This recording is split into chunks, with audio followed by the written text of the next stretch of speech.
We're also going to have some of the most spectacular cars ever to have come out of Ginetta, including, of course, the LMP1 machine. I believe we'll also have an LMP3 being demonstrated over the course of this weekend as well. Some of Ginetta's greatest successes have come right here at the Silverstone Grand Prix circuit, and, of course, the 3 championships that we're going to be showcasing over the course of these 3 days are some of the greatest series in the UK in terms of single-make racing, and have turned Ginetta from what was effectively a dormant brand into one of the biggest brands in UK racing.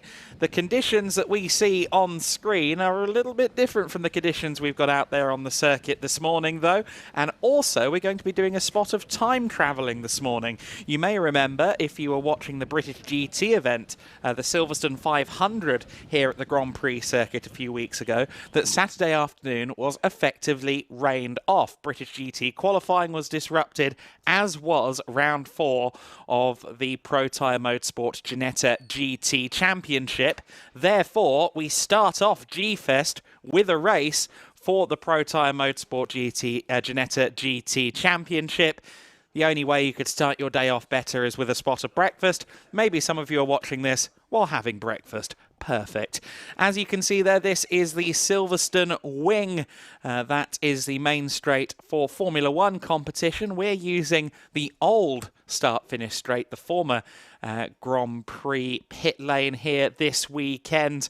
Of course, we are using the full Silverstone Grand Prix circuit for today's racing. A rarefied treat to get to run the full Silverstone layout, and one that we are very much looking forward to. It will be a 25-minute race or 20-minute race, I should say, for these cars that are just preparing to come out onto the circuit. Now they should be heading out to do their warming up lap in just a few moments' time.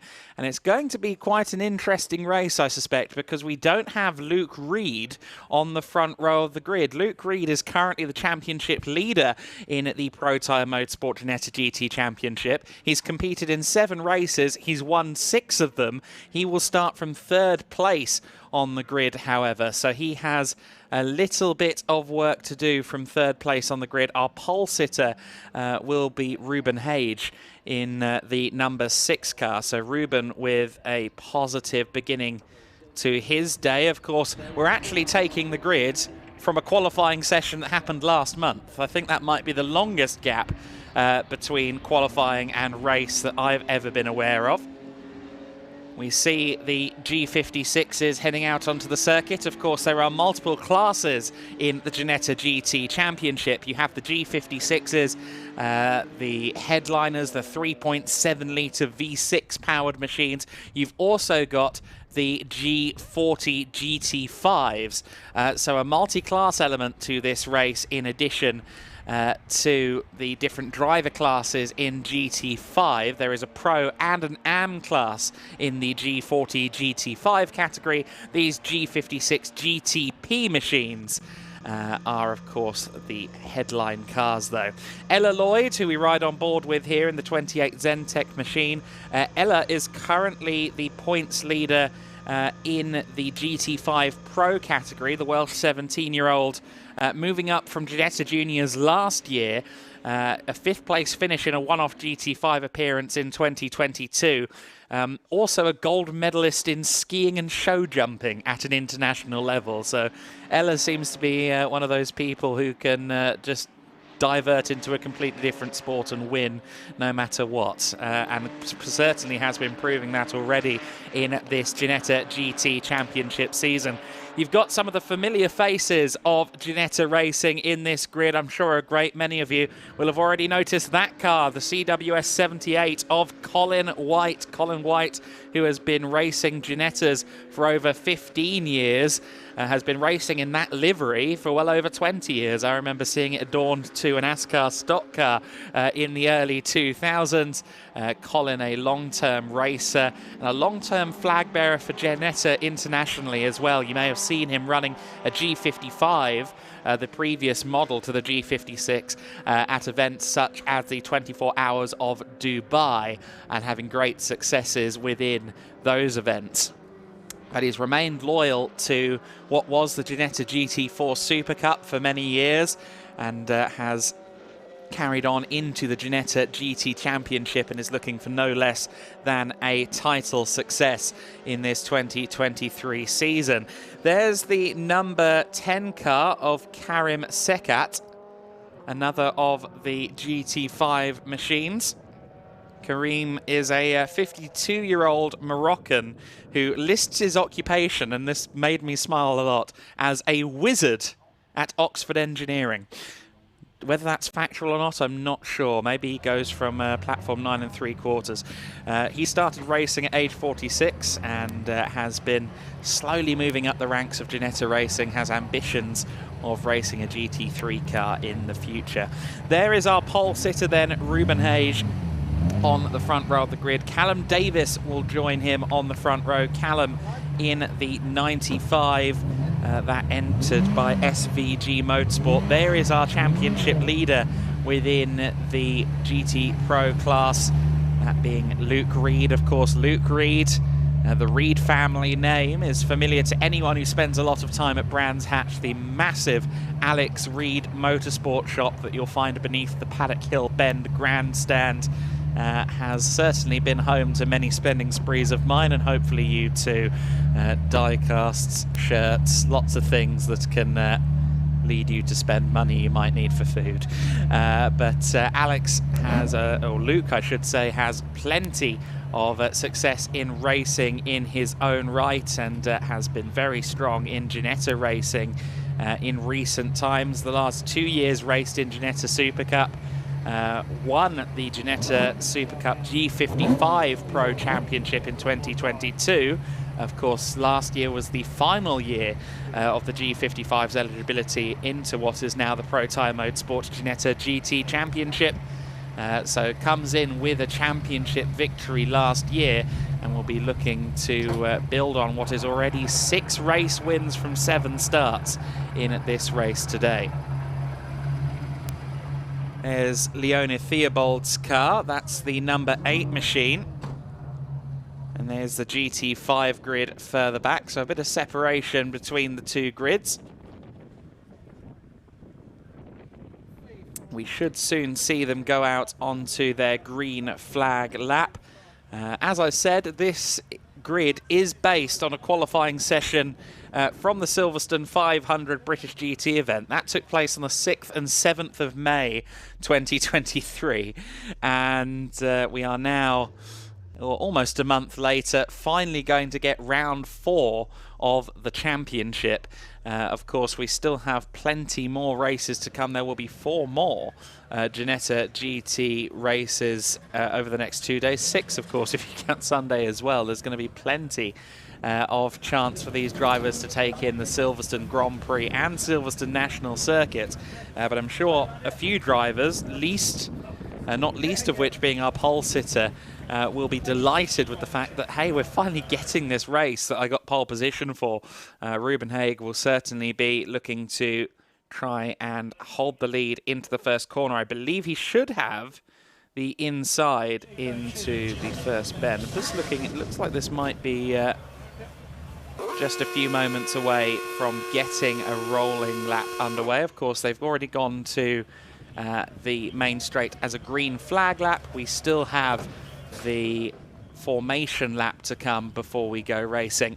The Protyre Motorsport Ginetta GT Championship on this long circuit. Not too certain whether or not we are going to see lap traffic be a factor. There's about 17 or 18 seconds between the fastest and slowest cars, I would suggest. So potentially we'll see some lap traffic right at the end.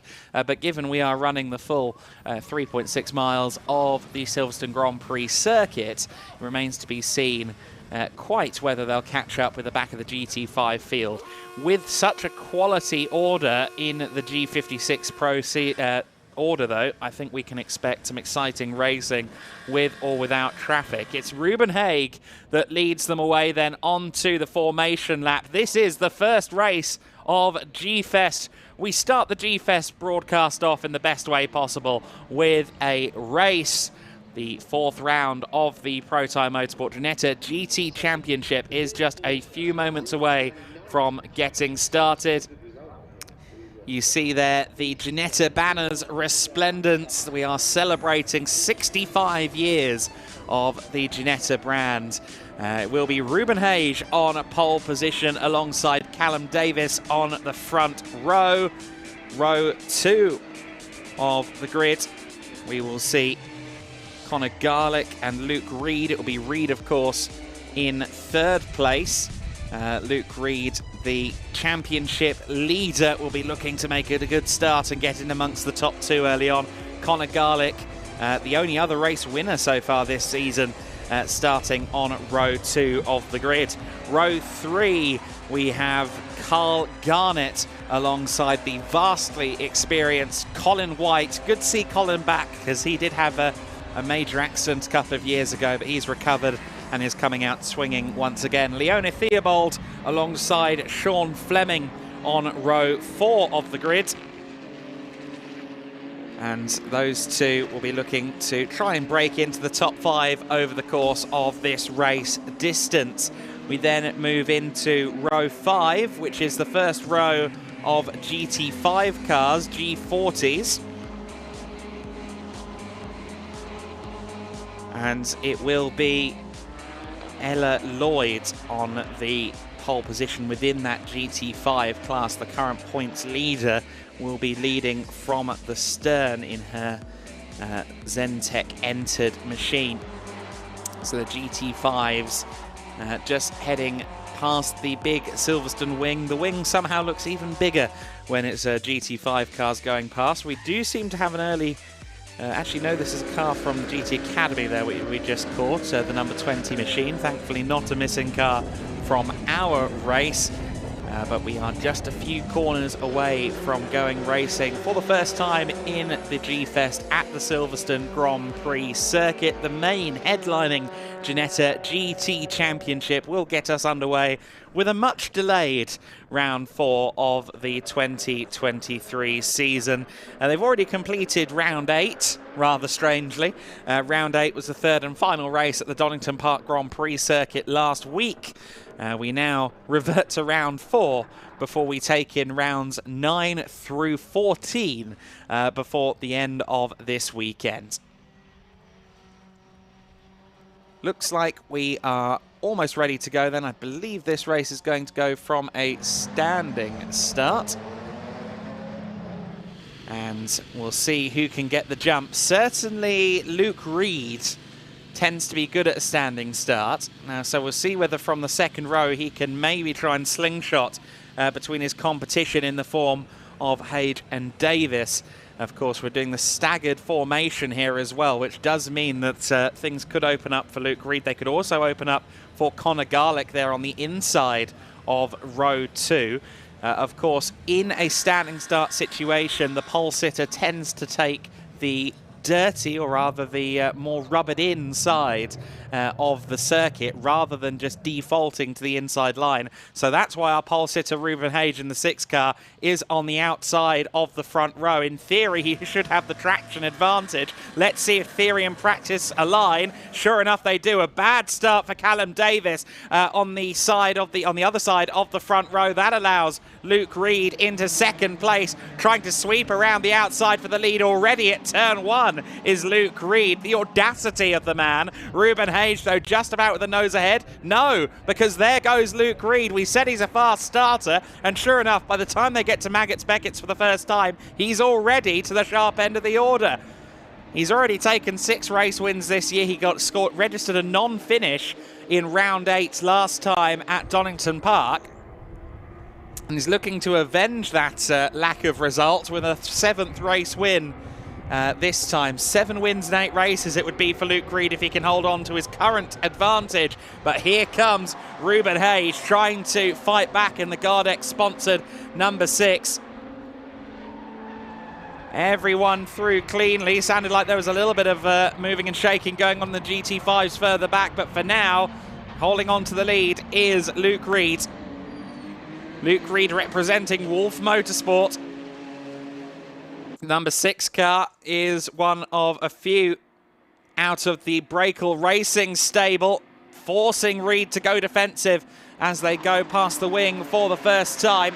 63 car there is up to third place, so Conor Garlick has moved up into third position. In fourth place there is the number 19 of Carl Garnett, so Garnett has made up a couple of places there. He's got 177 points on the board going into this race, second in the championship behind Luke Reed at the moment. There's our 95 car though, down in fifth place is Callum Davis.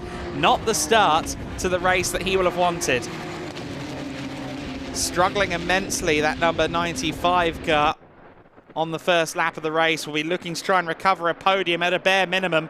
Dives up the inside at Brooklands, side by side through Brooklands Bend, but that of course allows Garnett in the 19 to take the inside line into Luffield. They go back on the power, flat out through Woodcote, and it's still just about Carl Garnett in fourth position. They run across the line then for the first time, and it is the number 26 Wolf Motorsport car of Luke Reed in the lead. Then it's Ruben Hayes in second place. Conor Garlick, Carl Garnett and Callum Davis, your top five. Side by side though, I believe, for fourth and fifth place as they turn through the first corner.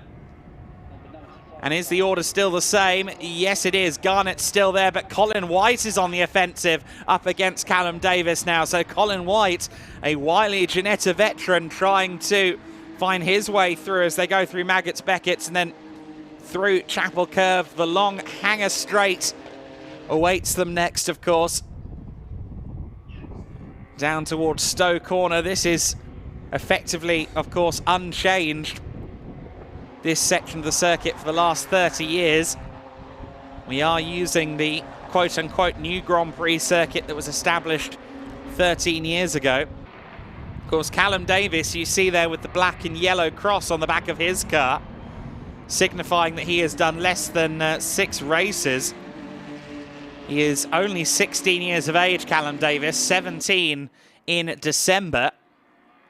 And his occupation is listed as school student. I believe he's doing his GCSEs as he races here. So a lot on Callum Davis's plate at the moment. For now, though, he won't be thinking of history revision. He'll be thinking of trying to get past Carl Garnett as they go under braking through Village for the second time. Garnett just drifts wide a little bit, but of course that gives him the inside line for the loop. They then go down through Aintree, completely flat out bend it should be in these effective GT4 spec cars.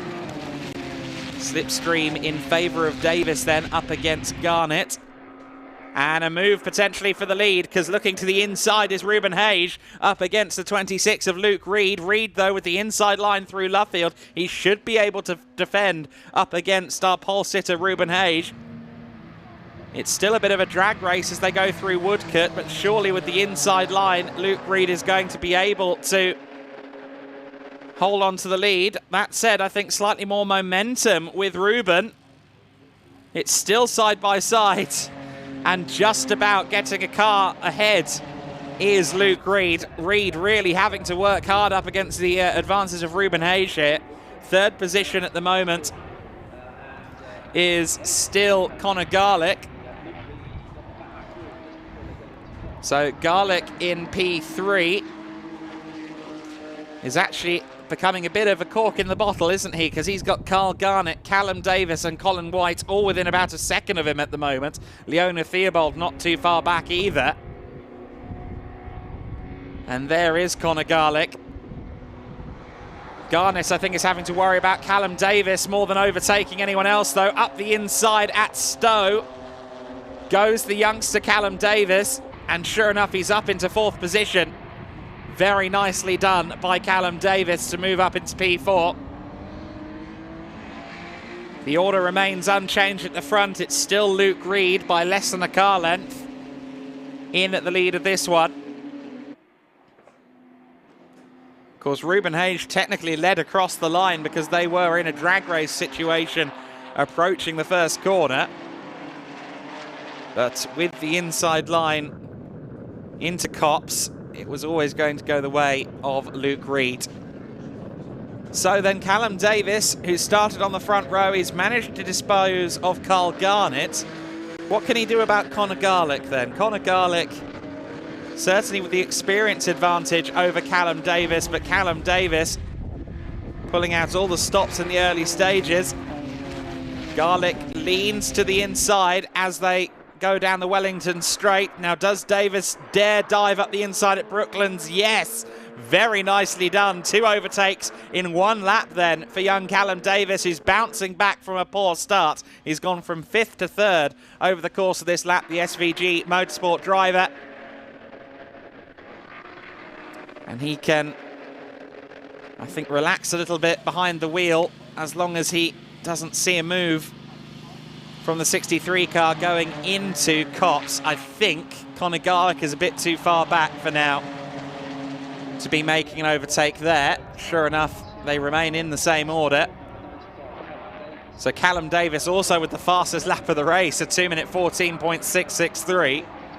If you're doing the fastest lap of the race while making 2 overtakes in a lap, that's a very good sign indeed. And you know what? There are 12 minutes and 35 seconds of this race left to go. 3.8 seconds between Hage and Reed, who have switched while we were looking at that battle for 3rd. So Ruben Hage has moved into the lead over Luke Reed. And a move for 4th place as Carl Garnett gets the inside of Conor Garlick. Conor Garlick rather left the door open there, it must be said. So Garlick and Garnett, it's currently Garnett on top in 4th place. But Callum Davis with 3.8 seconds between himself and the race leader. I don't rule out the possibility of a 3-way battle for the lead before the end of the race, particularly if Ruben Hage and Luke Reed continue to swap positions. Ruben Hage currently has the race lead over Luke Reed. Reed was leading halfway through the lap, but in the latter half of the lap, the number 26 driver fell behind Ruben Hage. There's Colin White in 6th place.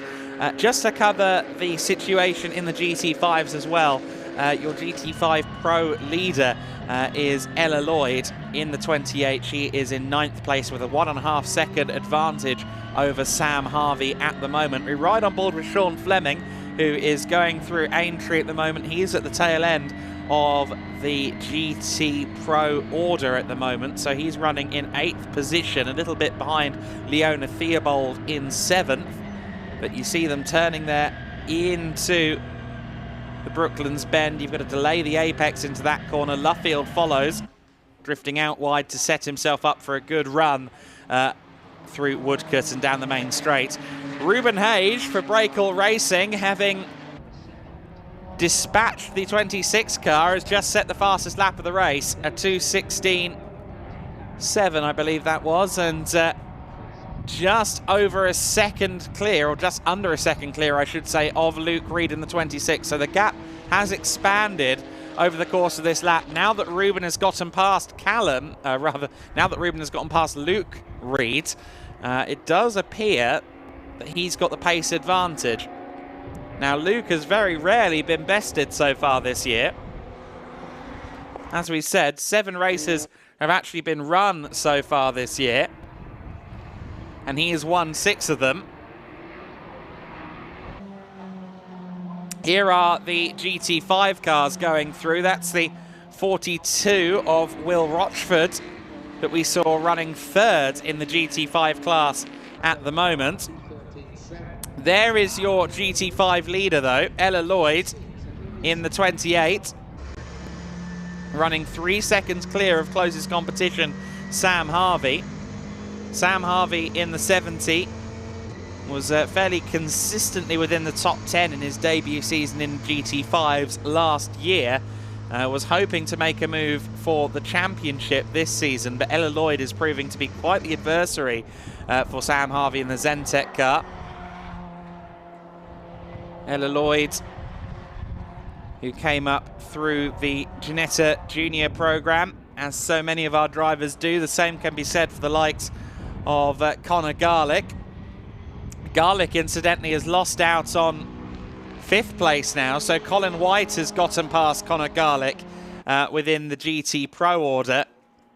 But Ella Lloyd, you see, shifting up to 5th place there. This 1.8 litre car, the Ginetta G40, has been a recipe for success in both the GT5s and the Ginetta Junior Championship now for over a decade. They've made refinements to the car over the years, but the G40 has proven to be a lasting recipe.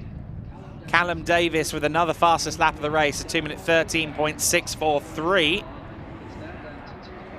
to 13.6 for Davis. He's closing in on Luke Reed. The gap is down to 2.4 seconds between Reed and Davis, with Luke Reed losing time to race leader Ruben Hage. I think Callum is now in a slightly worse position than I thought. I was expecting Hage and Reed to continue fighting one another, and potentially that would bring Callum Davis into the lead scrap. I think it's now going to be a matter of whether Davis can close in on Reed and maybe salvage a second place. Of course, Callum Davis did start the race from second, but really struggled to hit the car off the line at the beginning of the race. Our top three then, all in the same shot. But right now, Ruben Hage is just lap on lap, building an advantage over Luke Reed. We've got some gravel kicked up on the exit of Luffield, one of the GT5 cars potentially having a hairy moment there. Of course, the little GT5s already the better part of a lap behind these GT Pro G56s. But I don't think, well, I think we may actually just about catch them before the end of the race. So that could be a factor in favour of Callum Davis as well, especially if Luke Reed struggles with the traffic. We may yet see Callum find a way to the back of the Wolf Motorsport car, and it's about equidistant, isn't it, between the top three. Ruben, I'd say, now has the best part of 2 seconds over Luke Reed, and Reed in turn doesn't have more than 2 seconds over Callum Davis. So it does seem like they're at about equal stations right now in that top three. Garnett is still running in 4th place, with Connor Garlick and Colin White 5th and 6th. Let's see what the intervals are this time then. It's 1.6 seconds in favour of Ruben Hage over Luke Reed. Callum Davis still about 2.4 seconds back, so the time that he's making up isn't sufficient right now, is it, for a challenge for second place? Luke Reed is doing enough. Perhaps after the DNF at Donington last weekend, Luke has reined it in a little bit. Of course, it's also worth remembering that they have 7 races, including this one, over the course of the next 3 days. So maybe Luke Reed is just implementing a little bit of mechanical sympathy here. You can really nail yourself to the flag and go all out on Friday, but if you haven't got a car on Saturday or Sunday, that's going to be a net negative for your championship aspirations. There's the number 8 car of Leona Theobald. Leona, the 17-year-old racer from Fleet, debuted in the 2021 Ginetta Junior Winter Series, did a full season of juniors last year and has made the big step up to the Ginetta GT Pro Series. Of course, a lot of drivers would go from juniors into the Ginetta GT Academy that we'll see on circuit a little later on, but Leona Theobald not wasting time, getting straight up into the Protyre Motorsport Ginetta GT Championship, the flagship category of the current Ginetta racing infrastructure. Here is a battle for second place then among the GT5 Pro runners. Will Rochford keeping a watching brief on Sam Harvey. These cars like a slipstream, they like a tow, and if there's any way you're going to get a tow, it's hanger straight. So let's see if Will Rochford can maybe make a move here for second within GT5 Pro. Not quite close enough as they head through the Stowe Bend. We'll now head down past the F1 pit entrance and towards Club Corner. This is a good overtaking zone, a good braking zone, but once again, Rochford not quite close enough. Will is being very calculating there. Will is doing a selective program this year. I don't believe he's doing the full season. Has had a couple of good years in GT5s, and I think he feels he has something to prove this year in the TCR entered number 42. Gets himself some good momentum as they approach the village. Not quite close enough, though, for a move into that right-hander. Oh, but dives up the inside at the loop, the next corner. Caught me by surprise, potentially caught Sam Harvey by surprise as well. But the element of surprise has worked in his favour. It's side by side as they go down the Wellington straight. Then he'll have the inside line into Brooklands, but he hasn't carried as much speed through Aintree as Sam Harvey in the 70. Of course, Harvey, if he can hold on around the outside at Brooklands, also gets the inside line for Luffield, but he actually manages to get the car past under braking. Sam Harvey remains in second place. I thought momentarily that Will Rochford had found his way through, but it wasn't quite to be on that occasion. Sam Harvey slightly braver on the brakes, slightly quicker down the Wellington straight, and that's worked out in his favour. However, they approach Copse Bend, still very much in battle. The combat continues as they turn through Copse onto Maggots and Beckett's, and for now Sam Harvey still just about has control over this situation, but emphasis on just about. Will Rochford trying to grab a second place here.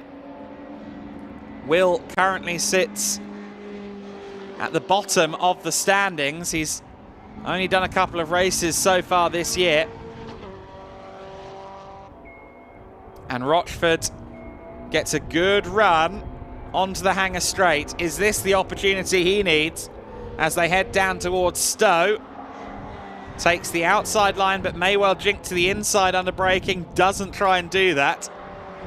Can often be high risk, high reward when you switch directions in your opponent's mirrors. With 1 minute and 45 seconds left to go, they should be about to start their penultimate lap. I'm sure Will Rochford is aware of that. Rochford trying to set up a good run onto the F1 pit straight, out of the club corner. But once again, not quite able to draw alongside. Down the Hamilton straight through Abbey and Farm they go. And this is where we saw the move made last time, wasn't it? Sam Harvey will be aware, though, that Will Rochford can pull a surprise now. He's shown his cards. And it looks as though Sam Harvey has control of the situation. You note that he took a much more defensive line through the loop this time. No, no, no, you are not taking my inside on this occasion, says Sam Harvey. Will Rochford with a good run, though, through Aintree. They head down the Wellington straight once again with 45 seconds left on the clock. Whether they're about to start their final lap or not depends on the location of our overall race leaders, but Will Rochford intends to make the journey to the checkered flag as uncomfortable as possible for Sam Harvey. The 16 car, Bal Sidhu, now he is the GT5 AM leader. It looked like he might be going slowly, though, so that could be a story within the GT5 AM category. We'll try and keep tabs on that as best we can as Will Rochford once again tries to take the outside line at Copse Bend. That is one of the rarer moves we see at this circuit. Just 5 seconds left on the clock then, and I suspect our overall race leaders are not too far away from taking the checkered flag as Sam Harvey again fends off the advances of Will Rochford. And here is the GT5, or rather GT Pro order. We've had the checkered flag waved, and the checkered flag has gone to our number 6 driver. Ruben Hayes crosses the line to take the win. Luke Reed in second. Callum Davis crosses the line for third ahead of Carl Garnett, Connor Garlick. Colin White will round out the top 6 ahead of Leona Theobald and Sean Fleming. Ella Lloyd looks set for the GT5 Pro win. That second place in GT5, though, is far more up for debate as Sam Harvey continues to stave off Will Rochford. Ella Lloyd is about 5 seconds, in fact 6 seconds, clear of that scrap for second in GT5 Pro. Ella is about to extend her championship lead. In fact, is second, I should say, in the championship for Ella at the moment. But here is the battle we've been watching over the last couple of laps as once again we have Sam Harvey, keeping Will Rochford at bay. We approach the village and then the loop.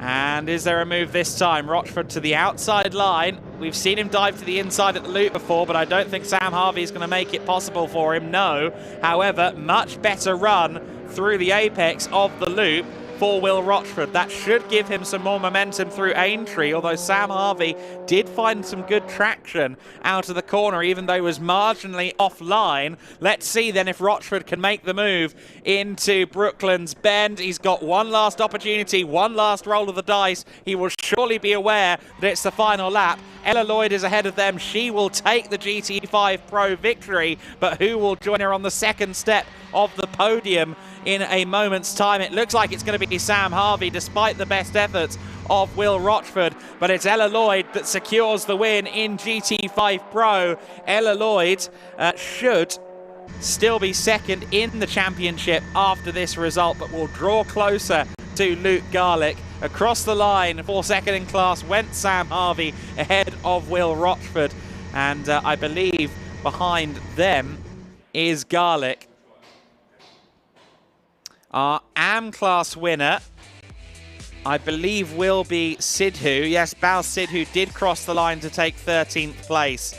So that's good news for him. Here's the order in full then. It is Ruben Hayes who takes the win for Brakel Racing there. Managed to fend off an early charge from Luke Reed to take that victory by just under 2 seconds. Callum Davis recovered to third place after a poor start for SVG Motorsport.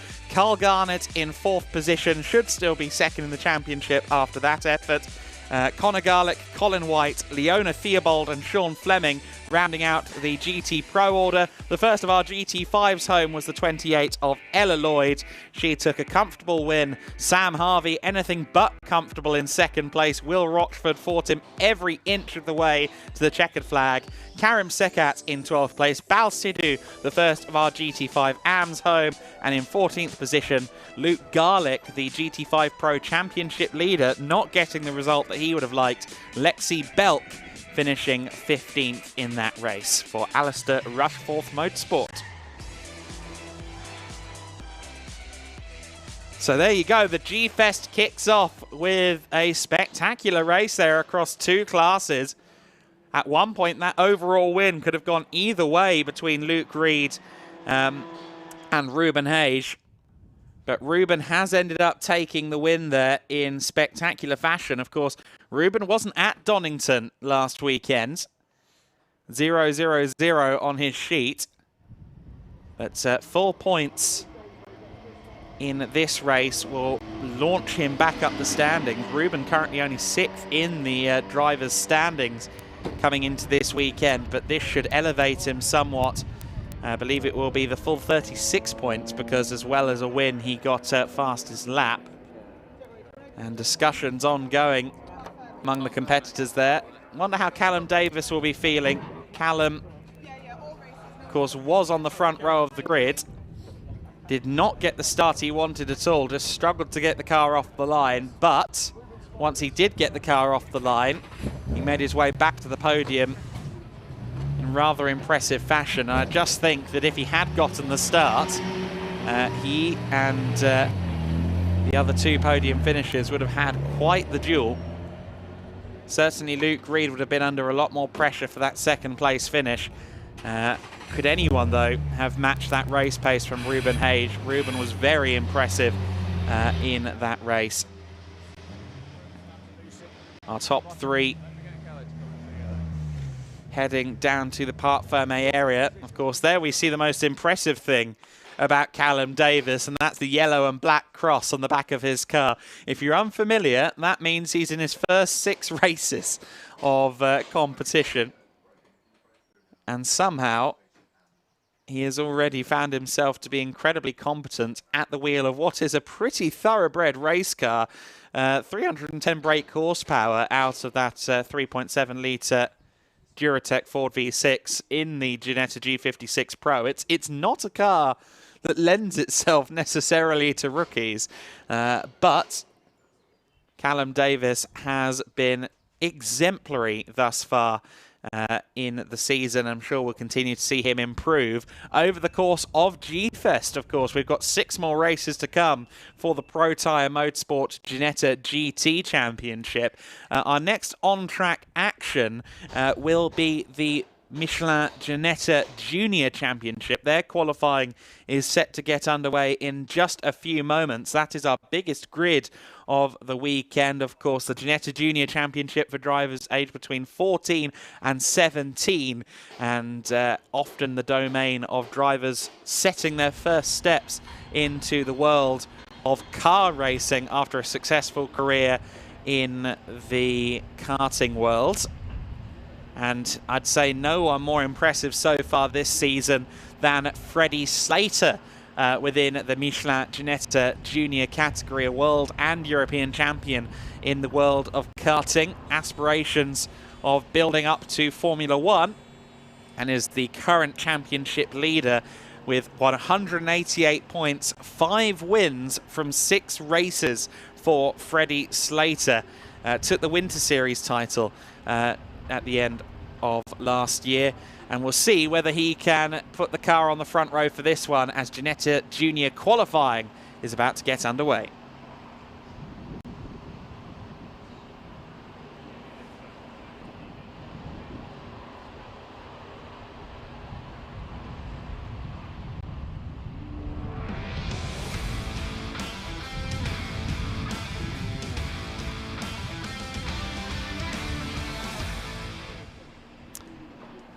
So the Ginetta Junior Championship, the Michelin Ginetta Juniors, about to get underway for their first qualifying session. It will be 20 minutes of quali.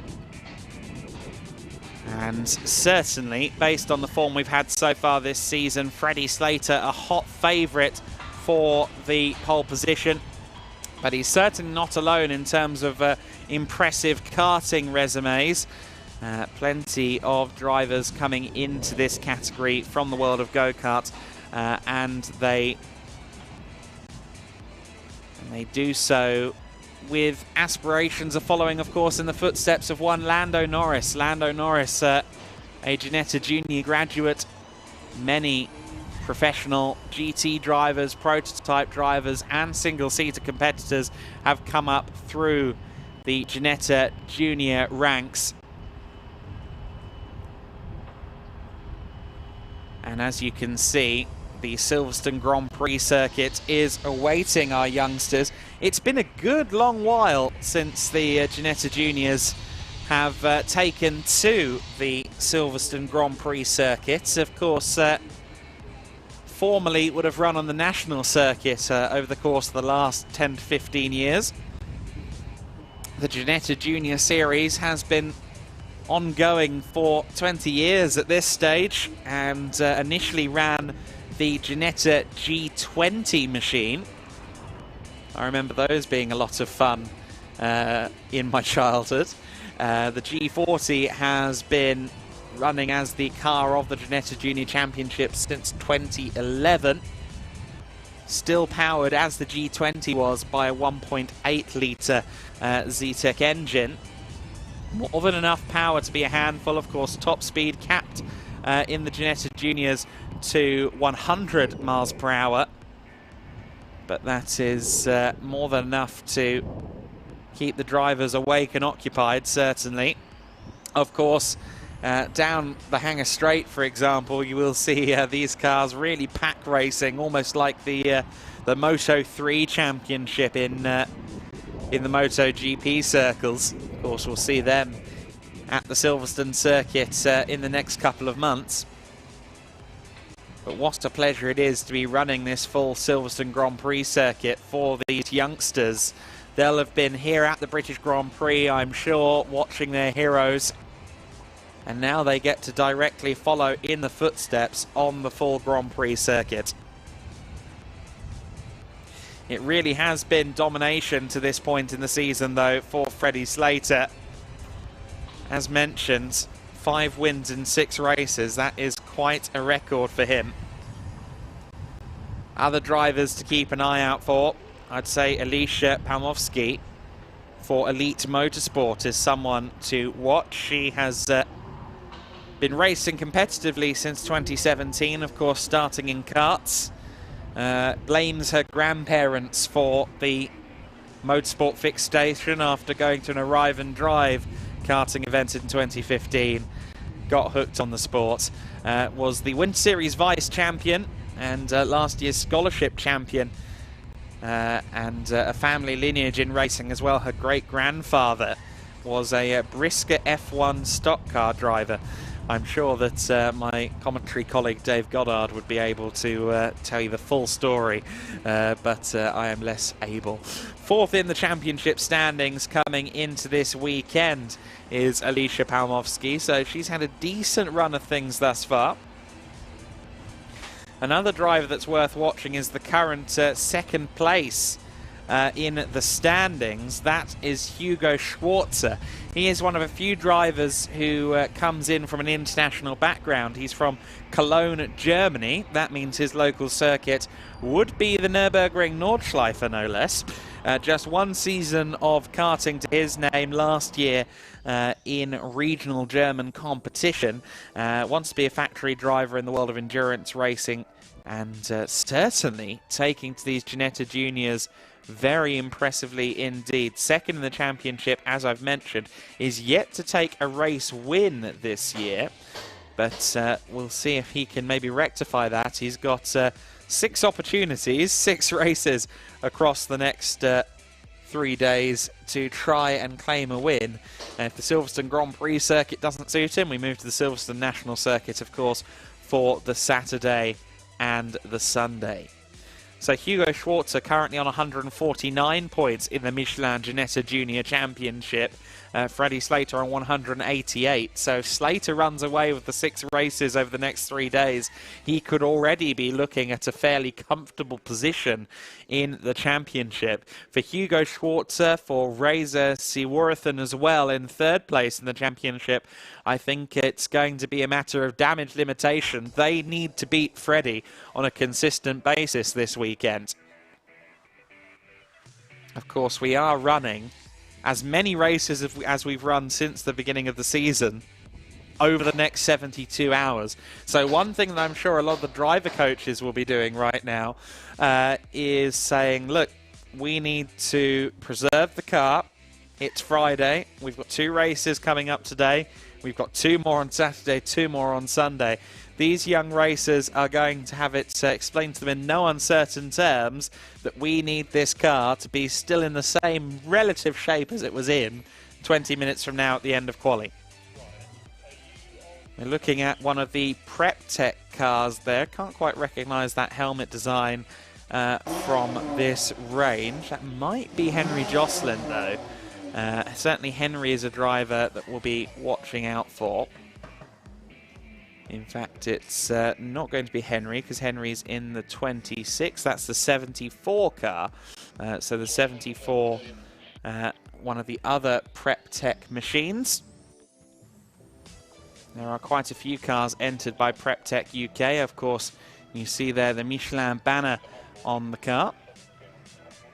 Michelin providing the tyres for the Ginetta Junior Championship for all of our Ginetta categories this weekend. We're on board with Harry Moss then for Fox Motorsport. Harry Moss, the son of Nick Moss, who was runner-up in last year's International GT Open Championship. Of course, International GT Open going around the Formula One circuits of Europe came so achingly close to title glory in the GT Open series, and I think Nick is now focusing as much on Harry's racing as his own. Harry has a few points on the board, but I think is yet to settle properly into car racing. Hasn't done that much in the way of karting prior to coming in to car racing. So those who have already been driving for some time in the karts, of course, will have an advantage over those who wade into juniors as their first efforts in racing. All but 3 drivers on the grid are registered in the rookie class. The only 3 who are not registered as rookies are Luca Hopkinson, Douglas McKenzie and Alicia Palmovsky.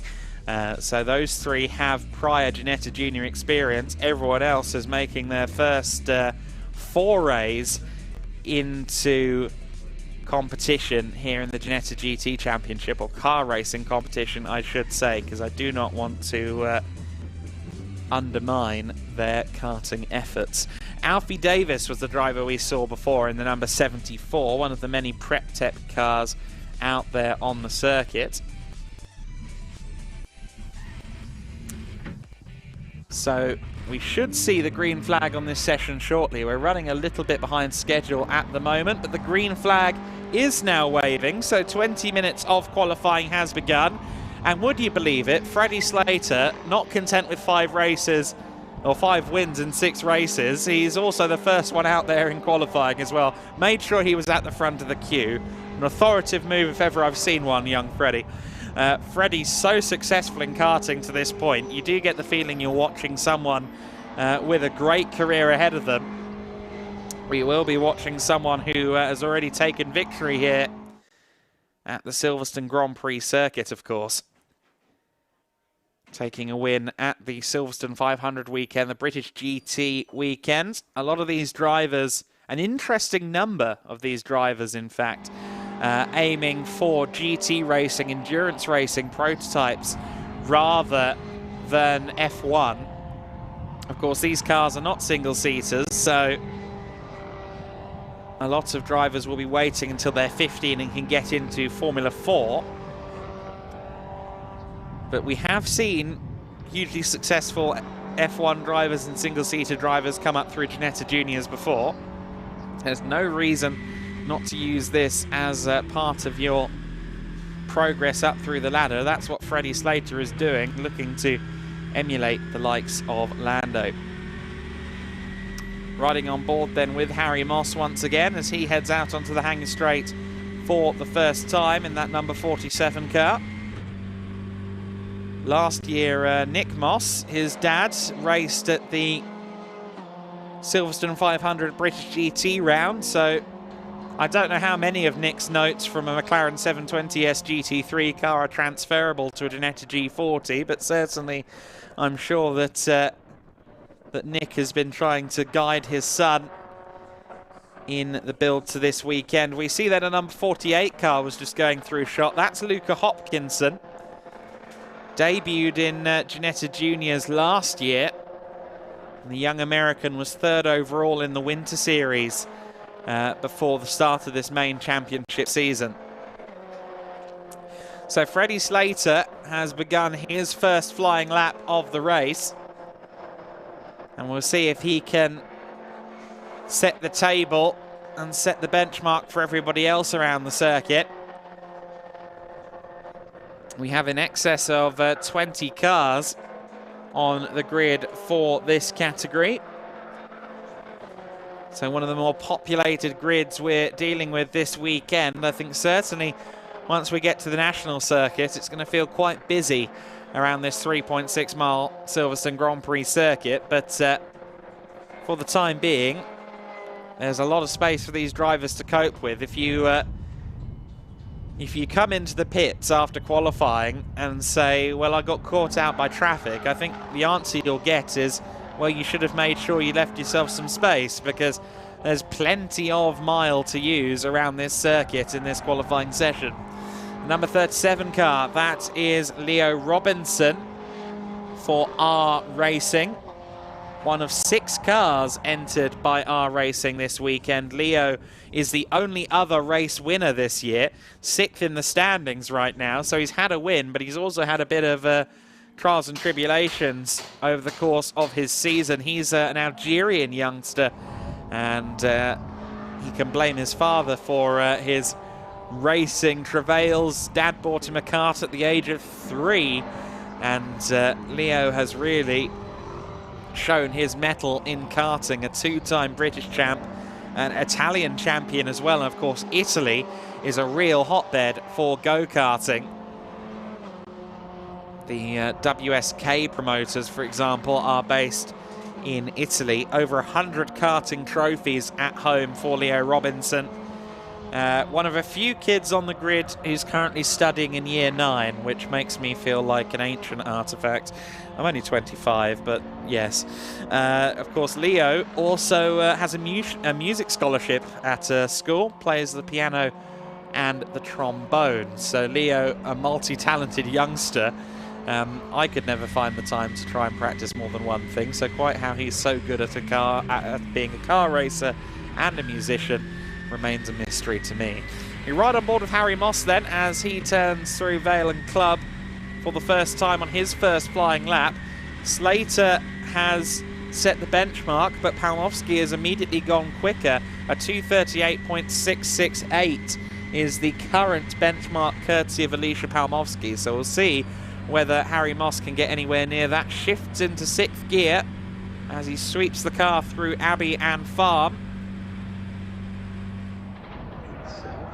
There's the number 21 of Palmowski then.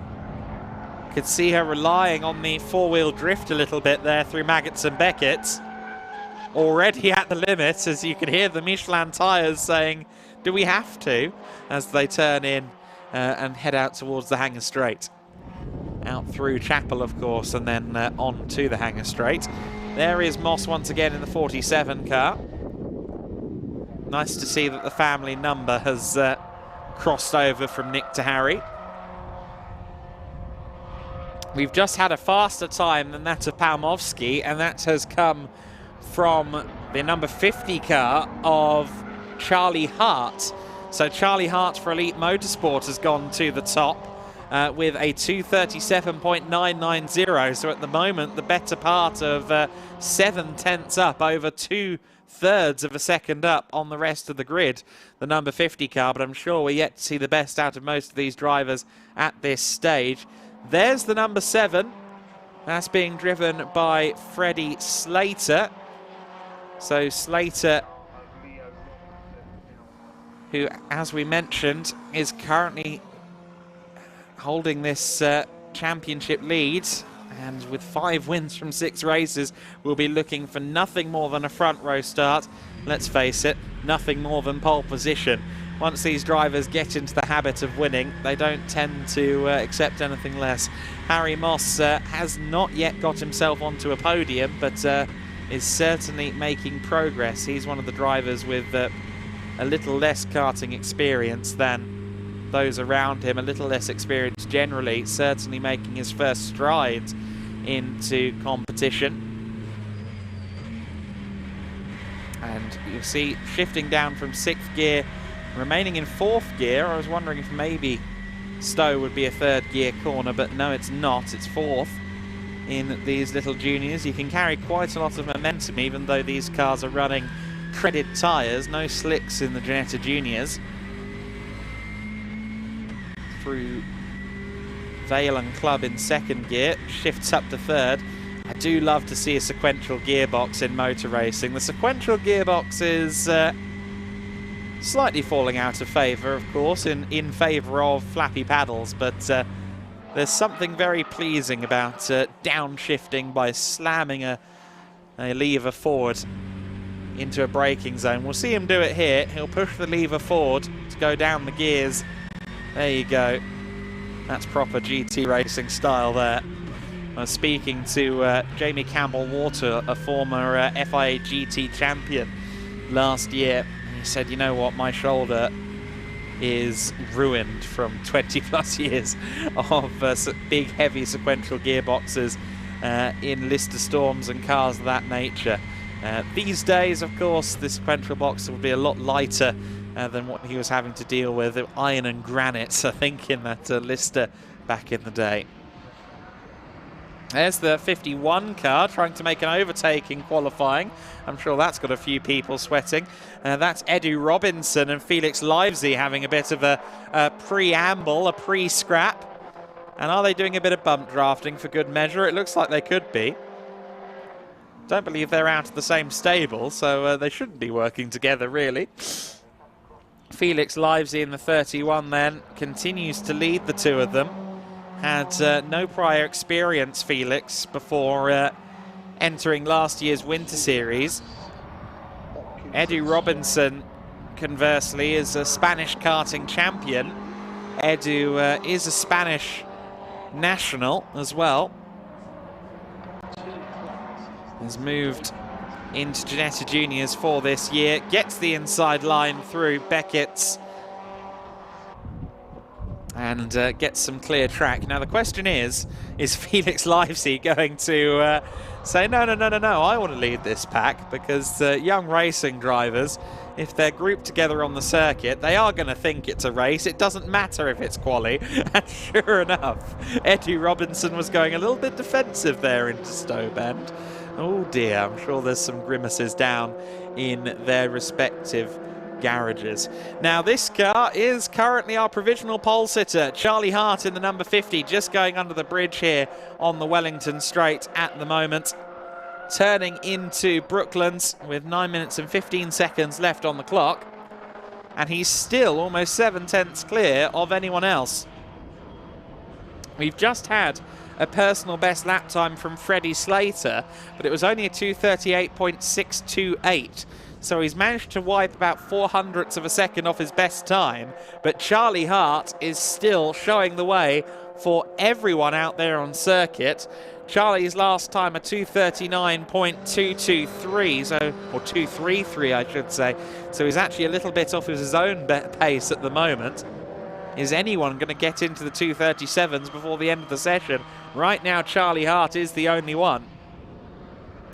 There's the number 16 car we just saw briefly in the hands of Tom Spragg, one of the many Prep Tech drivers. Freddie Slater, after that personal best lap time at Stowe, will be looking to improve on his lap, as will Harry Moss in the 47 car. So Moss downshifting there, and you see him there fighting a little bit with the car to get it turned into Brooklands.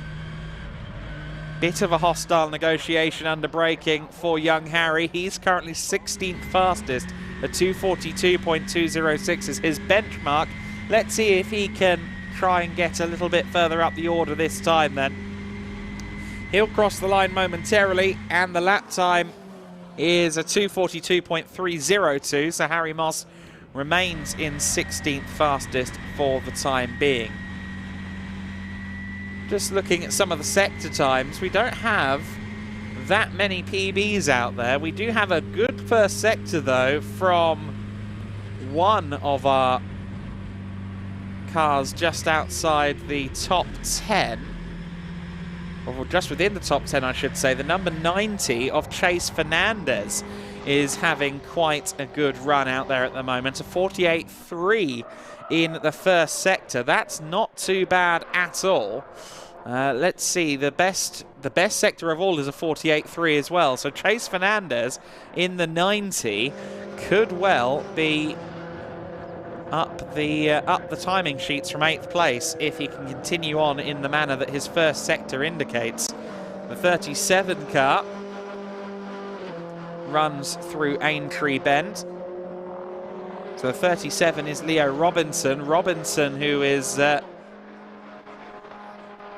set a decent first sector. We'll see what sector 2 is like for him. Has had a bit of a toe, I think, on this lap. And there's Chase Fernandez in the 90. Now, Chase seems to have backed out of the lap. He was warming up his tyres there on the Wellington Straight after setting a very, very strong first sector. It seems as though Chase may have backed out of the lap, although actually he's personal best still through sector 2, but he comes into the pits. 2 personal best sectors and into the pits. Maybe he was on extremely low fuel. That might explain that, but I thought Chase Fernandez was going to move up the order somewhat there. And that has proven not to be the case. We've got a flurry of cars into the pits. You see on the graphics there, the top 11 have all come in, and the rest appear to be following. So it seems like we may be having a bit of a regroup and then send them out there for a flyer right at the end. At least that's what I hope we're going to see. I hope it's not a case of everybody saying, you know what, I think we've done the best we can do here. There are only a few cars left out there, and they're all coming in. With 5 minutes and 5 seconds left to go, just about everybody is currently in the pit lane. Harry Moss joins them as well. I think Freddie Allen may have continued on. Nope, Freddie Allen has also come into the pit. So yes, I think we are having a unilateral visit to pit lane. And actually everybody's going to assembly area as well. So I'm wondering if we've had an early checkered flag that hasn't come up on the timing screen. Because it appears as though they've ended this session early. Because everybody is going into assembly. We were due a full 20 minutes for quali. But the checkered flag has already seemingly been waved. That's not displayed on our timing screen either. But the fact that everybody has gone to assembly rather suggests that they've pulled an early halt to this session. And what that means then, in theory, is that Charlie Hart will be our provisionally will be our pole sitter for the first race for the Michelin Ginetta Juniors. That is set to take place at 11:26 this morning. They're very specific about that time. 11:26 in the morning will be the first race of the weekend for the Michelin Ginetta Juniors, the first of 6 races that we'll see from them over the course of the weekend. And Charlie Hart will go into that race absolutely buoyant. A 2:37.990 for Charlie Hart. Checkered flag has now been declared on the session on the timing screen, so that confirms that the session has come to an end early. Charlie Hart then with a 2:37.990 will be the benchmark going into the race. If he can use that kind of pace to get out of the slipstream early on in the race, then that will do him all manner of favours. Charlie Hart yet to secure a win this season. Could he do it from pole position today?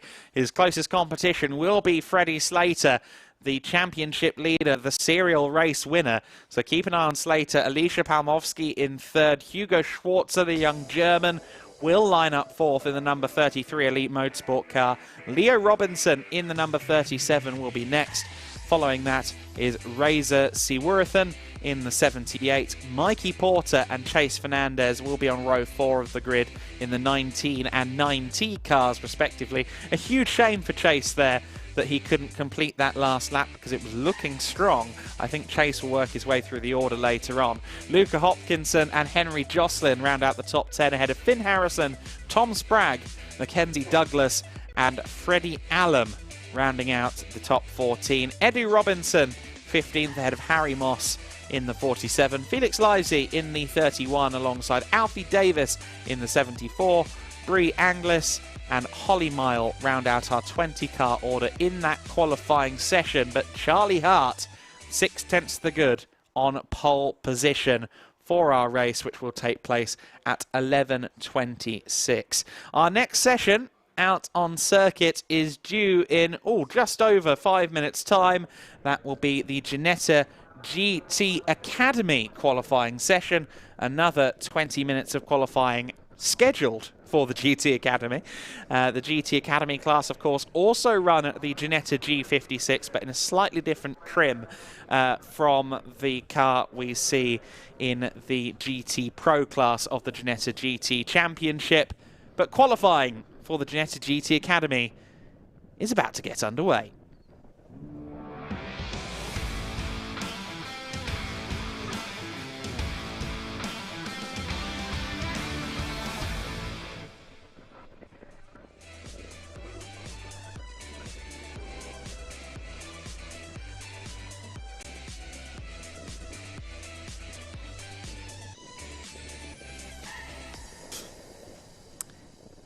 So qualifying just moments away then for the Ginetta G-Fest GT Academy race. There will be 2 GT Academy races over the next few hours. Our first one is expected just after midday, qualifying for 20 minutes scheduled momentarily.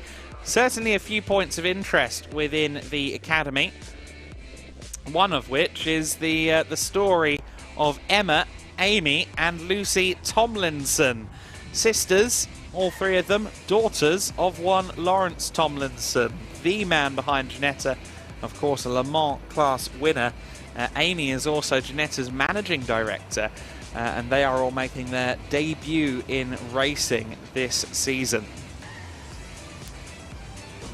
So Charlotte Lowe will be a favourite, I think, coming into this one. Her brother is British GT racer Will Moore, so some good built-in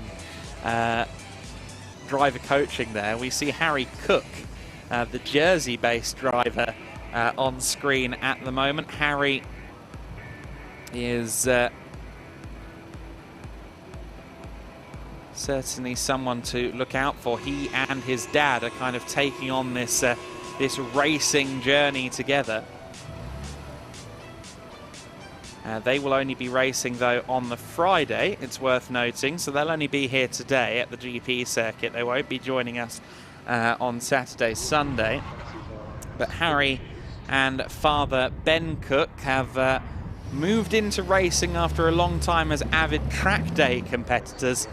And I think both are looking to advance up the ranks, maybe together. Wouldn't it be nice to see a pairing, father and son, move up through the GT rankings?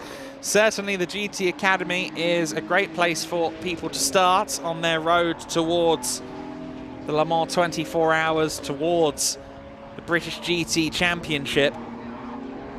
This G56 Academy car, in broad strokes, is similar to the car we see in the Ginetta GT Championship. It's just a lick under GT4 performance. And we see that the cars are already out on circuit with 18 minutes and 40 seconds left on the session. We are now into the qualifying, and we'll start to see the first flying laps begin in the next 30 seconds or so. One driver to keep an eye on is the number 17, that's Ravi Ramyid. You see him there, 2022 Academy Rookie Champion, this year trying to go for the overall standings. Second in the standings on 159 points as it stands, just 4 back from our championship leader Nick White. Ravi Ramyid is a former professional snowboarder, among other things. And I think that's always interesting to see a driver coming in from a different sport, because they've got that competitive mindset kind of built into them, particularly if they've been competing at a high level. And Ravi Ramyid, just one of many drivers with some sporting claims outside the world of motorsport. Riding on board there with the 57 car of Nick White. This is our championship leader coming into this weekend. Nick White has raced tin tops in various forms since 2016, moved into the GT Academy last year after a third place finish in the GT5 series in 2021. Is the current points leader, as we've said, 2 wins and a podium finish in each race thus far. So 2 victories and consistently there on the podium. Of course, to be on the podium, you have to start at the sharp end often as well. So I'm sure he'll be looking to get a good lap in early on. And getting a lap in early is always a solid strategy as well in these qualifying sessions. Yes, you can wait and save your tyres for when the circuit is at its warmest, after your competitors have run around for 20 minutes. But if there's a red flag when you finally get to your flying lap, then that could really sink your battleship. There is the 47 of Emma Tomlinson, so one of the 3 Tomlinson sisters making her debut. I'm sure if anyone knows these Ginettas, it's going to be a Tomlinson. And I'm sure there's going to be healthy amounts of family competition across the season as well. All three drivers are in their first year, so they are all kind of clean slating it, although they've been involved with the family business for quite some time. This is a venture into the unknown to an extent for all of the Tomlinsons. Nick White with a lot more experience, currently just 4 points clear of Rami Ramid, as we mentioned, in the points standings. It's currently tied for third in the points as well between Edward Akers and Thomas Shelley. John Kearney, the Irishman who's fifth in the points coming into this weekend, currently not listed to compete this weekend, and I don't believe Kearney is here, so sadly he's going to drop through the points a little bit. First flying laps then are coming in, and Ramid sets the first of the benchmarks. It's a 2-minute 21.061 for Ramid. And he is the only driver of those who have crossed the line so far to go under a 2:22. He's almost under a 2:21. That's a very solid first flying lap. Our second place car in the order at the moment is the first of our rookies as well. That's the number 33 in the hands of Shaw. Watching as Charlotte Lowe comes out of the last corner through Woodcote now. And Charlotte's first lap time, I think, will be a little way off of the front row. 2:44.091 is her first time across the line. We'll see drivers, especially those that are in the rookie class, and you can see the rookie class drivers on your screen with the white background on their orange number. You'll see those towards the back of the rookie order really wind up their times as the session goes on, as the confidence builds. So expect to see a little bit of improvement. There is Ed Akers in the 20 car. Ed Akers, who I think might be one of the most brilliantly named racing drivers ever, just because he's an architect and he's called Ed Akers. It couldn't get better than that, could it? He podiumed for the first time last year right here at Silverstone. Currently sitting third in the standings is Ed Akers in the 20. Puts out great content as well on his YouTube channel, which is called Because I Love Cars. Well worth checking out some of that stuff if you are into your motoring content. So Ramid currently fastest in the session, and you just see him there going through Brooklands. He was going through the bend at a bit of a saunter. I don't think he's due a quicker time on this occasion. I think just allowing the tyres to cool down a little bit after really pushing them on that first flying lap, and Ravi Ramid will now pick up the speed again in the Skills Alliance back Century Motorsport number 17. A little bit of a tow then for Ed Akers behind, as a little bit close for comfort further back. That's one of the Tomlinsons. That was Amy Tomlinson getting out of the way of Paul Livesey. Getting a notification through that the transponder is not working on car number 70. So Mackenzie Walker is not registering on the TSL timing, but still being manually timed by our diligent BARC stewards here. The G-Fest is something of a joint venture between BARC and Ginetta. And some side-by-side action once again. I do remind the drivers that this is qualifying, but I suppose track time or track space is important. Having a clear road ahead of you is important, and they sometimes end up fighting each other a little bit in the process of trying to find some clear track. The first flying laps are coming in, or rather the second flying laps have all come in already, and no one has gotten close to Ravi Ramid, who's the better part of a second up on my timing screen as it stands. 0.943, and Ravi Ramid with a time of 2:21.061. I don't think he's sitting pretty just yet. I think that we're going to see improvements from other cars in the field, but certainly if your first flying lap is a second better than anyone else around you, then that is a good sign, isn't it?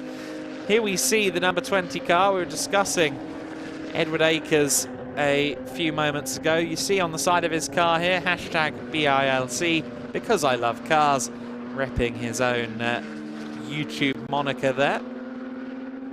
Architect come aspiring broadcaster, Edward Akers. Oh, and racing driver too. Certainly someone with plenty of dishes in the air and appears to be juggling it well at the moment.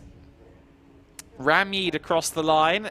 Doesn't look like he's going to improve. He does not improve, Ravi Ramyeed.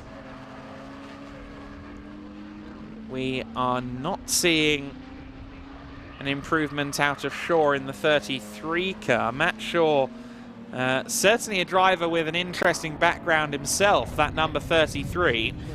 Matt Shaw is an ex-professional footballer who played for the likes of Wrexham, yes, that Wrexham, yes, before the current owners, and Blackpool. This is his debut season in racing, also enjoys water skiing, snow skiing and golf. So another one of those drivers I was telling you about who comes in with the professional sports background, comes in with that competitive energy, and second fastest out there at the moment despite being a rookie class runner, some 2.5 seconds clear of the next fastest rookie, which is very, very impressive. The 94 car going through our shot there, that's Harry Cook in the 94. Harry Cook, the younger of the two Cooks. They are running the years of their birth, so Harry Cook is 29. Ben Cook from the year 1963. I'll let you do the maths on that yourself, because I'm sure you wouldn't want me to say 60. But Harry and Ben are both from Jersey. I'm sure as a result of that they've been exposed to some hill climbing over the years. They've done plenty of track days all over Europe and have finally decided to take the plunge into racing, which is often how it starts. Your friend invites you on a track day, one of the instructors gets in your ear and says you're good, and next thing you know you're throwing money at a racing career. There is Ben Cook, who is a little bit slow out there on circuit at the moment. Hopefully he's not got an issue with the car, but you could hear that he certainly wasn't revving the engine particularly. His best time so far is a 2:26.559, so he's been setting relatively competitive pace. It's not as if that's all he has to offer us from a speed perspective. 88 car coming out of Luffield. That is Mark Ellman. Mark Ellman heading towards the start-finish line. And there is our 76 just ahead of Ellman. Let's see if Ellman's time improved. No, a 2:23.858 last time for the 88 car. His best is a 2:23.1. So at this stage of the session, it is still Ravi Ramyeed who is the benchmark for everybody. A 2:21.061 is his fastest time. His closest competition is Matt Shaw in the 33. The rookie class runner currently set for an overall front row if things stay as they are. Our championship leader, the number 57, Nick White, is third on the timing and scoring right now, as we have a bit of a sideways moment there for Richard Just in the 99. Richard has been improving lap on lap on lap, and just pushing it a bit too far on that occasion. He's 8th fastest right now and 2nd among the rookies. But as I mentioned, in 3rd place, Nick White in that 57 car. He's just been joined on the provisional 2nd row by Ed Akers. So the Century Motorsport car in the hands of Ed Akers is currently 4th fastest of all. Here is Nick White. We ride on board with Nick at the moment. Personal best through or on the previous lap actually. 220, no, I'm sorry, I'm reading at acres this time. But competitive sectors so far for Nick White. Let's see if this time can be an improvement. He's looking smooth. Is smooth going to prove fast on this occasion? You see the G56, quite the step up in machinery versus the G40s that we had previously in the juniors. They've got flappy paddles, they've got a full dash readout, as you saw on that onboard with Nick White. White, whose time did not improve. I did think that might have been more slow than smooth, and sure enough, I think he was just taking a cool down lap there. 3 minutes and 2 seconds his last time across the line. So White's just taking it easy, as is Thomas Shelley, who you see there takes a wide line into Luffield, then fires the car out, flat out through Woodcote to begin what will be a flying lap. Let's keep an eye then on Shelley in the 76 car. It's not a John Deere, it is a Ginetta, despite the colour scheme. Currently 6th fastest on a 222.768. If he can find half a second, that will move him up a good few places. Braking into Maggots Beckett's. Such a difficult section of circuit. You've got to ride those curves a little bit, although the car can get unsettled if you're not careful. Chapel is effectively just a bit of a connector between Maggots Beckett's and the Hanger Straight. You heard the tyres squealing, really pushing to try and find every last bit of adhesion through that corner. The long Hanger Straight gives way to Stowe, the sweeping right-hander. Have to be careful not to run too wide out of the corner, because of course you then have to scrub off speed to stay within the track limits through Vale and now Club Corner. Past the wing. And again, the tyres making their objections clear, but I don't think they're being noted by the driver, Thomas Shelley, as he flicks the car now through the Hamilton Straight and now through Abbey and Farm. Really don't have to do too much at Abbey. This car has a good amount of downforce. I think if anything, just down a gear or so. Bit late on the brakes though, going into Village. The loop follows that. And we'll then head towards Aintree Bend. Now let's see what the middle sector is displaying for Shelley. The first sector wasn't that hot. It's about a second off the absolute best first sector. We've seen him run wide down the Wellington Straight and in towards the braking zone of Brooklands. Of course, if you're in a side-by-side situation and you're on the outside at Brooklands, that serves you well going into Luffield the next corner. But again, Shelley just running it wide out of that corner, I think may have given up on this lap to try and push on for the next time by. We'll see though if it is an improvement. He still carried good speed through Luffield and Woodcote. The time he sets is a 2:23.936, so he's about 1.2 seconds off his own best. Needs to find a little bit more time before the end of the session. He's got 2 minutes and 35 seconds. Therefore, he's got 2 more flying laps should he wish to use them. We've had another car into the 221s while we were following that lap, and it is Mackenzie Walker in the number 70 car. So Mackenzie Walker has set a 2 minute 21.998. The 70, the white and red machine that we've seen a little bit earlier on. Still the better part of a second off of Ravi Ramyeed, however, so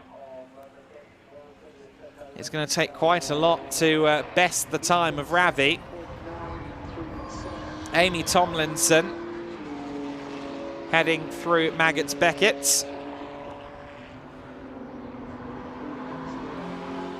It's interesting to read the different aspirations of the Tomlinson sisters, and I get the impression that potentially the most competitive of them is Lucy in the 13. She currently rides 15th on the grid. And sure enough, as I did mention at the top of this session, we have seen those in the rookie class build their speed over the course of this session. Charlotte Lowe, who was down in the mid-230s earlier on. Her best time is now 2:28.617. So she has found a lot of speed and a lot of confidence over the course of the session, which is always great to see. But certainly intriguing to see the Tomlinson sisters join in with brother Freddie and father Lawrence in the hot seat. Of course, Lawrence Tomlinson in 2006 won the GT2 class at the Le Mans 24 Hours at the wheel of a Team LNT, his team. Team LNT entered Panos Esperante GT-LM. And now Amy, one of the three sisters, competing and following in her father's footsteps. 25 seconds of the session left to go then, and unless we have a surprise package in the offing, it's going to be Ravi Ramyud, surely, who secures pole position. We do have a quick lap on for Nick White, though. He was personal best in the first sector in the 57 car, so Nick White is potentially on a quick lap at the moment. We've rode on board with him a few times, and we'll have to see how that second sector comes together. He was 4/10 off of Ravi Ramyud in the first sector, but still impressive, and could well leapfrog himself from 4th on the timing screens into the front row if he can nail a second sector. And you see there the cars crossing the line with the checkered flag already out. We've had a couple of improvements. Emma Tomlinson has just set her best lap of the session to set a 2:24.728. I'm still keeping my eyes on the middle sector delta for Nick White when that comes in, because I do get the sneaking suspicion that it could be an improvement. We've got a spin for Harry Cook in the 94 car, however. I think that's towards the village loop, if I'm not mistaken. Easy enough to do that on the power there. And sure enough, it is the village loop section of circuit, and that does mean there will have been yellow flags out for a few drivers on their final flying lap. And that may well have included Nick White, because Nick White's time has rather fallen off in the middle sector. So that could have cost Nick, who has just crossed the line. Nick White did not improve ultimately, and potentially had to obey some yellow flags. That could be the reason why. A 2:22.034 then remains Nick White's best. He will have to settle for 4th place. We still have a couple of cars yet to cross the line. I'm not sure anyone is going to set an improvement. We're just waiting to see Matt Shaw cross the line, but his sector times are a ways off. So I think it's fair to say that Ravi Ramyud has done enough with his very first flying lap of the session to secure pole position in the Ginetta GT Academy race. So very well driven in the early stages while the tyres were at their freshest. And Ravi Ramyud with a 2:21.061 will be our pole sitter when the Ginetta GT Academy goes racing at 12:04 p.m. later in today's programme. He will be delighted to secure a pole position here at the Ginetta G-Fest. This is the showcase event, of course, for all things Ginetta in the 65th anniversary year of the brand, based these days in Yorkshire. Among other festivities we'll have today, alongside the racing, we have demos from some Formula 1 and LMP1 machinery, and some wonderful Ginettas on parade too. But Ravi Ramyud practically made that a parade in the Skills Alliance-backed Century Motorsport car. He's on pole position by just under a second over Mackenzie Walker. Very close from 2nd place to 5th, though. Mackenzie Walker to Ed Akers, split by less than a tenth. Walker will be on the front row. Matt Shaw and Nick White will share row 2. Row 3, Ed Akers in the 20 will be alongside his Century Motorsport stablemate Thomas Shelley. Mark Ellman, 7th fastest. Richard Just, the second of the rookies, of course. Matt Shaw being the first of them there in the number 33 on the front row. Emma Tomlinson, just a tenth or so back from Richard Just by the end of the session. Ben Cook rounding out the top 10. Paul Livesey and Amy Tomlinson will be on row 6 later on. Phil McGarty and Harry Cook will take up row number 7. Lucy Tomlinson and Charlotte Lowe rounding out our 16 cars that competed in that qualifying session. The field split by just over 7.5 seconds. So then we have just one more qualifying session between us and the rest of the day's racing, and that will be the qualifying session for the Protyre Motorsport Ginetta GT Championship, the cars we saw at the very start of the day, who finally got to do their 4th round of the season about a month late, owing to weather delays at the British GT event last month. They will have a qualifying session taking 20 minutes in the next few moments. It's due to get underway, though, in about 13 minutes, so we might have a little bit of a hold before we get the Protyre Motorsport Ginetta GT Championship, the G56s and the G40s together on the circuit. That qualifying session due to begin in about 14 minutes. So then the festivities I mentioned earlier on. I did mention LMP1 cars. Of course, Ginetta did build an LMP1 machine in the late 2010s. Was one of the last new build LMP1 cars before the current hypercar rules came into effect. Ran at the Le Mans 24 Hours, did the Ginetta G60 LTP1. In fact, I think that was its first race in the World Endurance Championship. Later on, the car competed at events such as the 29 4 Hours of Silverstone, and we should see that car out on the circuit in a little while. So qualifying is not quite over for the day yet, because we've got one more session, and it's the Protyre Motorsport Ginetta GT Championship.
So we understand that the session for the Ginetta GT Championship will begin as scheduled at 10:48. So we are going to have just over 10 minutes before the next on-track action.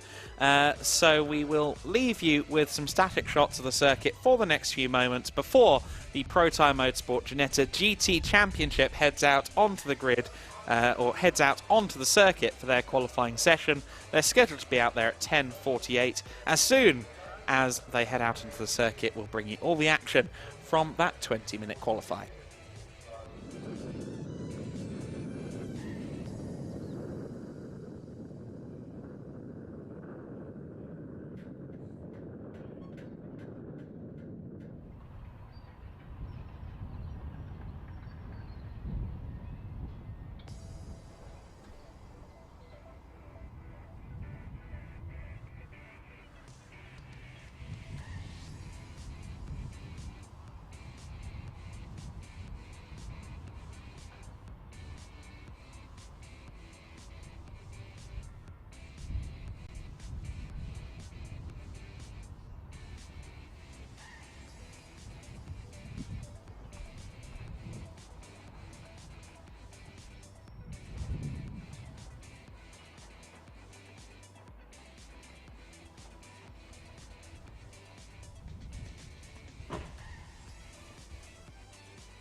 So as you've been seeing, the cars are ready for the Protyre Motorsport Ginetta GT Championship qualifying session. Another 20-minute qualifying session about to get underway. And of course, in this case, these drivers raced less than 2 hours ago, with round 4 of the championship finally taking place after round 8 of the series, for reasons we've already discussed. The weather delay here at Silverstone in the British GT last month, forcing race 4 onto this Friday morning. So the drivers that were maybe struggling with their setup in that race, they've not had a lot of time to try and find a resolution. For those who have good momentum coming out of the race, then they'll be very excited for this qualifying session. There is Bailey Anglis getting psyched up.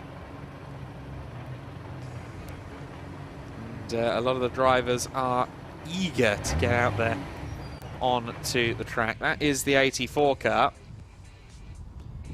one of the GT Pro class entries.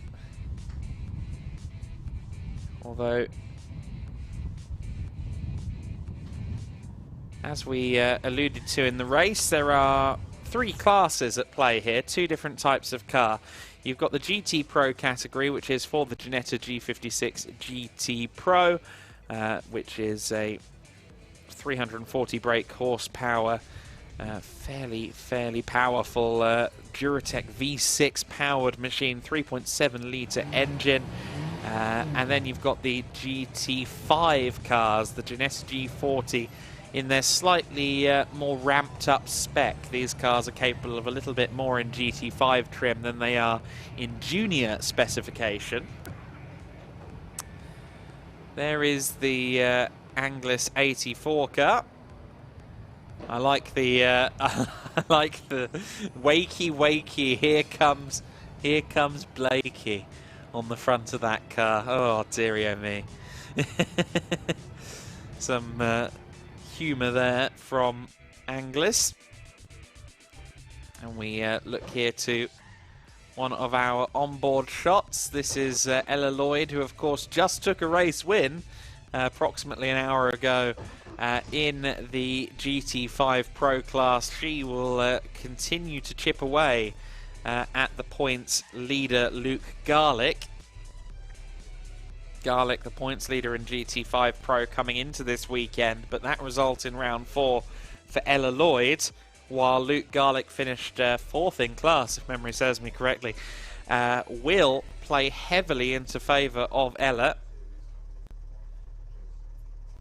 We are a little under 4 minutes away from the beginning of this session, so in the next few moments you'll see these drivers change their conditions a little bit. You see here Callum Davis, he's chilled out at the moment, he's got the door open.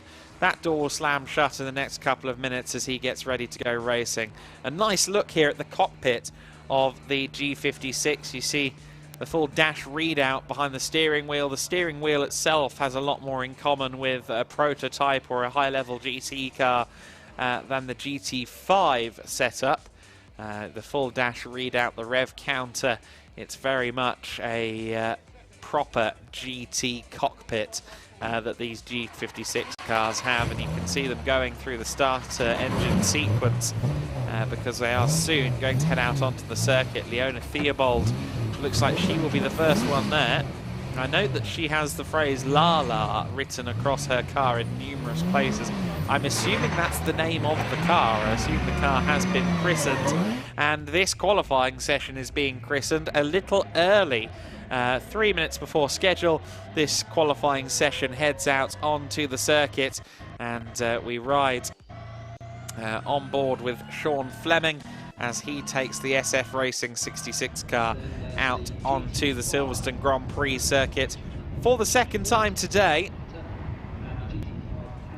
So the GTP, the GT Pro class cars will lead the way. The GT5s will follow thereafter. We'll see what Ella Lloyd can do.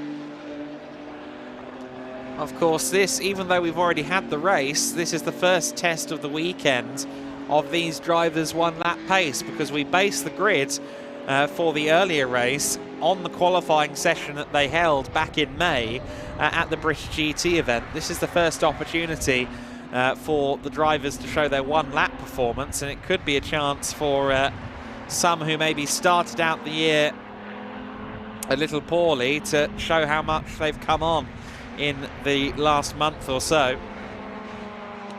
Certainly we are seeing quite the progression from the likes of that number 28 driver, Ella Lloyd. I think Ella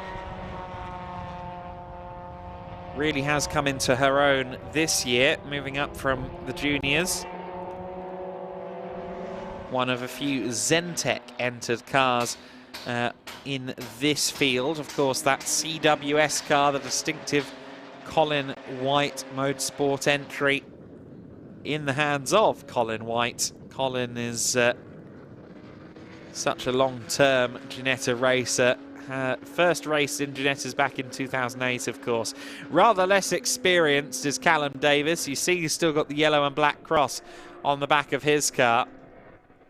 But how impressive is it that he's already at this high of a level?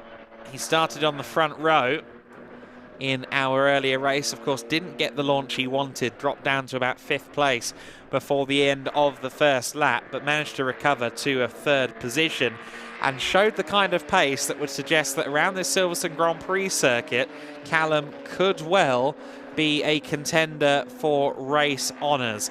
So hopefully another good qualifying session for Callum Davis, and if he can parlay that into a good race start as well, then we could be on for an impressive showing. First flying laps are underway then, with 17 minutes and 5 seconds of this race left to go. There's Leona Theobald through Copse for the first time. Fleming following.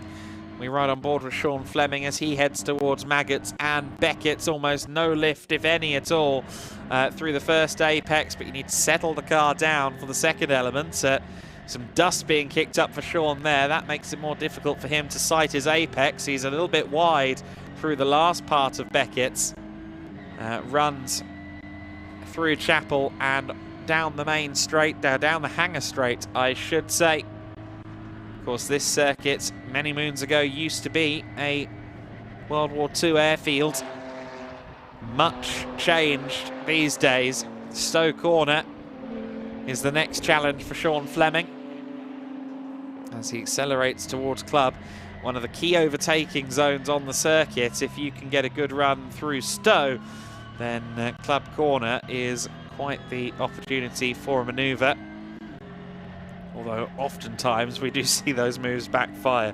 Ford Escort ended up on its roof a couple of years ago there, but actually rolled back over and continued on racing. Such was the bravery of that driver. Hamilton Straight and Abbey and Farm for the 66 as he heads up towards the Village Loop section now. You see there, just sticking to the middle of the circuit there, but still getting a good turn in for Village. Really wrestling the car out of the loop and through Aintree. Wellington Straight opens up to him next. And Fleming, who was at the back of the order in the GT Pro class, will be hoping that this lap and those that follow maybe put him a little bit further up the grid this time. Under braking for Brooklands then. Sacrifice the first pass of the corner to Apex the second. Now, fortunately, in pit lane, we have a car potentially in the wars. That's the number 63 of Connor Garlick. Garlick with the bonnet open. The bonnet open, bonnet missing. I wonder if that might be why the car's in. Literally, the bonnet maybe went on its own adventure. We'll have to see. But I hope we get to see Connor Garlick back out there again. Of course, he was fighting in the top 5 in the race earlier on. Ended up finishing in 5th position, just behind Carl Garnett's, just ahead of Colin White. Ella Lloyd has just gone to the top of the GT5 Pro classification. No massive surprises there. White in P5 for now. Ruben Hage in the number 6 is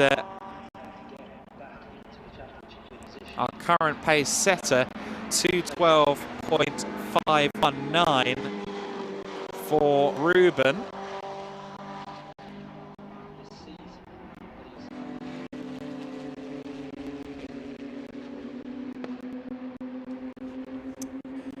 So Ruben with a 2:12.519, that really illustrates the differences between the Ginetta GT Championship and the G56 Academy cars. Of course, the Academy cars aren't running on slicks, whereas these Protyre Motorsport Ginetta GT Championship cars are running on slick Michelin tyres. So quite a lot of difference in pace to be found from those slicks. 2:12.519 is the current benchmark for Ruben. Callum Davis is the closest, just exactly 3/4 of a second off, in fact, to 2:13.269. Here is the number 7 car of Wager. So Wager, who wasn't actually in the previous race, isn't on my entry list either, but Gary Wager, a late addition, it seems, to the grid. Gary Wager currently 7th fastest in the number 7 car. How apropos is that? Ruben Hage has improved on his second flying lap, a 2:12.460 for Ruben. So a absolute fastest first sector, and also improved on his best time sector 3 as well. Callum Davis, the fastest of anybody at the moment through final sector. So Callum has found his footing through the last sector. He's just trying to string together the rest of the lap. I've got to string together sentences too, easier said than done. So 11 minutes and 55 seconds of this session left to go, and once again we have one car that is streaked off in the distance, and it is Ruben Hage in the number 6 car, who seems to quite like this Silverstone Grand Prix circuit. Of course, he had the pole position for the round 4 race that we had earlier on today, and inverted that into a win despite the best efforts of Luke Reed. Luke Reed, who is yet to set a competitive time, but will be crossing the line shortly. So we'll see Luke Reed move towards the sharper end of the field in just a moment. And sure enough, crosses the line now to go 3rd fastest, 1.3 seconds off pole. But Luke Reed establishes himself in the top half dozen or so, exactly where he would want to be. So we do have a couple of extra cars in this race. Of course, drivers who weren't entered for round 4 of the championship at Silverstone didn't race in our run earlier on.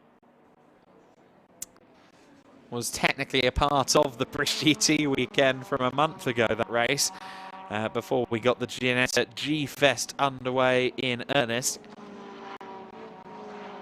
We do have a few extra cars, 9 of the GT Pro Class cars. In fact, it will be 10 of the GT Pro Class cars in this session. Leona Theobald improves to 5th fastest, so Leona starting to show some pace out there in the number 8 car. Theobald, the 17-year-old racer, as we mentioned, only had one season last year in Ginetta Juniors before moving up to the very sharp end in the Ginetta GT Championship. So quite the step up for Leona Theobald, and we expect her to show more progression and more pace as the year goes on. Also interesting to see that Blake Anglist is there in 3rd position. So Blake in the 84 car. Wasn't in the earlier race, but is showing his hand now. Wakey, wakey, here comes Blakey indeed. We're still not seeing any improvements from Haig at the top. Ruben Haig in the number 6, still just about 2/3 of a second up on Cam Davis, but Davis's last lap time was an improvement, 2:13.120. I do think that someone like Callum Davis, potentially Luke Reed, could well move up the order a little bit before the end of this session. But the question is, can anyone beat that pole time? It's certainly a good lap time. Hard to beat, yes. Impossible? I don't know about that. Blake Anglis, of course, is the older brother of Bria Anglis, who races in the juniors. Bria, I know, is keen to do the Le Mans 24 Hours one day with big brother Blake. Good to see Blake Anglis back at the wheel of a Ginetta. Was the G55 Pro Class Vice Champion in GT4 Super Cup last year. So making his return with his new G56 that he has moved up to. And I'm sure excited to be back at the wheel of the 84 car. Top three are all in the pit then. And we haven't seen any improvements lately at the sharp end. We have seen a change, though, in the GT5 Pro order, and that's Will Rochford, who has gone to the top. Will Rochford, who, remember, had a brilliant scrap with Sam Harvey at the end of the race this morning. Of course, Sam Harvey ended up coming out on top for second in class behind Ella Lloyd. But Will Rochford is currently GT5 pole sitter with a 224.314. So not much in it, because just half a second back is Ella Lloyd. We'll see if Lloyd can improve. We do have a good lap coming in, actually, from Sam Harvey.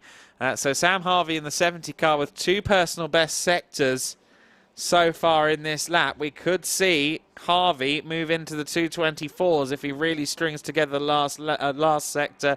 He does not manage to do so. The Zentek Motorsport car does move up a position.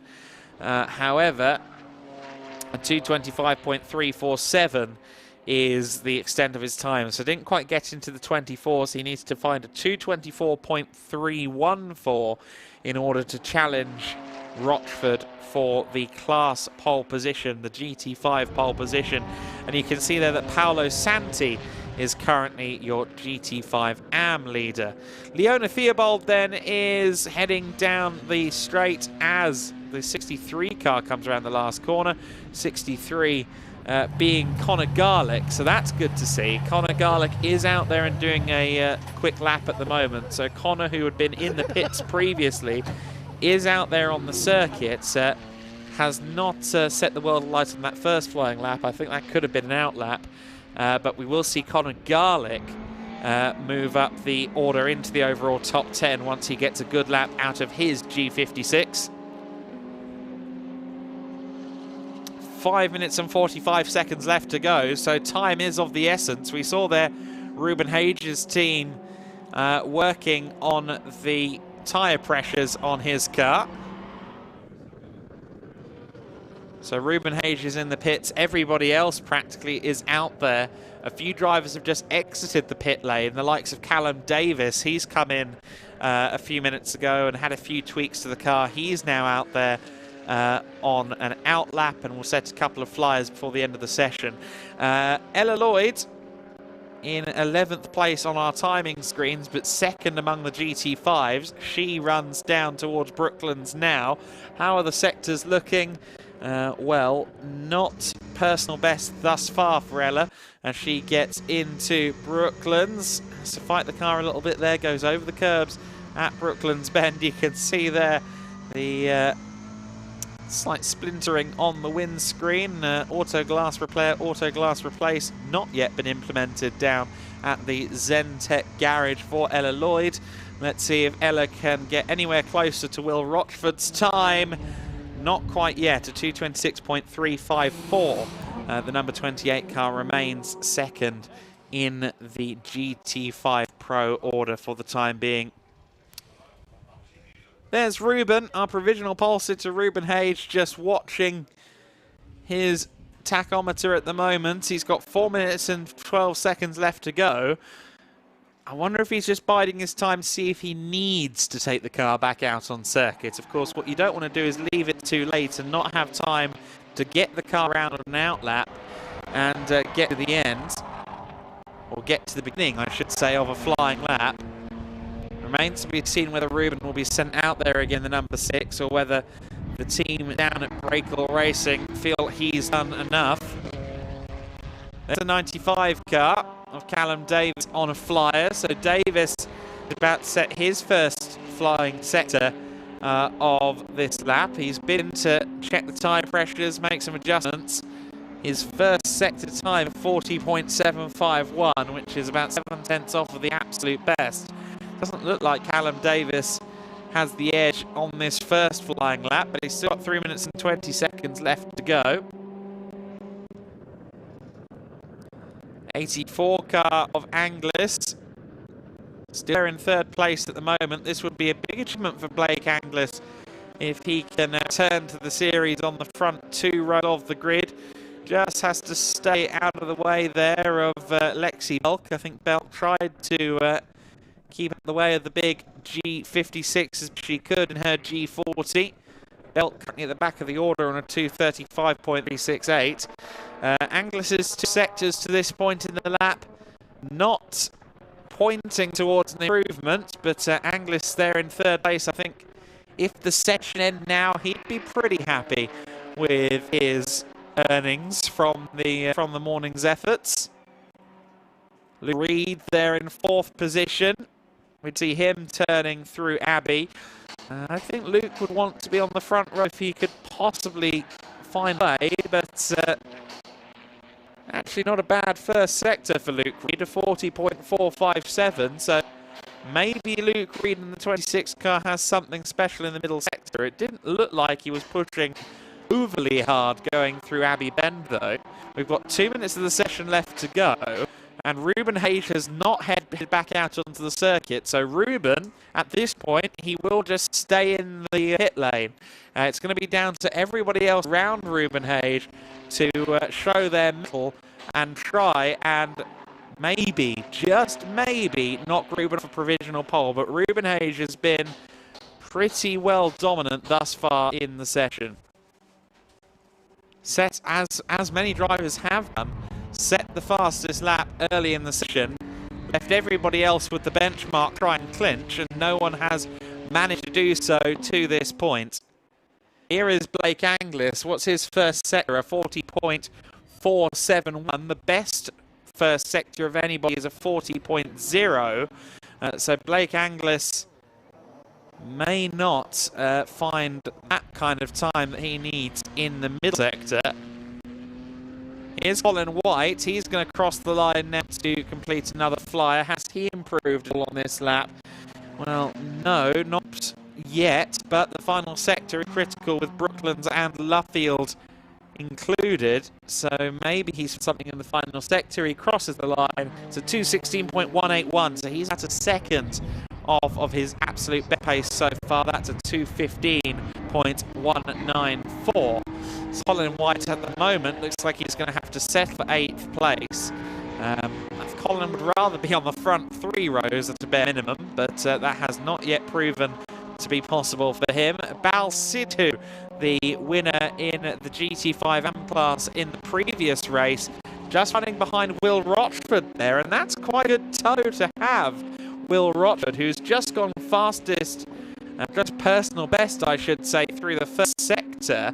I believe that might be one of the fastest times we've seen out of a GT5 car in this session through Sector 1. So Rochford could be about to improve. Of course, he's already the pole sitter within the GT5 Pro class. So we could see him just further his authority on the class and say, look, this is what I'm actually capable of. But we'll see whether or not he does improve on the lap.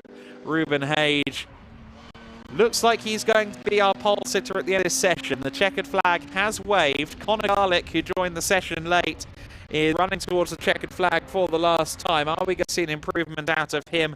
I don't believe we are. His best time is a 2:14.826, and a 2:14.826 remains his benchmark in the session. 6th fastest then for him, Connor Garlick. I think 3rd row start, he'll be fairly content with that. At the end of the day, the qualifying only means so much, especially from a standing start as well. There are good opportunities to make up positions when we go racing a little later on in the Ginetta GT Championship. As you know, we've already had a race for the GTs at 9 o'clock this morning, but their first race, or rather their second race of the day, but their first race originally scheduled 2 for this weekend will begin at 12:42. That's due to be a 20-minute race. So we should see them back out on circuit in about an hour and a half's time. Ruben Hage then will be our pole sitter for the 9th round of the Protyre Motorsport Ginetta GT Championship. He'll be joined once again on the front row by Callum Davis when we go racing. And Callum Davis is going to be chomping at the bit to get a better time out of, or a better start to his race than he had this morning. You might remember in the race earlier on that he struggled to get the car off the line, ended down in 5th place, had to work his way back to a podium. Won't have to do that if he can just get the launch right, and he's got another opportunity to be on the front row when we go racing later on. Ruben Hage then, our pole sitter in the number 6 car. Callum Davis is second fastest. Blake Anglis will line up on row 2 alongside championship leader Luke Reed, Carl Garnett and Conor Garlick on row 3. Leona Theobald just pipped Colin White at the end of the session. They were trading times towards the end a little bit. Sean Fleming and Gary Wager round out the GT Pro class cars, round out the overall top 10. Onto the GT5s, and Will Rochford is your fastest competitor. Ella Lloyd is second. 3rd and 4th place within the GT5s, Nathaniel Hodgkiss and Sam Harvey. Sam Harvey, he was runner-up in the race earlier on in the GT5 Pro class. Paolo Santi, the first of your GT5 AMs, ahead of Al Sidhu. Karim Sekat in 17th. Luke Garlick 18th. And Lexi Belk, the 19th and final of the runners that we had in that qualifying session. So that is the end of qualifying for today here at the Ginetta G-Fest. We do have qualifying sessions each morning before heading into the 2 races per day that each championship have. We will go racing again very shortly, though. The Michelin Ginetta Juniors will be out on circuit at 11:26. If you've been bored of hearing me all morning, I am happy to say that when we go racing shortly, we'll have a second voice in the box. We'll also have podium interviews as well. So the broadcast is about to expand in terms of personnel and potentially quality as we go into the racing. The Ginetta Juniors will be on track in just under 20-minute time.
Check 1, 2, check 1, 2.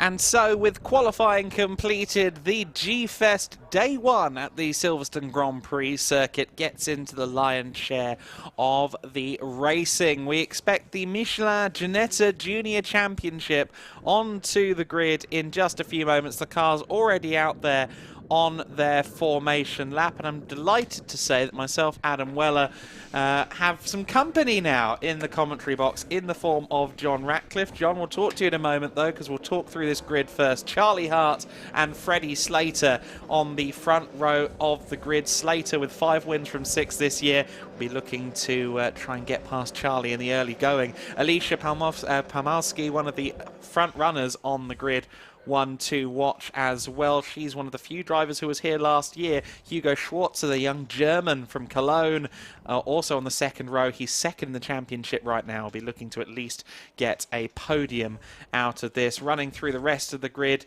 you see there Chase Fernandez. He's 8th on the grid. Now, Chase was a driver who didn't get his time in quali particularly. I think he's got more pace than his place on the grid suggests. He will line up 8th with Mikey Porter alongside him. Row 5 is Luca Hopkinson and Henry Jocelyn. We did miss row 3. That's Leo Robinson and Razor Seaworthan. Row 6 of the grid is, well, that's row 5 there, but row 6 is Tom Spragg and Mackenzie Douglas. Row 7 will be Freddie Allen and Edu Robinson. Row 8 will be one of our onboard cars, Harry Moss with Felix Livesey. Row 9, Alfie Davis and Bria Anglis. And then row 10, Holly Mile and Finn Harrison. So 20 cars on the grid, Ginetta Juniors. John Ratcliffe, I'm sure you've seen Ginetta Junior racing before. We know it's short, sharp, frantic racing. Looking forward to this one? Good morning, sir. Good morning, everyone. I'm super excited. I wasn't expecting to be in the commentary box today. I was going to be out on the cameras, but it was a bit chilly, and I thought, hey, I'll come back in the commentary box and have a bit of fun. But yeah, this should be absolutely epic. Yeah, 20-minute race from a standing start. The Michelin Ginetta Junior Championship about to go racing for the first time this weekend. Keep an eye on that number 7 car.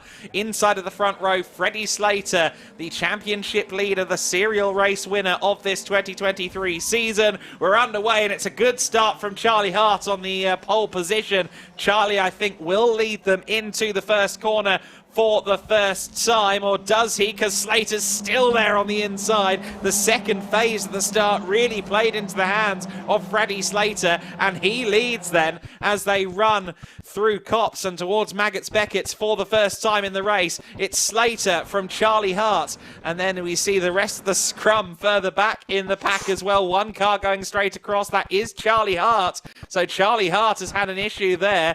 33 car of Hugo Schwarzer is up to second place. Charlie Hart slots in just behind him in third. Then it's Alicia Palmowski in fourth position just behind them. But Freddie Slater with the ideal getaway. Yeah, Charlie Hart had a really good start, didn't he? He got it well off the line, but Slater just came back through on that second phase, as you say. Very, very impressive. Now having to defend here into that right-hander at the bottom of the straight. It's all getting very slidey. You can hear the tyres absolutely screaming as they're still trying to go 2 by 2 as they get to the exit. Yeah, that's the siren signal of treaded Michelin tyres being tortured as they go through Stowe for the first time. Freddie Slater, familiar territory for him in the lead of a race here at Silverstone. He's already taken a victory here at Silverstone this season in the Michelin Ginetta Junior Championship. The rest of the field forming an orderly queue behind him. Not so orderly further back in the pack as we have some side-by-side action. I believe Hopkinson and Jocelyn potentially that for 9th and 10th position. The rest of the field streaming through down the Hamilton straight. 51 car making up some places as well. That's Edu Robinson, the young Spanish driver. Spanish karting champion in years gone by.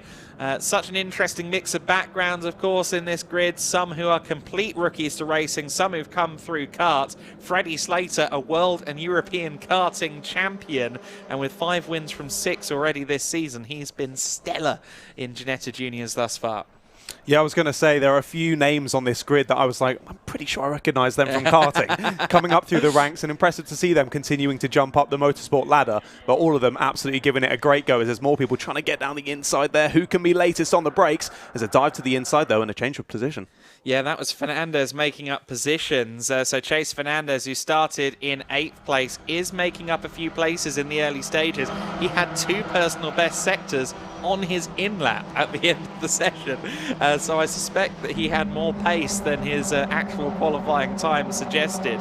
Across the line then for the first time, and it will be Slater who crosses the line first. But look at Charlie Hart. He's got back into 2nd place and is welded to the back of Freddie Slater. So he's gotten past Hugo Schwarzer. Alicia Palmovsky is going with them as well. It looks like it could be a 4-car train unless Chase Fernandez manages to catch up to them, because he's in 5th place from 8th on the grid. Side by side then, as Charlie Hart manages to negotiate his way through into the lead, properly sideways through Maggots and Beckett, just about holds on to it and manages to find the apex. Hugo Schwarzer trying to get to the inside there of Slater. Freddie Slater demoted to 2nd position. Of course, he's now got the slipstream down the hanger straight from Charlie Hart, but he's bringing everyone else with him.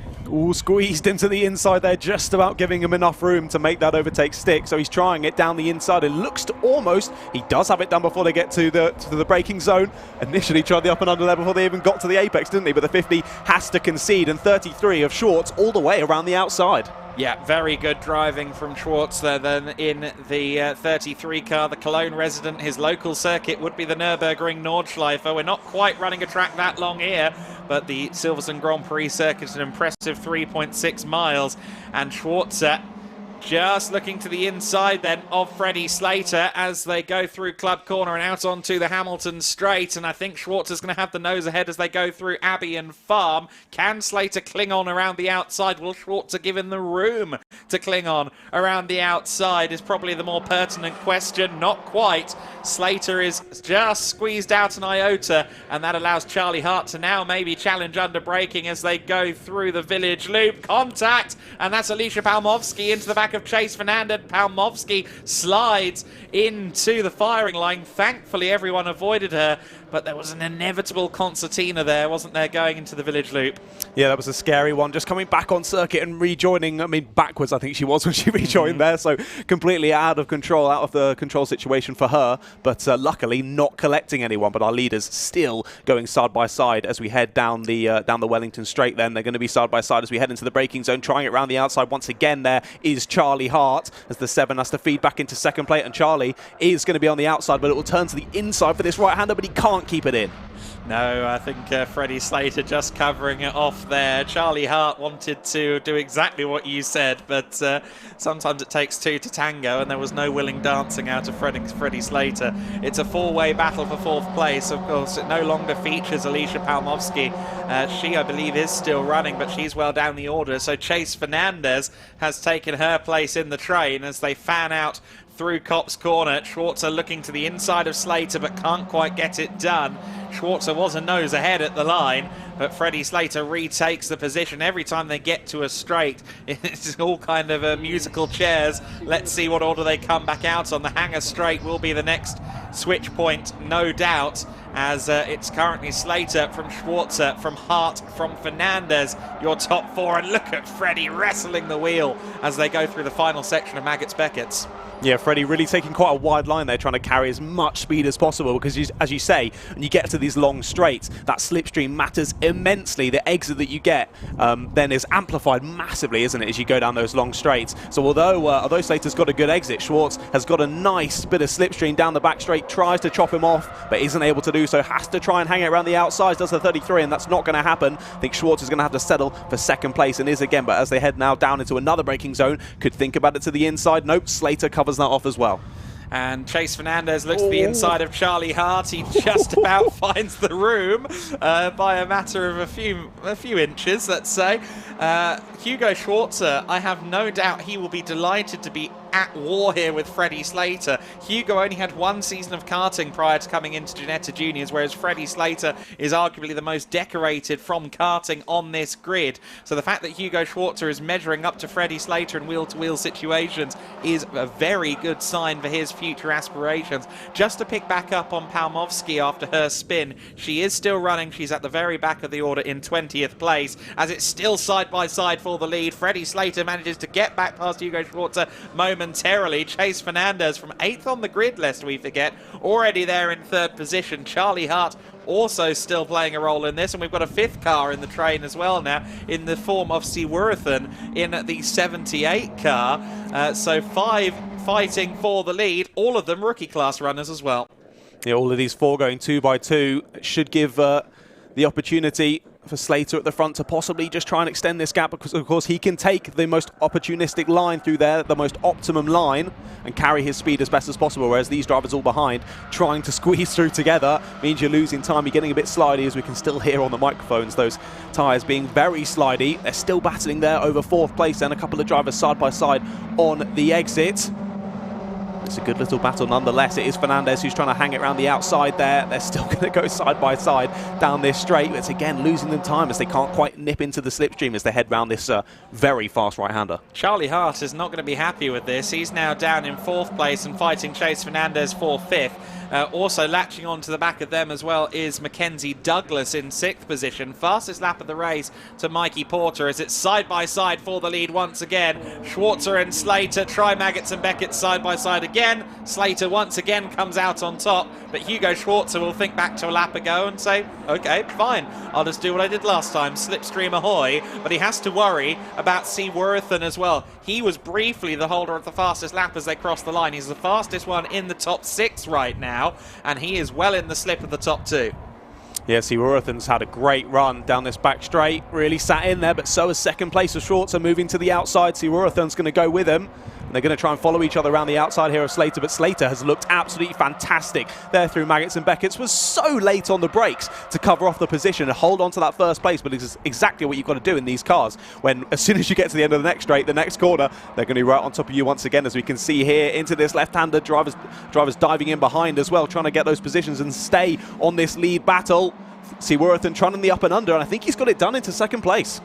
Yes, he does. The leading train is now comprised of 8 coaches, and they're not all staying in a line by any stretch of the imagination. Siwurathan has to go defensive because Charlie Hart comes towards Abby Pence. 3 wide briefly. Hugo Schwarzer carries the momentum to hold on to 2nd place for now. The last thing we want to do is give 3 car lengths to Freddie Slater, though, because Slater has been known to bolt as soon as you give him the opportunity. Charlie Hart side by side with Chase Fernandez once again, and contact between the 2 of them, briefly dislodging the bodywork on Chase Fernandez, but it looks like that car might actually be okay. I was worried that he was going to lose that bonnet altogether, but thankfully he keeps going. Has lost a couple of positions. That would have been a heart in the mouth moment for Chase Fernandez. Yeah, that would have been a bit of a scary one, thinking he's out the race. You see your bodywork suddenly start to fly up, although that bonnet is continuing to rise. You see, this could become a difficulty for him if it starts to block his view out there. We'll keep an eye on that, but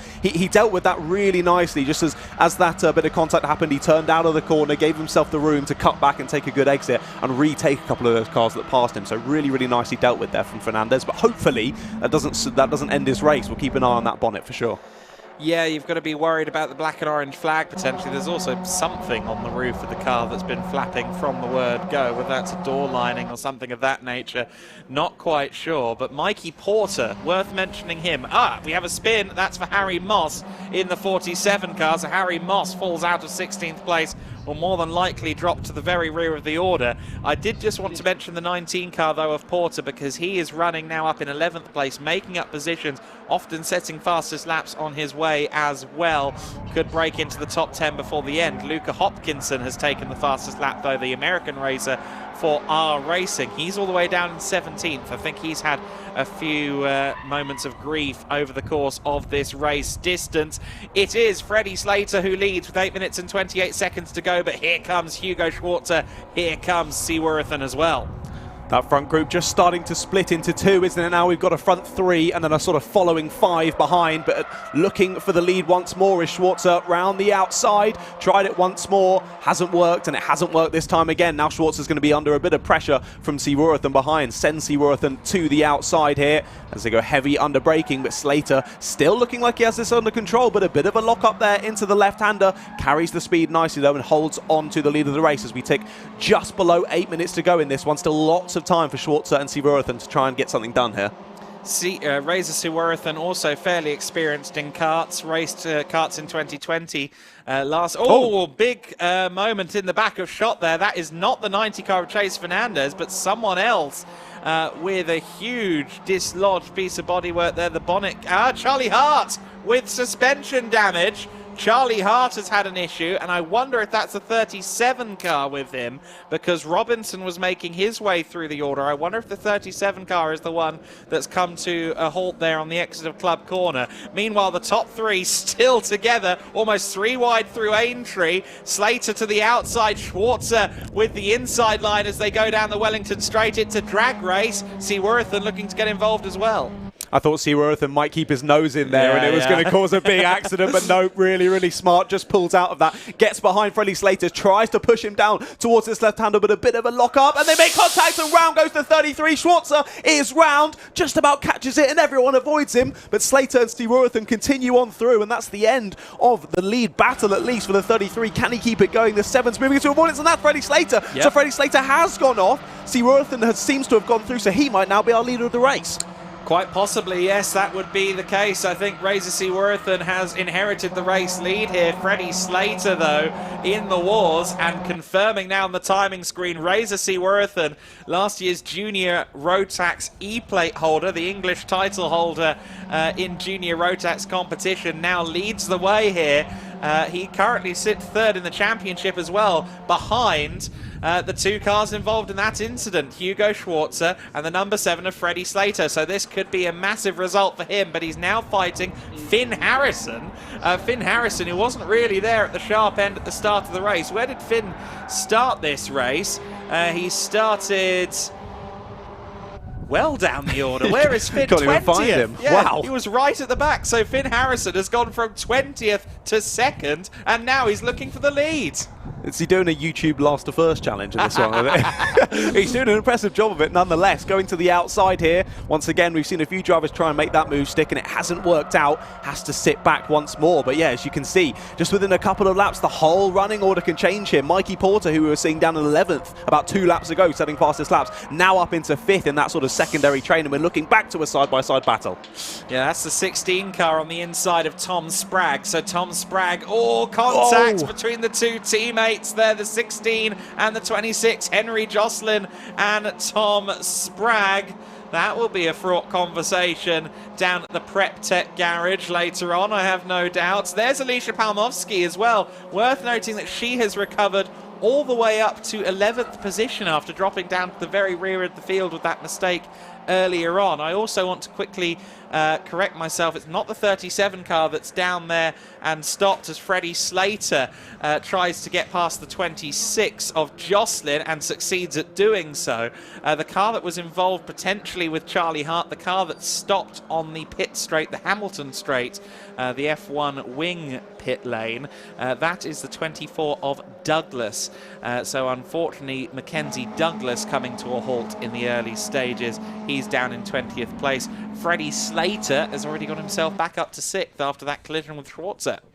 He's flying, isn't he? We saw how well he did out front, leading the pack and defending nicely. Now having to do a completely different race of chasing back down the leaders and trying to catch back up with these two. But as these two continue to battle, that is helping everyone behind, including Freddie Slater, to catch that gap back up once again. Because the more you defend, the more time you're all losing, and the more everyone starts to close up. What a dream race this would be for Finn Harrison. 2nd place, started 20th and last on the grid. If he can secure this win, that would be a victory for the ages. is for Finn. He's got the inside line going into Cop's corner. Surely he's got the position. Yes, he does. Very nicely executed manoeuvre there. Chase Fernandez says, oh, are you giving up positions, Mr. Seaworthen? I'll take one too, if you're asking. Let's see if Chase Fernandez can try and secure a move going to Maggots Beckett's. Not quite close enough. Finn Harrison with Seaworthen right on his bumper. And this top three, I get the feeling they're probably going to fan out on the Hanger Straight. Watching them through Maggots and Beckett's is ridiculous how quickly they chuck it in, sliding on those tyres, absolutely nose to tail. It is fantastic to see, but we do have a new leader of the race, and as you say, what a dream result this would be to take the win here. Only 3 more minutes to hold on, but it's going to need a lot of effort to do so, and as we can see they are doing, moving to the inside to cover that move. The 78 is wanting it, slidey on the brakes behind, trying to get back involved as Seaworthen, but now Harrison holds the lead. Keep an eye on Leo Robinson as well there in 4th place. He seems to be closing in with every apex that these 3 cars go side by side with each other. It is Finn Harrison though in the lead. He gets a little bit unsettled through Club Corner. You can see there's some debris down there as well where Charlie Hart and Douglas collided with each other that they have to be wary of. And it's a 4-car train with a 5th carriage coming in hot. The 5th carriage is Mikey Porter, who of course was setting all of those fastest laps earlier on. Porter, who started outside the top 10 himself. Yeah, an impressive race from Porter. I'm interested to see what he can do when he joins the back of this train. I mean, when is now. He's already with these two, but he's already trying it around the outside. As we can see, Fernandez trying it down the inside. A little bit of contact, tries to force his way through. Our leader goes a little bit wide, and the 78 moves back to the lead. So Seaworthen back to first. The 38 a little bit wide for Harrison, dropping to 3rd, possibly 4th, under a bit of pressure from the 37 on the outside. I can't even keep up with this one, mate. No one can, but Finn Harrison there going wide with a little bit of assistance from Seaworthen. The 5-car melee for the lead goes down the Wellington Straight towards Brooklands. We've got 1 minute and 35 seconds left to go. They will start the final lap this time by, and Chase Fernandez, even though he probably can't see the braking zone with that bonnet lifting after the contact earlier on in the race, he is our race leader. It's Finn Harrison from 20th on the grid in 2nd. Up to 3rd place now is Mikey Porter. I will correct myself, he started in 7th, but he dropped outside the top 10 on the first lap. So he's had to make up upwards of 10 places to get into this lead pack. 4th place across the line, just confirm that. Oh, checkered flag, early checkered flag. Well, that's news to me and news to you, but Chase Fernandez has taken the win there. We were a lap away from the conclusion. 1 minute and 5 seconds were left on the clock, but they've taken the checkered flag early. Chase Fernandez has secured the victory. I wonder if he was surprised as I was. Finn Harrison takes 2nd place, then Mikey Porter 3rd. Razor Seaworthen takes 4th place ahead of Leo Robinson in 5th. Freddie Slater recovering 6th place. If we'd had one more lap, Freddie would have been there. Potentially could have salvaged a podium out of that. Henry Jocelyn in 7th. Hugo Schwarzer 8th place. Alicia Palmowski and Edu Robinson rounding out our top 10. Rather disappointed that we got the checkered flag early there because it was setting up for a grandstand finish. But, well, nonetheless, what a result there for Fernandez. Chase Fernandez, who started 8th, didn't think he got the most out of his qualifying session. And sure enough, he's managed to get to the top step. Yeah, a little bit gutted we didn't get that last lap. It was setting up to be fantastic, wasn't it? But a brilliant race from Fernandez. I mean, for one, the fact that every time he would brake, he would lose vision of the circuit. I think that's pretty impressive in and of itself. But yeah, what a race to kick off the day for me anyway in the commentary box. That was absolutely fantastic. Oh, that was a brilliant race. Chase Fernandez claiming the win then by less than a 10th, as is the case in Ginetta Juniors a lot of the time. Finn Harrison 2nd place, and Mikey Porter will join them on the podium. 2 Assetto Racing cars in the top 2 as well. I'm sure Assetto will be happy with that. Their drivers coming from 8th and 20th respectively to achieve that. Razor Seaworthen was leading at one point on that last lap. He ends up in 4th place ahead of Leo Robinson in 5th. Freddie Slater in 6th position. Henry Jocelyn in 7th and Hugo Schwarzer in 8th place. The first of the non-rookies is Alicia Palmowski, who of course had that spin in the early going, and Edu Robinson rounding out our top 10. Freddie Allen and Luca Hopkinson in 11th and 12th. Tom Spragg and Felix Livesey 13th and 14th. Bria Anglis, I should say, in 15th place, ahead of Harry Moss, the 47, son of Nick Moss, finishing where he started actually in 16th place, despite the spin that we saw earlier on. Holly Mile in 17th and Alfie Davis in 18th position. Of course, we saw Charlie Hart and Mackenzie Douglas seemingly making contact. I don't think we saw the contact as it happened, but Charlie and Mackenzie both stranded there at Club Corner, did not get to see the finish. Of course, Charlie Hart, our pole sitter, going into this race, we're very disappointed with how this one has panned out. But that's the nature of the beast, isn't it? Sometimes you get swallowed into the pack in this style of racing, and sometimes that can go horribly wrong for you. Indeed, yeah. Racing doesn't always go how you plan when you leave the pit, so it is what it is. But a lot of these drivers super young, just continuing to learn that racecraft, and I mean the racecraft in that race was impressive to say the least. So yeah, fantastic job from all of the field there. I think you're right in saying that I'm not sure if they actually knew it was the last lap, because Harrison, who was just behind Fernandez, I think as they came around the final corner, saw the checkered flag and just immediately dived to the inside. And like, oh, okay, it's the checkered. I need to dive to the finish line here. But anyway, what a fantastic race and what a fantastic finish. Yeah, brilliant stuff, and I'm sure we'll see more out of that, more of the same out of the Ginetta GT Academy drivers, who will be up next on the circuit. Now that we're into the racing, we are, I believe, expecting to catch up with our podium in a few minutes as well. I'm particularly curious not just to hear from Chase Fernandez, who of course made up quite a few positions in his own right from 8th on the grid, but Finn Harrison, who started 20th, finished second and was leading at one point on the last lap. That is a race to be admired for Finn Harrison. I'm sure that our colleague Peter Snowden will get the lowdown on that. Good job as well from Mikey Porter. What a podium that is. 2 of them from the 4th row, 1 of them from the 10th row. That's just insanity, isn't it? Insanity. But I think that just shows, well, firstly, how fantastic it is racing in the Ginetta Junior Championship, but also this circuit is really conducive of close racing, those long straights, then into quite technical bits where they all then dive for the overtakes. Yeah, it made for really good racing.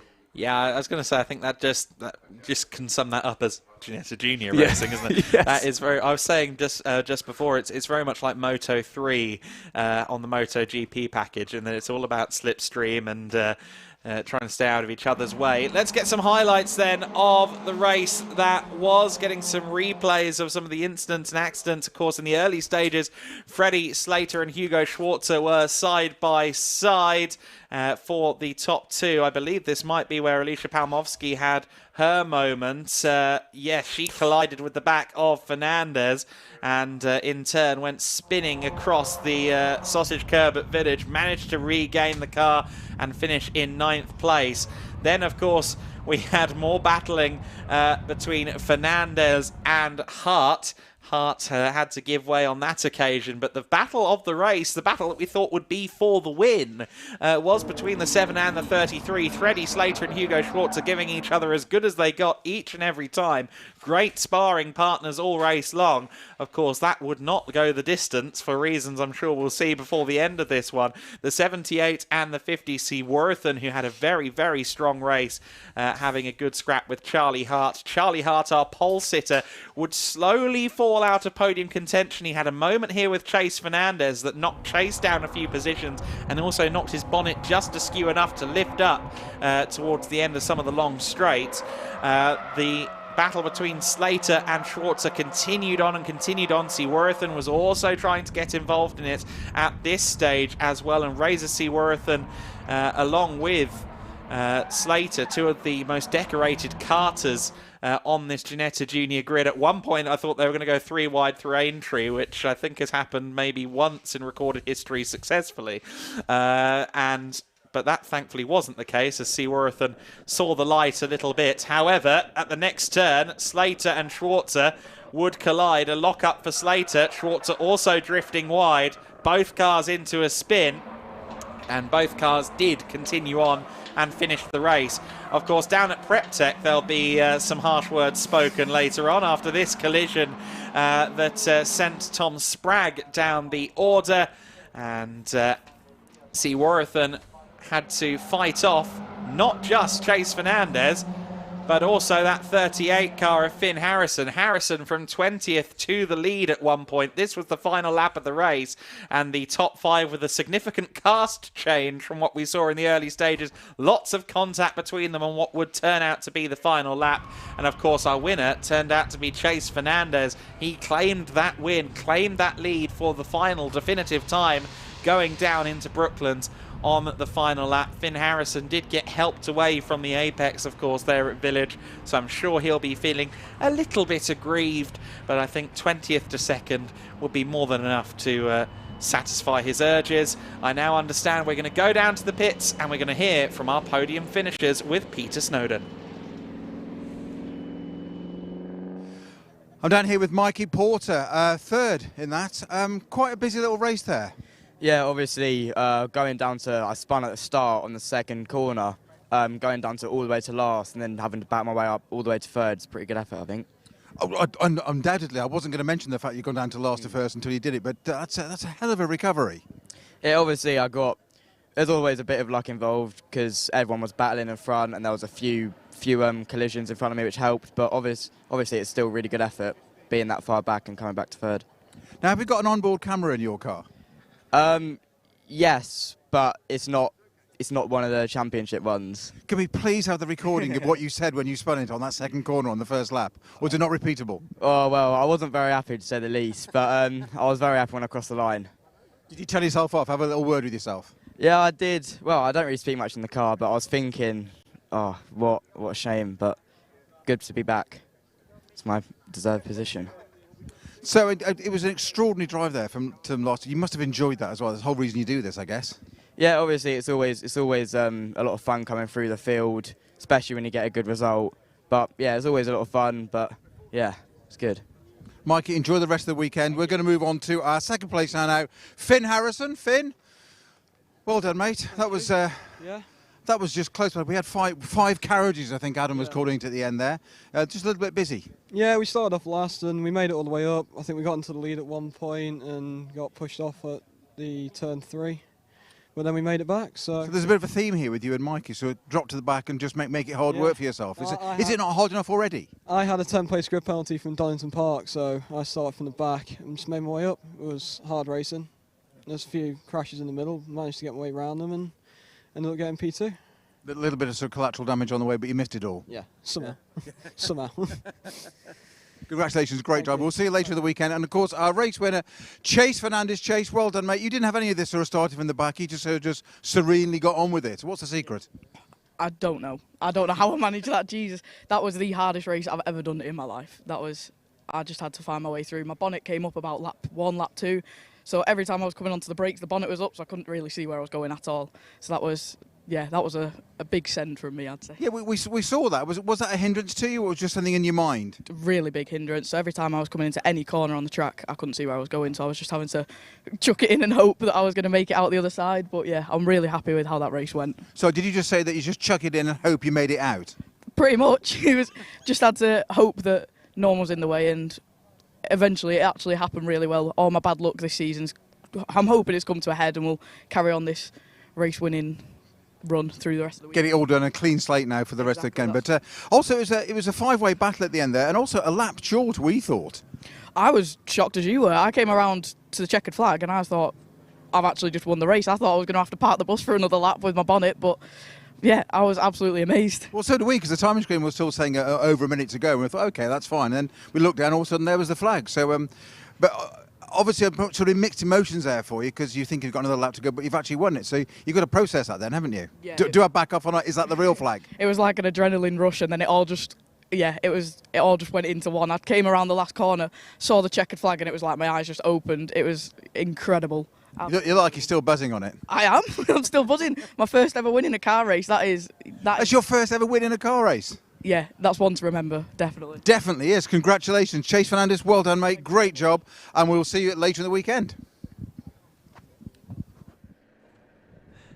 What a joy to hear from those. Congratulations to Chase Fernandez on his first win in the Ginetta Juniors, his first win in a car in general, and a hard-earned victory that was, as well. As he alluded to, couldn't see into the braking zones as well. It's difficult to sight your apex when you're in a pack of cars anyway. When you've got your bonnet prohibiting you as well, that's... well, just the fact that he was so precise and able to stay out of trouble, let alone win the race, sensational. Yeah, we knew he was having some difficulties, didn't we? There were a couple of times in the braking zone you could see he was a bit nervous to chuck it in, and now we realise that's because he literally couldn't see the apex at all. Yes. So I think that's pretty impressive. And yeah, just great to see Chase, as he put it, absolutely buzzing after that one. So as he should be, had a great battle out there on circuit and came out the victor. So really, really impressive. Yeah, it was very impressive. I mean, you saw he's a very young man, one of the younger drivers on the grid, and yeah, he couldn't see over the bonnet, probably because he's sitting very, very low in the car. But great job from Chase. He will go into our second race later on with a lot of momentum and fire in the gut after that one. So you see that the marshals and the pace car are already getting themselves prepared for another grid of cars. Our next grid out on the circuit will be the Ginetta GT Academy, a 20-minute race for the GT Academy, scheduled to begin in just a few moments' time. Should be due on the circuit any minute, because they are set to start in 5. I think we might be a few minutes behind schedule on that one. The GT Academy cars, you are running treaded tyres on G56 on the Ginetta G56s, so 3.7 litres and 300 odd horsepower through treaded tyres can get a bit sketchy at times. Of course, we've already had the qualifying session, so let's run you through the grid as we get ready to see these. We'll talk you through the grid in a minute when the cars are out on the circuit, but the Ginetta GT Academy cars will be out there in just a few moments.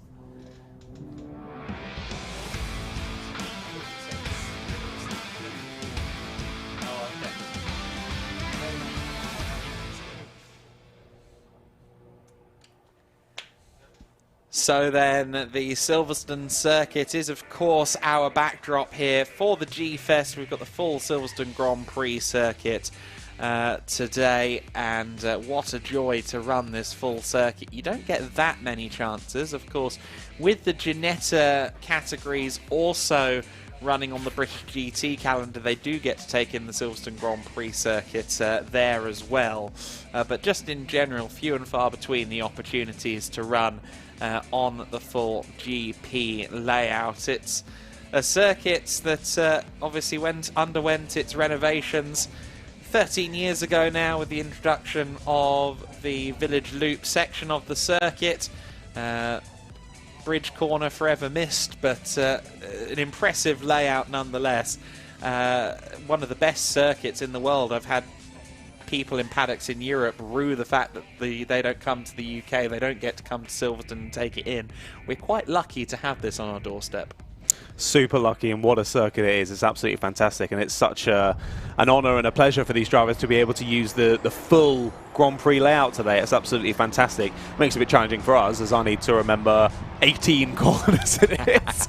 But hey, so do the drivers as well, so they have it just as challenging. And that makes it really tough, especially on a day like today where you have these qualifying sessions to kick it off. Stringing together a lap on such a large circuit is incredibly difficult, so impressive for Ravi there to stick it on pole. Yeah, Ravi Ramid, the better part of a second up on the rest of the field in qualifying. He'll be joined by Mackenzie Walker on the front row of the grid for this race.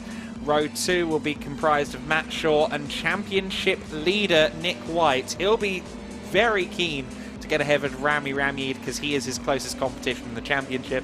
Ed Akers is there on the third row alongside Thomas Shelley.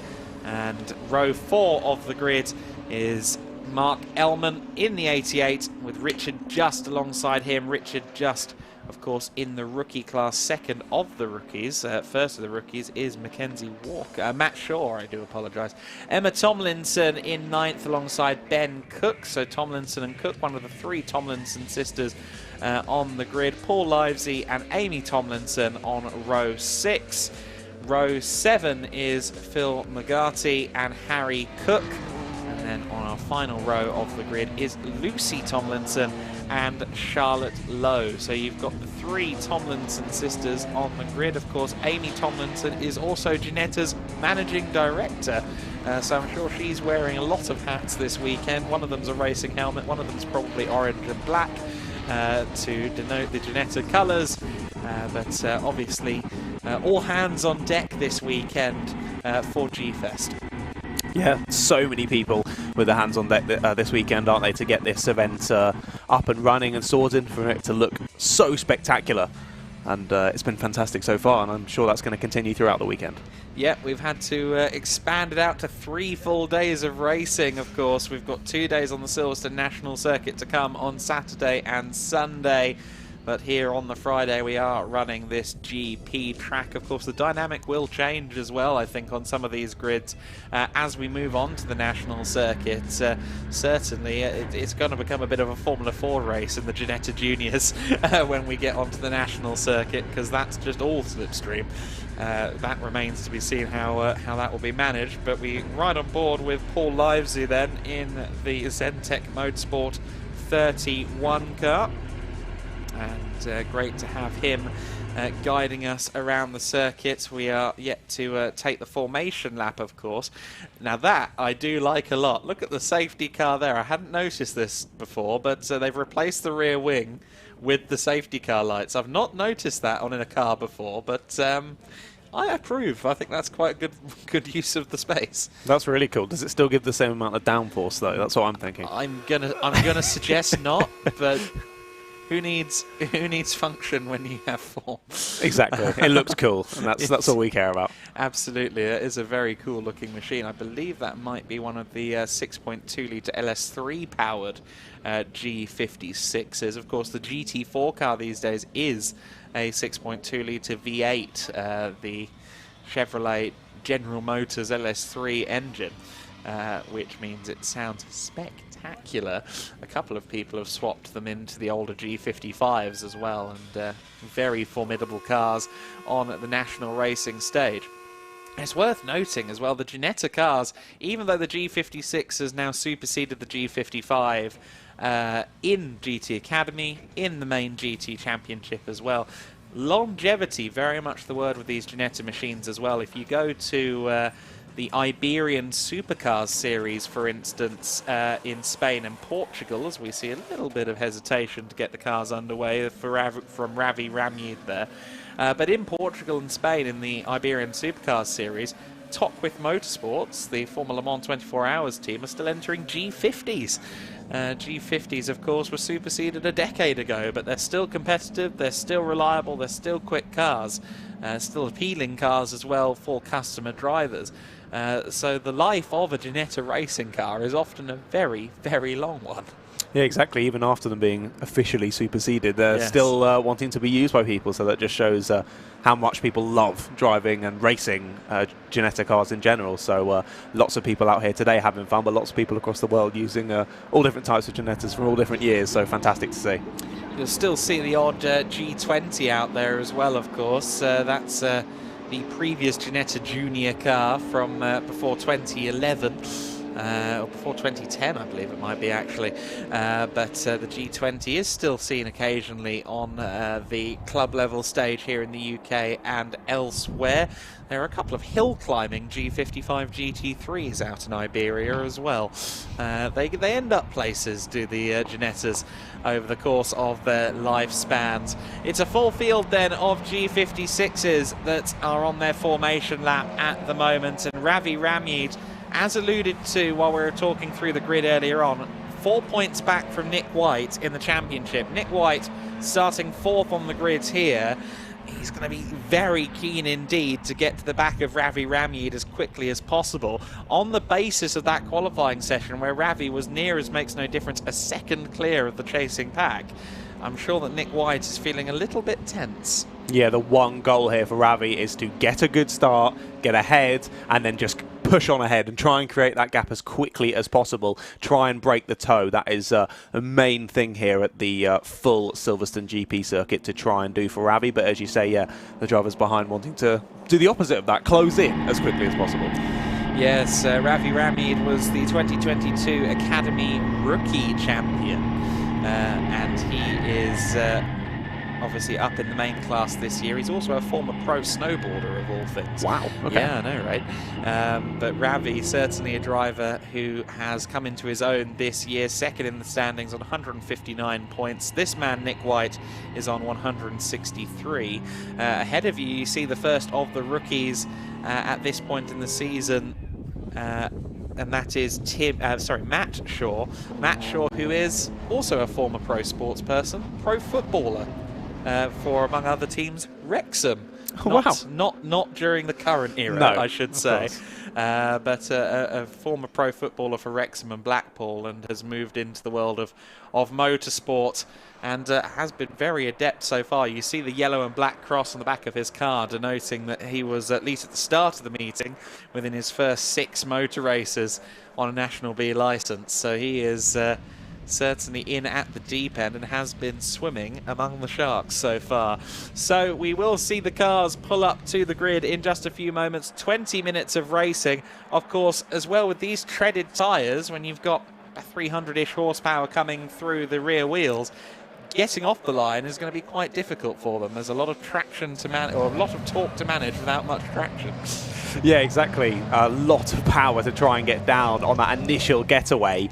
It should be interesting. It's going to be a tough one, and it really is going to matter as they make their way down to the first corner for this one. So definitely want to watch how quickly they can see those lights go out and how quickly they can use those inputs. But of course, like you were saying, a couple of drivers with experience in snowboarding and football and things, all sports where you need your feet. So I'm expecting those drivers to get a really good getaway here, and that's a changeover from the brakes to the throttle. Interesting logic. I hadn't considered this.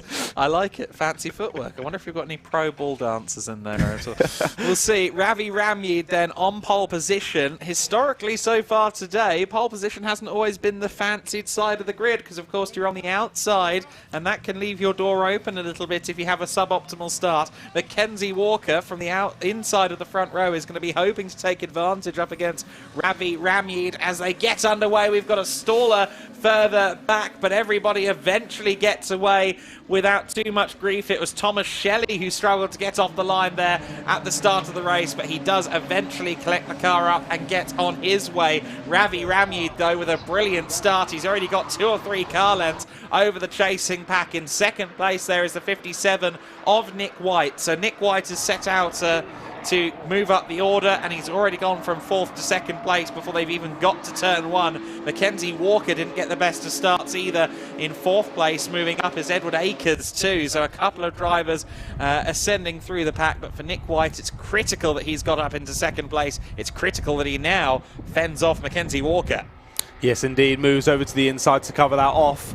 And holds it for now anyway on the entrance to the corner, gets a good run through. Yeah, we saw Ed Akers into Maggots and Beckett's try to stick the nose in, trying to get involved as a driver, just going a little bit wide there. I think that was 4th or 5th position, but there's the move down the inside then from the 57, moves their way through. That is White making the move done and retaking 2nd position.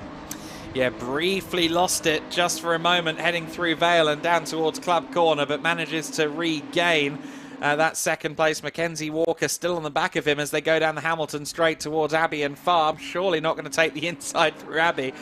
Dangerous move at times, and thankfully backed out of that. Great to see Ed Akers. I love the fact that Ed Akers is a architect. That's a very good name for an architect. He's also got his YouTube channel, Because I Love Cars, and I'm sure we'll see lots of content out of G-Fest before too long, so keep an eye on that YouTube channel. He runs in 4th place right now, just ahead of the 33 car of Shaw, who's down to 5th place. So Shaw still rookie class leader. His closest competition in the rookie class is Richard Just, but for now it seems as though he's just holding on to the back of that top 4. So that's good for him, because he should be in contention for an overall podium by the end of the race. He's just got to kind of hold on for the time being.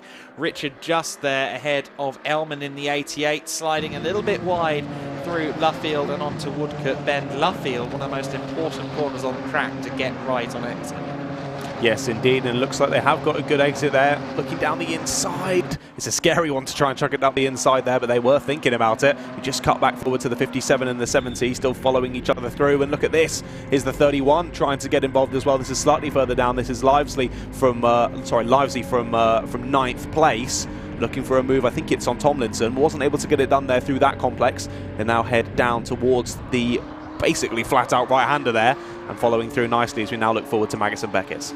Yes, Emma Tomlinson then up into 8th position, 3rd among the rookies at this stage. Paul Livesey, of course, running in the main GT Academy class rather than the rookie categorization, as we ride on board with him once again through Maggots and Beckett. So good to see. Great camera angle that we've got here. You get to see the throttle inputs through the legs. You get to see him fighting the steering wheel as well. Recovering, of course, is the 76 car of Shelley. So Shelley in the 76, who got a poor start at the beginning, up into 10th place for now and making up positions, will be itching, chomping at the bit to continue to make up places. Yes, indeed. However, Ravi at the front has done exactly what we said at the start of the race he needed to do, hasn't he? Just continue to pull away, manage that gap and continue to build it. So he's doing a great job out at the front. Like you were saying with Ed Akers, the architect, that reminded me of that photo that went viral a little while ago where it was PC Rob Banks. Oh, wow. It's just like that. The perfect name for the job. Yes, I forgot about that one, yeah. But Ed Akers for Century Motorsport there in 4th position. He's got Shaw behind him. So you've got Matt Shaw, who used to run Akers as a professional footballer, chasing Ed Akers in this battle for 4th place. I'm sure Matt Shaw likes leading the rookie class, but I honestly don't think he's thinking about it. He's thinking about getting past Ed Akers and knocking on the door of an overall podium if he possibly can. Oh, that's for sure. If it's all relatively similar in terms of cars, you don't really start caring about class, so you just think, I want to be as far ahead as I can on track position and just do as well as I can in this race, and that's exactly what he's doing. Sure, continuing to push on, continuing to pile the pressure onto Akers, but here we look back to the 99 and the 88. The 88's got a really nice exit there. That's Elman trying to force it through on Richard Just, and Elman's got the inside as they head onto the straight, should have the position done, has to try and squeeze them out to that exit curb and should have it, I think. Emma Tomlinson looking to get involved in this as well, as we've got a spin for one of the other Tomlinsons. Amy Tomlinson having a moment there approaching Luffield. The order remains the same as when we left them then, so it is the 88 car of Mark Elman up into 6th place ahead of Richard Just. Just to cover that as well, the cars are identical between the GT Academy class and the rookie categorization, so no mechanical differences there, as you alluded to, purely down to driver experience levels. As we see there, still carving back through the order is Shelley in the 76. Looks like he's having a go to the inside here of Emma Tomlinson. Just might end up being a sitting duck here in the middle of a 3-wide situation. They might just be. They might just be. There's the move down the inside there. 99 does go to the outside. Just might get forced out and does get forced out. I think both of them have managed to get through, and yes, they have. They're now both 2x2 as we head down towards the bottom end of the circuit as they head through Vale now. Down the inside does go to 76 and does take the position. A good couple of corners for Shelley. Yeah, Shelley from 9th to 7th there in quick succession, of course, started in 6th on the grid, so he's almost back to where he started. He's had to take the long way back up into the top 6, as you can see. Richard Just now under some more pressure from the number 81 there of Phil McGarty. So Phil McGarty just had a little bit of a sneaky look to the inside going into Abbey, but thought better of it. Big lock-up for the 31 there. Big lock-up. Big lock-up, and you have to be careful, of course, over the course of the 20 minutes. Also, you can see these are big wheels on these cars, which means low-profile tyres as well. So not only are these treaded tyres, but they are also pretty skinny tyres at that. So I'm sure a lock-up will feel rather disastrous if you end up flat-spotting the tyre. Yeah, luckily for them, Silverstone's nice and smooth, so they shouldn't be feeding any potholes too much, luckily. Maybe don't drive it out the circuit after. It might be a bit more bouncy, but I think we'll pop it in a trailer and leave it for the next race day. But yeah, Ramyed having another great lap. Fastest lap goes away with him. However, it immediately flicks the way of Nick White. That gap closed by a couple of tenths, I think, on that last lap. So they're super close on pace. But yeah, it was a 22.2 for Ramyed as they went across the line. Hasn't quite updated as we got another spinner. Who's that out? I think that's one. Can we tell? Not quite sure. Sorry, I put you on the spot there. You did. I think it's Ben Cook. No, it's Harry Cook. It's the 94 car. I thought it might be one of the Cooks, but it is indeed Harry Cook. So Harry and Ben, of course, both father and son. The numbers they're entered under denote the years that they were born. I'll let you do the maths on Ben rather than declare that formally for you. But Ravi Ramyed then continues to lead the way. As you said, he did manage to register the fastest lap just moments after Nick White. Side by side for 4th and 5th place. Matt Shaw confirming that he's not comfortable with taking the rookie win alone. He wants to move up into 4th place. Ed Akers, though, just about holding on to it for the time being. Matt Shaw's occupation on my driver's sheet was retired. I didn't understand it until I saw the footballer section. I think he had to cut his career short because of injury, and is now quite a man of leisure in addition to his racing. Does a lot of different activities to fill his time. But Matt Shaw all over the back of Ed Akers for the time being. Mark Ellman is still there in 6th place ahead of Thomas Shelley as well. Ravi Ramyed, though, with 2.3 seconds last time across the line. Just doing what he needs to do, managing the gap over Nick White, his closest championship contender.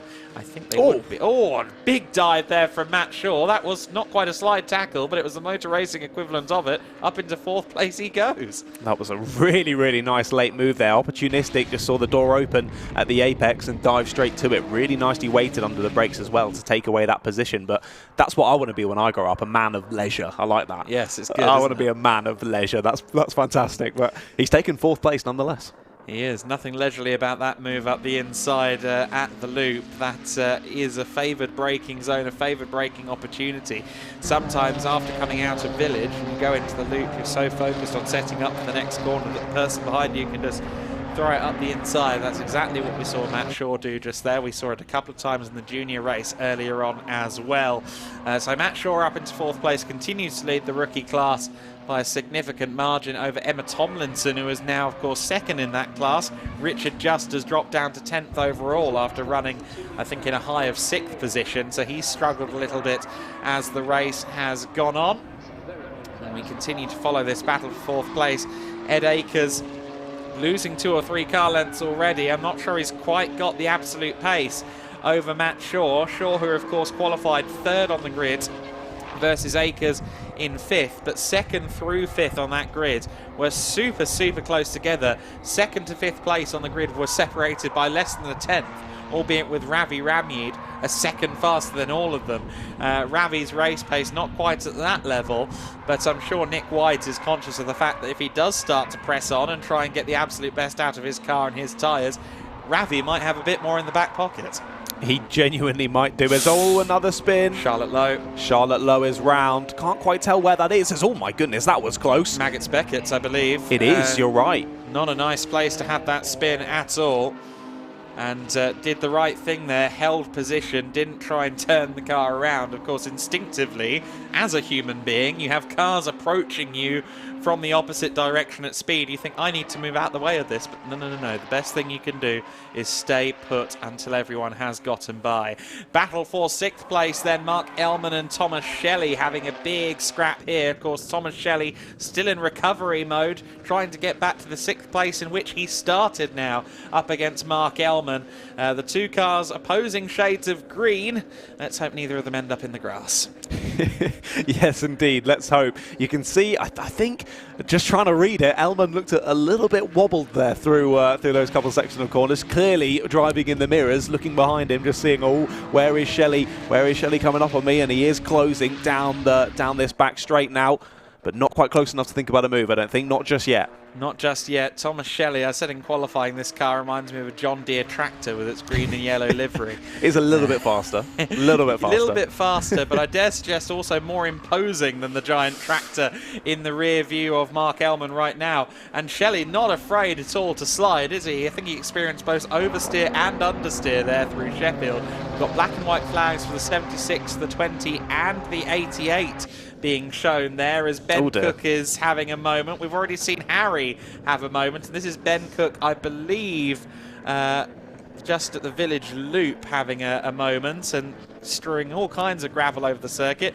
Rejoins just in front of Charlotte Lowe, who is also recovering at this stage. So a few drivers struggling a little bit to keep the car on circuit. Of course, as the race goes on, these tyres will start to wear. I think we are seeing that for Thomas Shelley, because he really is having to fight the car on turn-in some of these corners. I think he may have taken the best out of the rears on his re-emergence up into the top half dozen or so. Yeah, you can see as we've been watching him, he's been working them hard, hasn't he? Getting them nice and slidey, but as you say, can start to cause overheating and can see your lap times start to drop a little bit. But I'm interested to see once these top drivers come back through to this sort of arena village section, how much that extra gravel that's now down on circuit does affect the slipperiness, because it really, really does when you come up to it. And that was a lot of gravel that was dumped there right as you're getting on the power. So I'm interested to watch here if that does affect things. Yeah, it looked like a lion's share of it was off the racing line, but it could well spread. It's a fairly windy day as well, isn't it? So it could just scatter across the road a little bit. Ramyeed's lead at the sharp end of the order is still just on 2 seconds. I dare suggest Nick White is having to worry a lot more about this man Mackenzie Walker, who has re-emerged in his rear view mirrors. The gap is about a second between the two of them last time across the line. I think it's probably less than half a second as they approach Brooklands this time. Mackenzie Walker, of course, started on the front row, started alongside Ravi Ramyeed, and will be very keen to regain that second place that Nick White managed to steal on the very first lap of the race. Yeah, it was right at the start, wasn't it, that Mackenzie just got dropped slightly further down the order than maybe they'd like to be from that P2 on the grid. Now, interestingly enough, on their best lap of the race, Walker's about 0.4 of a second off. However, that best lap for Walker was on the last lap, whereas White's previous best lap was quite a while ago. So, although Walker lapping a little bit slower over the whole race than White, Walker going a lot faster now in this second part of the race, which is allowing for him to close down onto the back of Nick White. So possibly White's tyres, after that initial good getaway and good race up into second place, starting to fall off ever so slightly and just giving that opportunity to Walker behind. Mackenzie Walker, with previous experience in GT cars, also Radical sports cars as well, I think held a couple of lap records within Radical SR1 competition previously. And Mackenzie Walker still right there in the mirrors of Nick White as they head down towards Stowe for what will be the 7th time in this race. We've got 4 minutes and 50 seconds left on the clock. Of course, the clock has already fooled me once in this race or this weekend with the Ginetta Junior race earlier, so I'm going to be keeping my eyes peeled in the last couple of laps for any surprise checkered flags. Hopefully they'll let us know if anything will happen, but per the letter of the law, the timetable and indeed our clock, it is 4 minutes and 30 seconds left to go in this race. Nick White currently our fastest lap holder and has been closing on the last couple of laps over Ravi Ramyeed, but I suspect that momentum is going to be halted now because he's going full defensive mode up against Mackenzie Walker. He is, isn't he? It's impressive CV for Mackenzie Walker. Radicals aren't exactly slow cars, no. So Mackenzie knows how to chuck a quick car around a quick circuit, and that's exactly what they're doing at the moment, continuing to close down Nick White. Not quite close enough to think about a move just yet, but certainly keeping that gap nice and close. The gap to Ravi ahead has dropped just below 2 seconds as they cross the start-finish straight last time around. Interested to see if that continues to drop, as we do have just less than 4 minutes. Couple of more laps to try and do something, but as you say, we'll keep an eye on the timing, try not get caught out. But we're looking back to another battle at the moment. Can't quite see which cars this is though. So this is Charlotte Lowe and Harry Cook in 15th and 16th place. Of course, both of them recovering from incidents, as is Ben Cook ahead of them. Harry Cook just looking to the inside of Charlotte. Charlotte Lowe has some famous family members. British GT racer Will Moore is her brother, so I'm sure some free driving tuition has been granted there over the dinner table at Sunday Roast, if not here at the circuit. Charlotte Lowe just holding on to the position for the time being, but Harry Cook was quicker in qualifying, of course, had his big spin down at the final couple of corners down at Brooklands earlier on. We'll be looking to try and finish off the back of the pack before the end of this race. Here's Emma Tomlinson, still under pressure from Paul Livesey, as they were last time we saw them. These two have really not escaped each other once since the start of the race.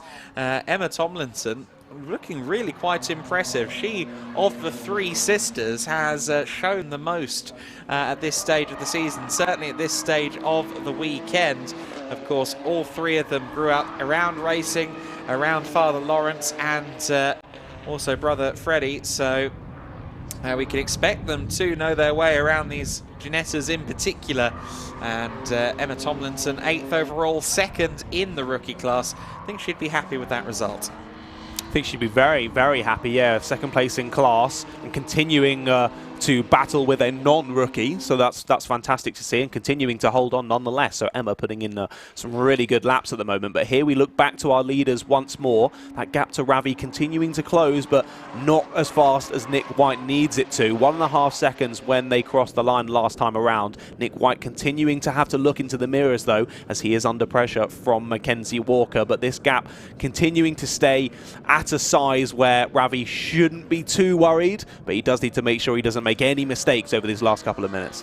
I think for Ravi Ramneed, it's just a matter of mechanical sympathy here. There's another race later today. There's 4 races to come on Silverstone National on Saturday and Sunday. So for Ravi Ramneed, it's just a matter of keeping the gap where it needs to be. Why have any more advantage than needs be at the end of the day? As long as you cross the line first, you have won it. Now we've got 1 minute and 10 seconds left on the clock. So this should be the start of the final lap. Hopefully we don't see another surprise checkered flag to throw a spanner in the works. With just over a minute to go, Nick White and Mackenzie Walker follow Ravi Ramneed over the line, and no checkered flag, thankfully, on this occasion. So we are on to the final lap of the race. The gap is down to 1.3 seconds between Ravi Ramneed and Nick White, so the gap continues to shrink. But for Mackenzie Walker, he now knows that he's in the last chance saloon, so if he can get a good run out onto one of these long straights, I dare suggest we might see a bit of an audacious manoeuvre up against Nick White. Hey, you never know. We've seen a few already in this race, so we could see one more on the final lap. You might as well go for it, but as you said previously, they've got a few races this weekend, so ambitious is good. Let's try and not be over-ambitious and chuck it all away in the first race. I often provide my own counterpoints. That is a habit. But it is Ramneed in the lead as the clock is about to tick down to 0. So this will be his last circulation of the 3.6 mile Silverstone Grand Prix circuit for the time being. Of course, they'll be back out on the circuit at 3:35 p.m. local time for their second race later on. But Ramneed just needs to get the car home for now. Heads onto the Hamilton straight for the final time and past the wing pit lane.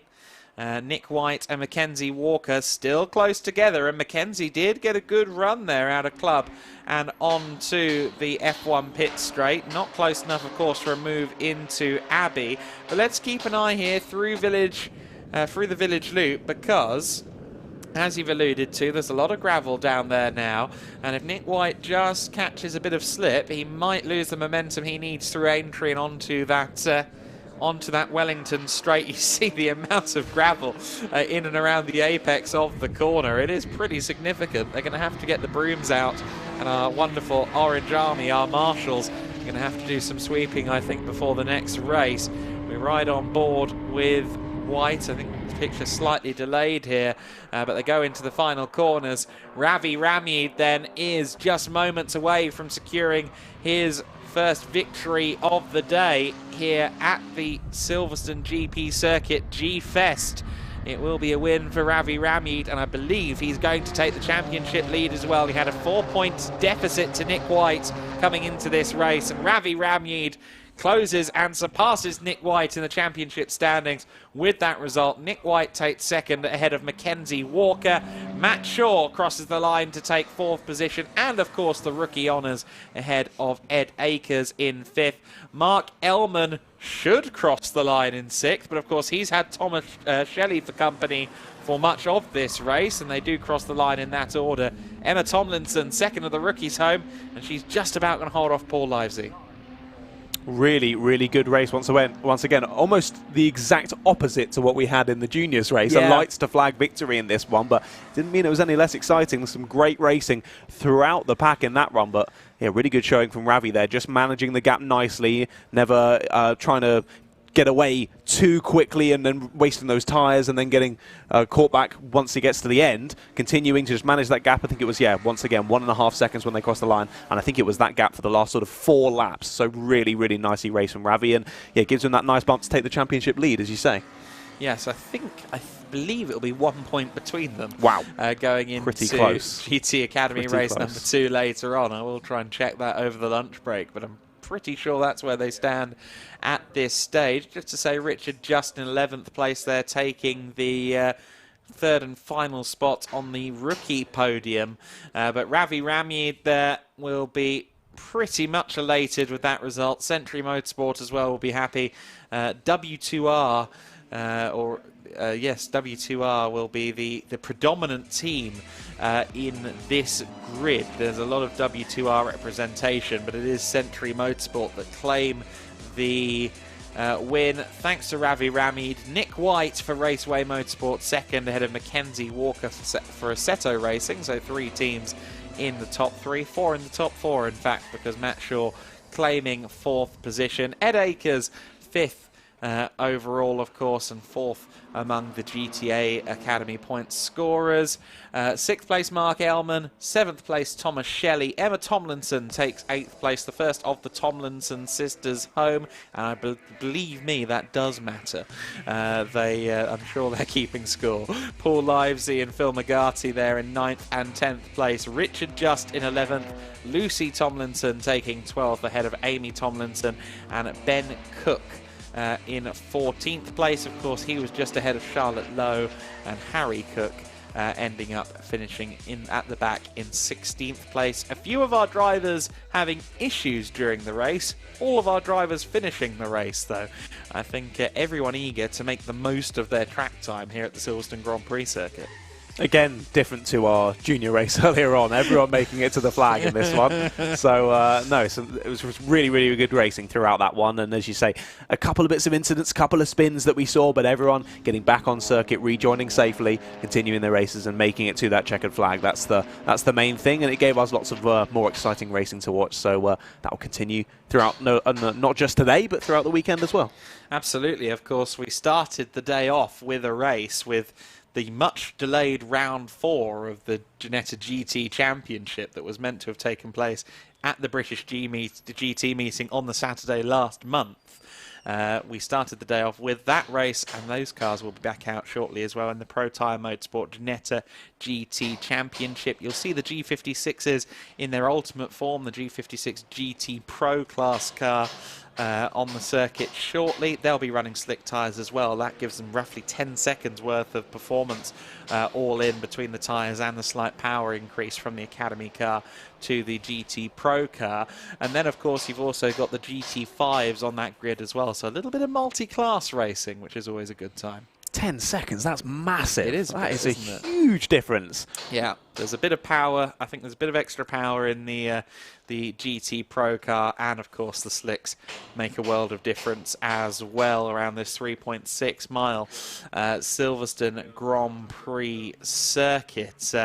You do see sometimes in certain categories there'll be 2 different races or 2 different categories that someone is eligible for, and they'll run one race on the treaded tyres because that's what the rules require, and then they'll bolt the slicks on later on, and they're always reluctant to then go back to the treaded tyres afterwards because it does make a world of difference.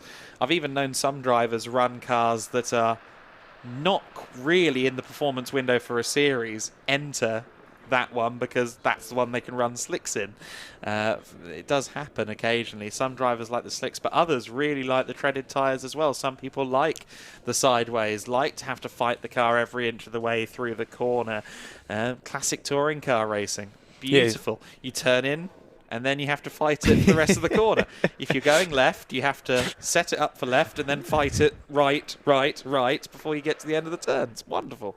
Exactly. It just depends on your own personal driving style, doesn't it? Whether you like that oversteering moment or whether those oversteering moments make your stomach just fall through you, and it's just absolutely terrifying. I think that also comes with a lot of experience as well. Once you first jump in those treaded tyres, it's a bit like, oh my goodness, I don't know what I'm doing here. And as you start to get that confidence and you're able to let it just get a bit slidey underneath you, you gain that more confidence and you just get ever more faster. I love the slidey style of driving on the sim. I'm not sure I'd want to reenact it with my own money or my own. It's quite scary, yeah. My own well-being. It's quite scary. That's a point then. I know you've done some karting commentary. How often do you install yourself into a kart? Karting, I've done a little bit myself, some Club 100 stuff, okay. BUKC, but I've actually just started doing circuit racing myself. I race in the Fun Cup.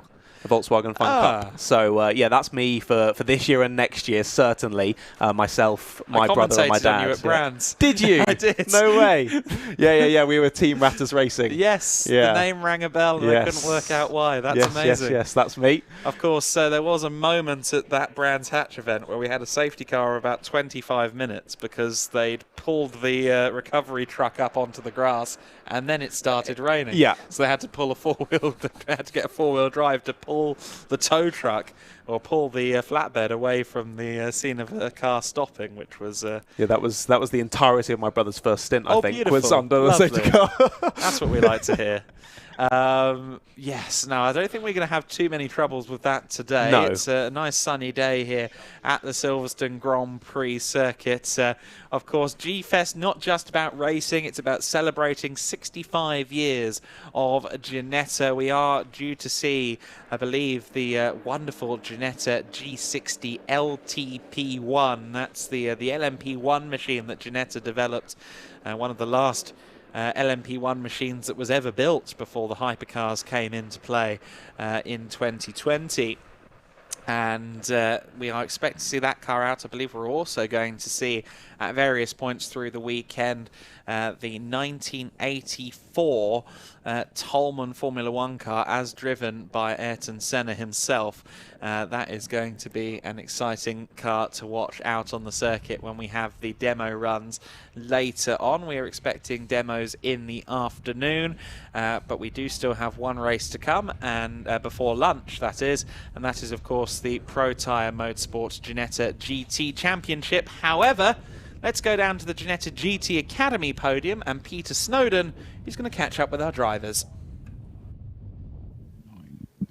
So we've got our podium overall for the GT Academy, and I'm going to have a quick chat with Mac Walker first. Mac, come on in. Getting your hydro, they get your H2O in there. So busy one for you. Yeah, pretty busy. Unfortunately, not the best start in the world, but you play with the cards you're dealt. But hang on a minute, you can't just gloss over that easy. What was wrong with the start? Just after getting a lot of wheel spin, and I foolishly went, boom, let's go into second. And second probably wasn't the best idea. But I think we had the pace there. I was quite happy with the race pace. And I know now probably where they're a bit quicker and where I'm a bit quicker. So it should be a big help going into the next race. I reckon what you need to do is have a quick word with Jim Edwards Jr. set your car up. I bet he's done something funny on that start for you. You know what? It really wouldn't. Not beyond him. It really wouldn't surprise me. He's probably been given a $5 or something to. He doesn't do anything that cheap, trust me. I know all too well. But overall, though, you're happy with that? Yeah, I think I'm pretty happy with it. I think going into today, we were quite far down on the pace, so it's nice seeing that the race pace is right on the money. So I think we know where we need to improve things, so all up from here. Obviously, you're a driver, you're not going to give too much away, but you say you're right down on the pace, so what have you done to find that pace, or can't you say? It just seems like we've got the race pace, if I'm honest. So we just probably need to improve qualifying a bit. You need to work on starts. Yeah, exactly. Well, that's what Jim will say, but ignore him. Yeah, I always do. Yeah. It's a good philosophy. You'll do all right. Don't worry. So in second place we have Nick White. Nick, whew, that was Challenging, was it? Yeah, it was good. Got a really good start. Managed to get the jump on Matt and on Mac. Abbas, did you get a really good start or did he get a bad start? Which way round is it? I always go good start. You're taking the credit? Yeah, absolutely. Either way, I got ahead.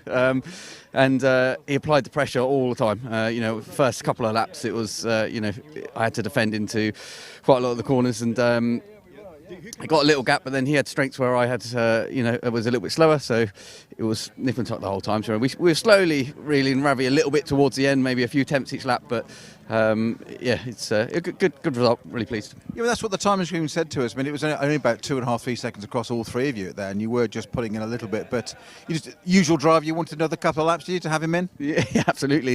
Especially when you're not in the lead. Yeah, more laps the better. But I'm sure Ravi was counting them down. We've got a whole weekend to go yet, still. Yeah, lots of races left, so all to play for. That's lots of fun. Thank you very much, Nick.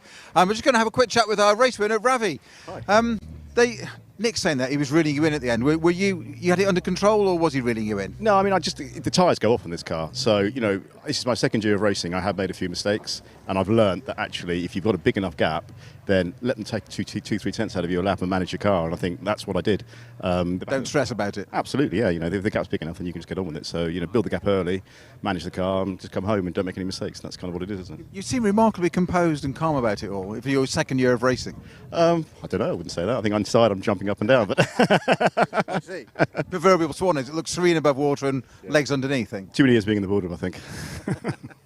But you're enjoying this Ginetta series? It's absolutely fantastic. I mean, I looked at other stuff before I did this, and the beauty of this is the cars are absolutely identical. I looked at club level racing. I think you buy a road car and somebody converts it, but they're not all the same, and I think that's not fair. So the beauty of this is it's a good feeder series to go do something else later, and it teaches you a hell of a lot without any traction and ABS. So and you're on a road tyre as well, aren't you? So it's great. So a good level playing field when you go into it, and it's down to drivers and setup then and engineering. Absolutely. I mean, the team bring a lot. I'm not going to, last year I was a rookie with Want to Race, and we were on a fixed setup. Learning what can be done to the car is quite an opener. So it's on that journey as well this year. So lots to play for. Ravi, well done. Congratulations again on your race win. Obviously, we'll speak to you again over the weekend, I'm certain. And we're going to head down to our podiums in the paddock area now with this and rookie class as well. Excellent stuff. Thank you, Peter. As we hear there from our overall podium finishers. Ravi, very, very composed indeed in that interview.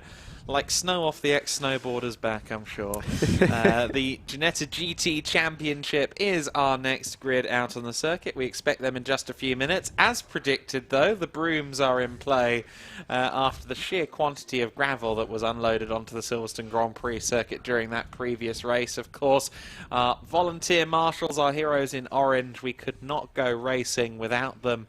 And we always thank our marshals for the diligent work that they do to keep motor racing going. Frankly, without them it wouldn't be possible. And it's a happy coincidence that they're all wearing Ginetta's factory colours. Is it a happy coincidence, or have we got that sorted for this weekend? Oh, they're looking fantastic. They always are. Marshall's always brilliant, particularly here at Silverstone. Every time I come and I'm out there on a camera point, always a big smiley hello, good morning, great to see you.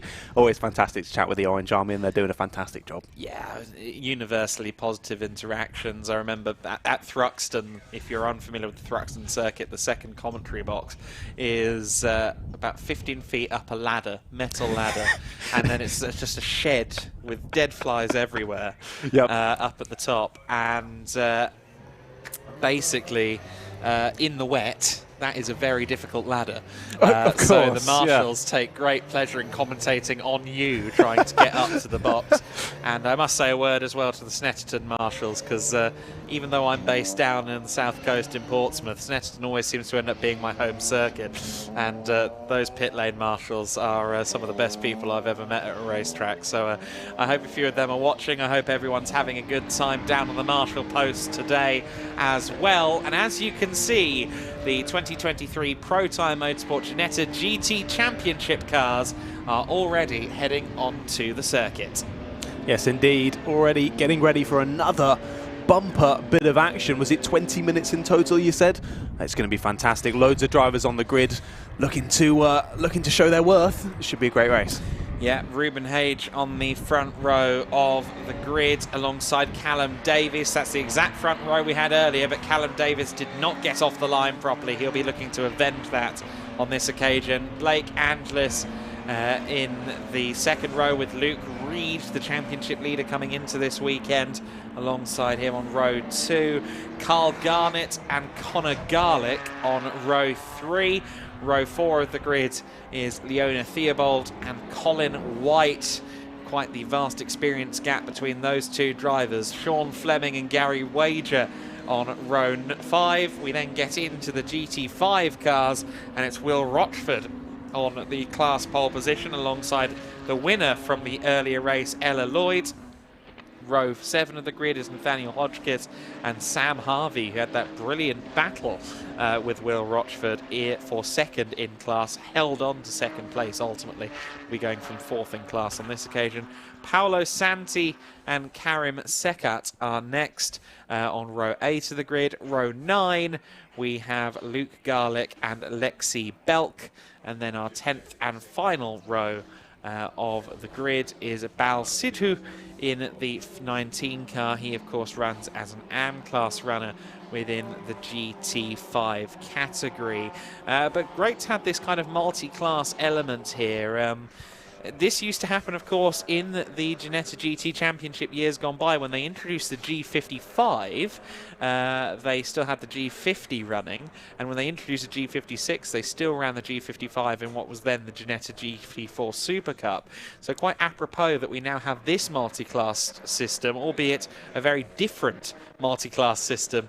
The 3.7 litre V6 Ginetta G56 Pro cars up against the GT5's 3.7 litre V6 versus 1.8 litre 4-pot. Quite it's a little different bit different cars. Just yes, a little bit very different cars. Yeah, multi-class racing always provides its own unique bit of interest, doesn't it? Well, one question for you. Across the 20-minute race in these cars, are we likely to see them catch the back of the slower cars, or maybe not quite enough time to do that on such a big circuit like this? Didn't quite happen this morning in round 4. However, there are some more cars on the track, of course. As weird as this is, we just had round 4 this morning, and this is now round 9 of the championship. Okay. Because round 4, of course, was recycled from the British GT meeting. The Saturday at Silverstone on the British GT Silverstone 500 weekend was unilaterally rained out, of course. The qualifying session for British GT never took place, nor did our 4th round of this season. So with a slightly fuller grid here for round 9, I do wonder if we may see that lap traffic come into play, but it didn't quite happen for us earlier on this morning. Quite a long circuit, 3.6 miles in length. Of course, regardless of what happens today, certainly on the Silverstone National circuit tomorrow, this will be a big factor, the lap traffic, even potentially some same class traffic as well, if the leaders get a shift on. But I think the story of this race, as the grid is cleared and we get towards the beginning of the formation lap, will be the progress of Callum Davis, because he was quick, very quick in the race. He had brilliant race pace, but a terrible start. He went from 2nd to 5th on the first lap of the race. He's once again there on the outside, or rather on the inside of the front row, 2nd on the grid. We've seen already that 2nd on the grid is often favourable in this race. So potentially Callum Davis could be a challenger for a win here. And if he can go from a terrible start to taking the lead in the space of one morning, that will do his confidence a world of good. Lest we forget, still got a black and yellow cross on Callum Davis as well. He is new to car racing. Well, that's impressive in and of itself, being on the front row with one of those crosses on the back. So, yeah, impressive nonetheless just to be there. As you say, not getting a great start this morning, going to want to make up for that, but that's a nice thing again about this large G-Fest weekend. Having lots of races, it means you can have a race like, oh, I made the mistake there, didn't quite get the launch. We put that behind us, we get that race done, we move on to a new one. Got another opportunity at the start, let's get this cracked. Feels more akin to rallycross or karting, where you've got loads of races over the course of the weekend. You can kind of afford 1 or 2 bad ones, you can bounce back. As long as you finish the weekend on a high, all is well, surely. Callum Davis, though, like front row starter here in Ginetta's Premier Championship, the Ginetta GT Championship. he is 16, 17 in December. If I'm not mistaken, that means he's currently doing his GCSEs in addition to this. If I tried to do this while I was doing my GCSEs, my head would have exploded. He's not the only one out there doing that as well. Lexi Belk, she is a year 11 student, listed that as her occupation on the driver entry form, which made me feel very old, as quite a lot of these drivers do. As do you, actually, at 23. I'm 25 and growing ever more ancient by the day. But it's so impressive that someone at the age of 16 can hop into a car that's really not far off GT4 spec in terms of pace, performance, etc. and be that quick already up against people like Colin White, up against Luke Reed, people with many more years of racing experience. Yeah, exactly. Annoyingly for me, mate, I'm in that difficult period between where, when I'm at work, everyone says, oh, you're so young, oh my goodness, you're so young. And then I go back to visit people at uni, and they're like, oh, you're so old. You've lost it, mate, you're so old. I'm in that annoying bit in the middle. But as you say, someone at 16, 17 years of age jumping into these cars, they're not easy cars to drive. And being right up there, right on the pace, and getting involved in the scrapping, wow, what a driver at such a young age. Let's see what they can do. Absolutely. I spent my 25th birthday last year at Hockenheim for the ADAC GT Masters weekend, with which one of my colleagues took great pleasure in reminding me that as of that day I was no longer eligible for the junior class of the ADAC GT Masters. But thank you, my friend. I really needed that reminder. But for Callum Davis, then, it will be a clear shot, of course, to the first corner, provided he gets that launch right on this occasion. We've seen a couple of times here already this weekend that the inside of the front row is the one you want, even though it's second on the grid. Of course, pole position is always the racing line side, because that's the more rubbered in part. That's the section, surely, in theory, with the grip, but we'll see whether that plays out in favour of Ruben Hage, our pole sitter on this occasion. It will be Ruben in the 6 car on pole, Callum Davis alongside him, Blake Anglis on the second row. He'll be on the outside of the second row with Luke Reed, our championship leader, coming into this one. Luke has a lot of experience in all manner of tin tops and has also won Ginetta championships already in his career. Will be looking to have a better run than he did earlier today. Had to settle for anything other than a win, and that isn't how Luke Reed does things. So let's see how this race fares then. It is Ruben Hage and Callum Davis on the front row, and of course the front row of the Ginetta GT5s is Will Rochford and Ella Lloyd. I think that could be an exciting battle. Coming into this weekend, Luke Reed had 6 wins and 1 non-finish to his name. He had to settle for a podium finish earlier. Will he settle for the same again in race 2 of the day, race 9 of the season in the Protyre Motorsport Ginetta GT Championship? A little bit of creeping on the grid, and we're underway. It is a good start from Davis. It's a brilliant start from Luke Reed, though. He got the best start of anyone among the G56s, and I believe everybody is away cleanly. It's side by side between Hage and Davis, and it is just about going to be Ruben Hage that leads them through Maggots Beckett's by the looks of it. Yes, it is, but not by much at all. Luke Reed is there in 3rd place, hounding the back of Callum Davies as they round Maggots Beckett's for the first time, and Luke Reed carrying an abundance of speed there, maybe a dash of overconfidence in the early stages. In 4th place is Anglis, as we had one of the cars going off among the GT5s. That is the number 98 of Lexi Belk. So Lexi Belk having a bit of a moment there as Luke Reed feels the need to go defensive, because Anglis is just having a look to the outside there. Wakey, wakey, here comes Blakey, it says on his bonnet, and Blake Anglis trying for 3rd position early on. That's fantastic. Does it say it backwards like an ambulance so that they can read it in the rearview mirror? It doesn't. Good idea. Oh, they should do that. They should do that. But anyway, as you say, a couple of drivers being a little bit too overconfident there through Maggots and Beckett, chucking it a little bit wide.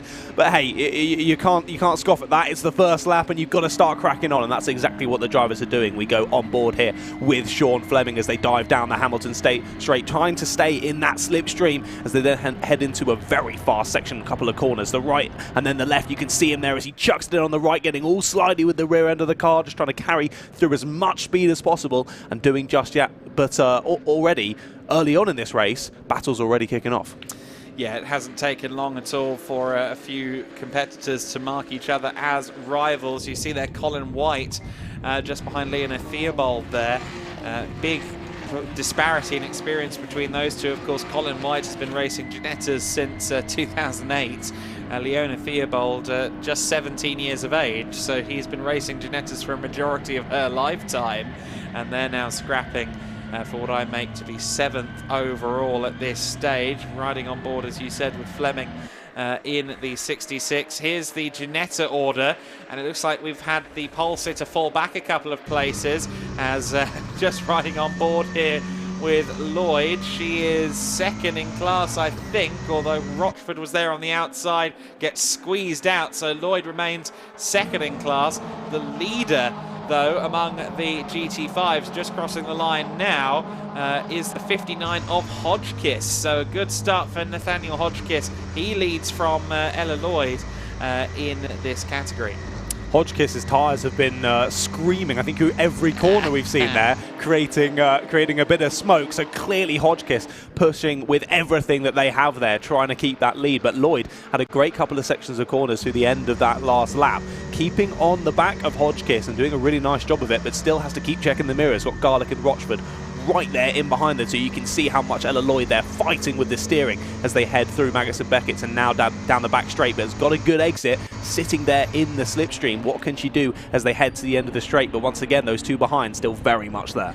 Yeah, Will Rochford won't be best pleased, though. Started pole within the class and is now down in 4th place. That is the nature of the beast, though, sometimes, especially among the GT5s, of course. The racing quite similar in character to what we see in the Ginetta Juniors, albeit these cars are capable of a little more straight line speed in GT5 spec, and they're also, I believe, running the slicks as well.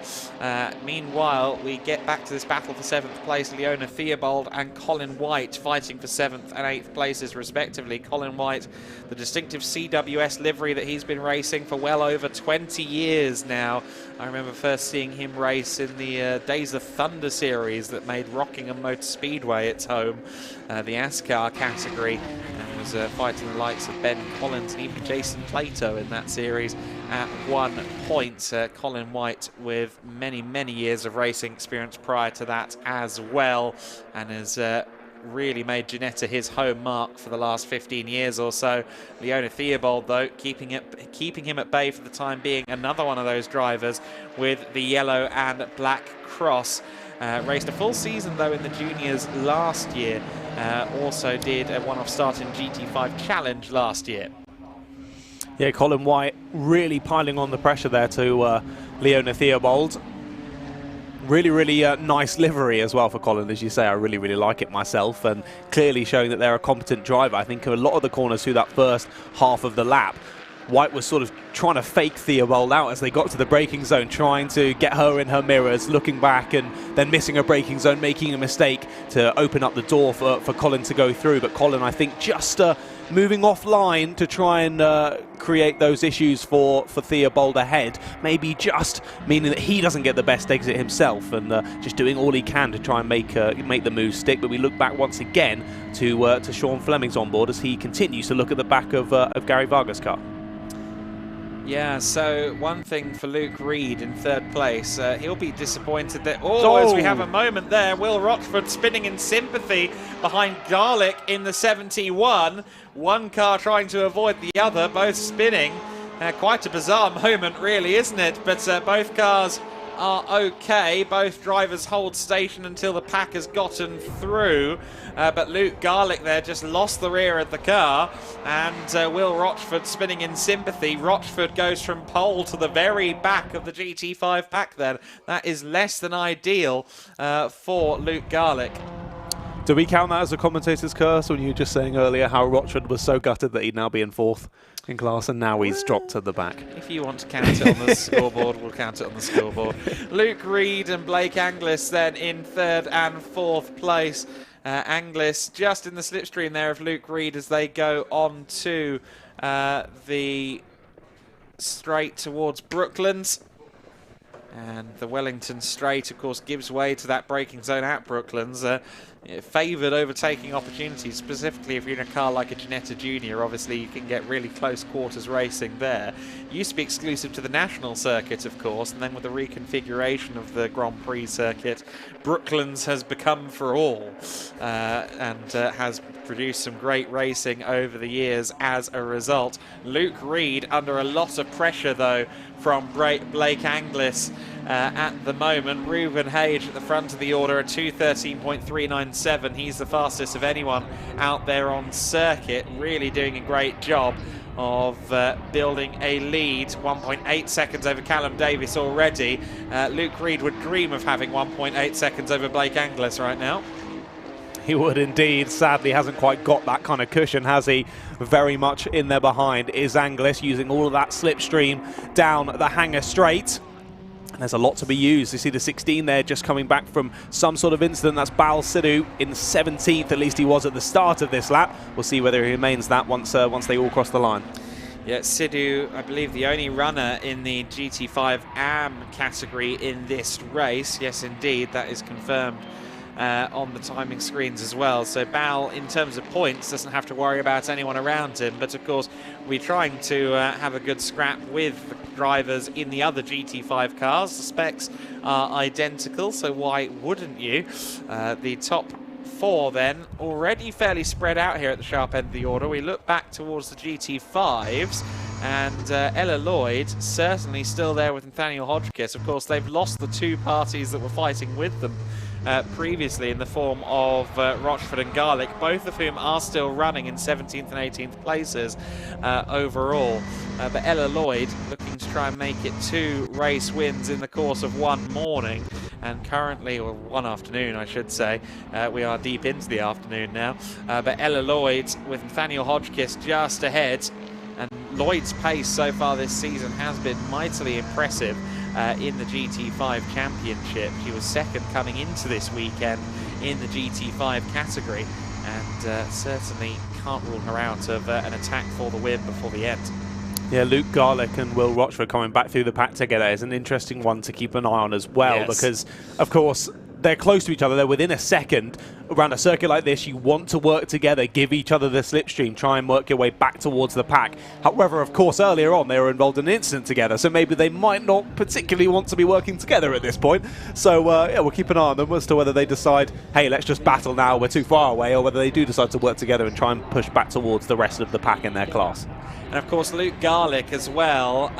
He is the points leader, or was the points leader coming into this weekend in the GT5 class. So the fact that he's fallen down there to the back of the order in GT5s falls ever in favour of Ella Lloyd. If she can get a win in the class in this race, that will be a big points gain for her over Luke Garlick, as we have side by side for third place.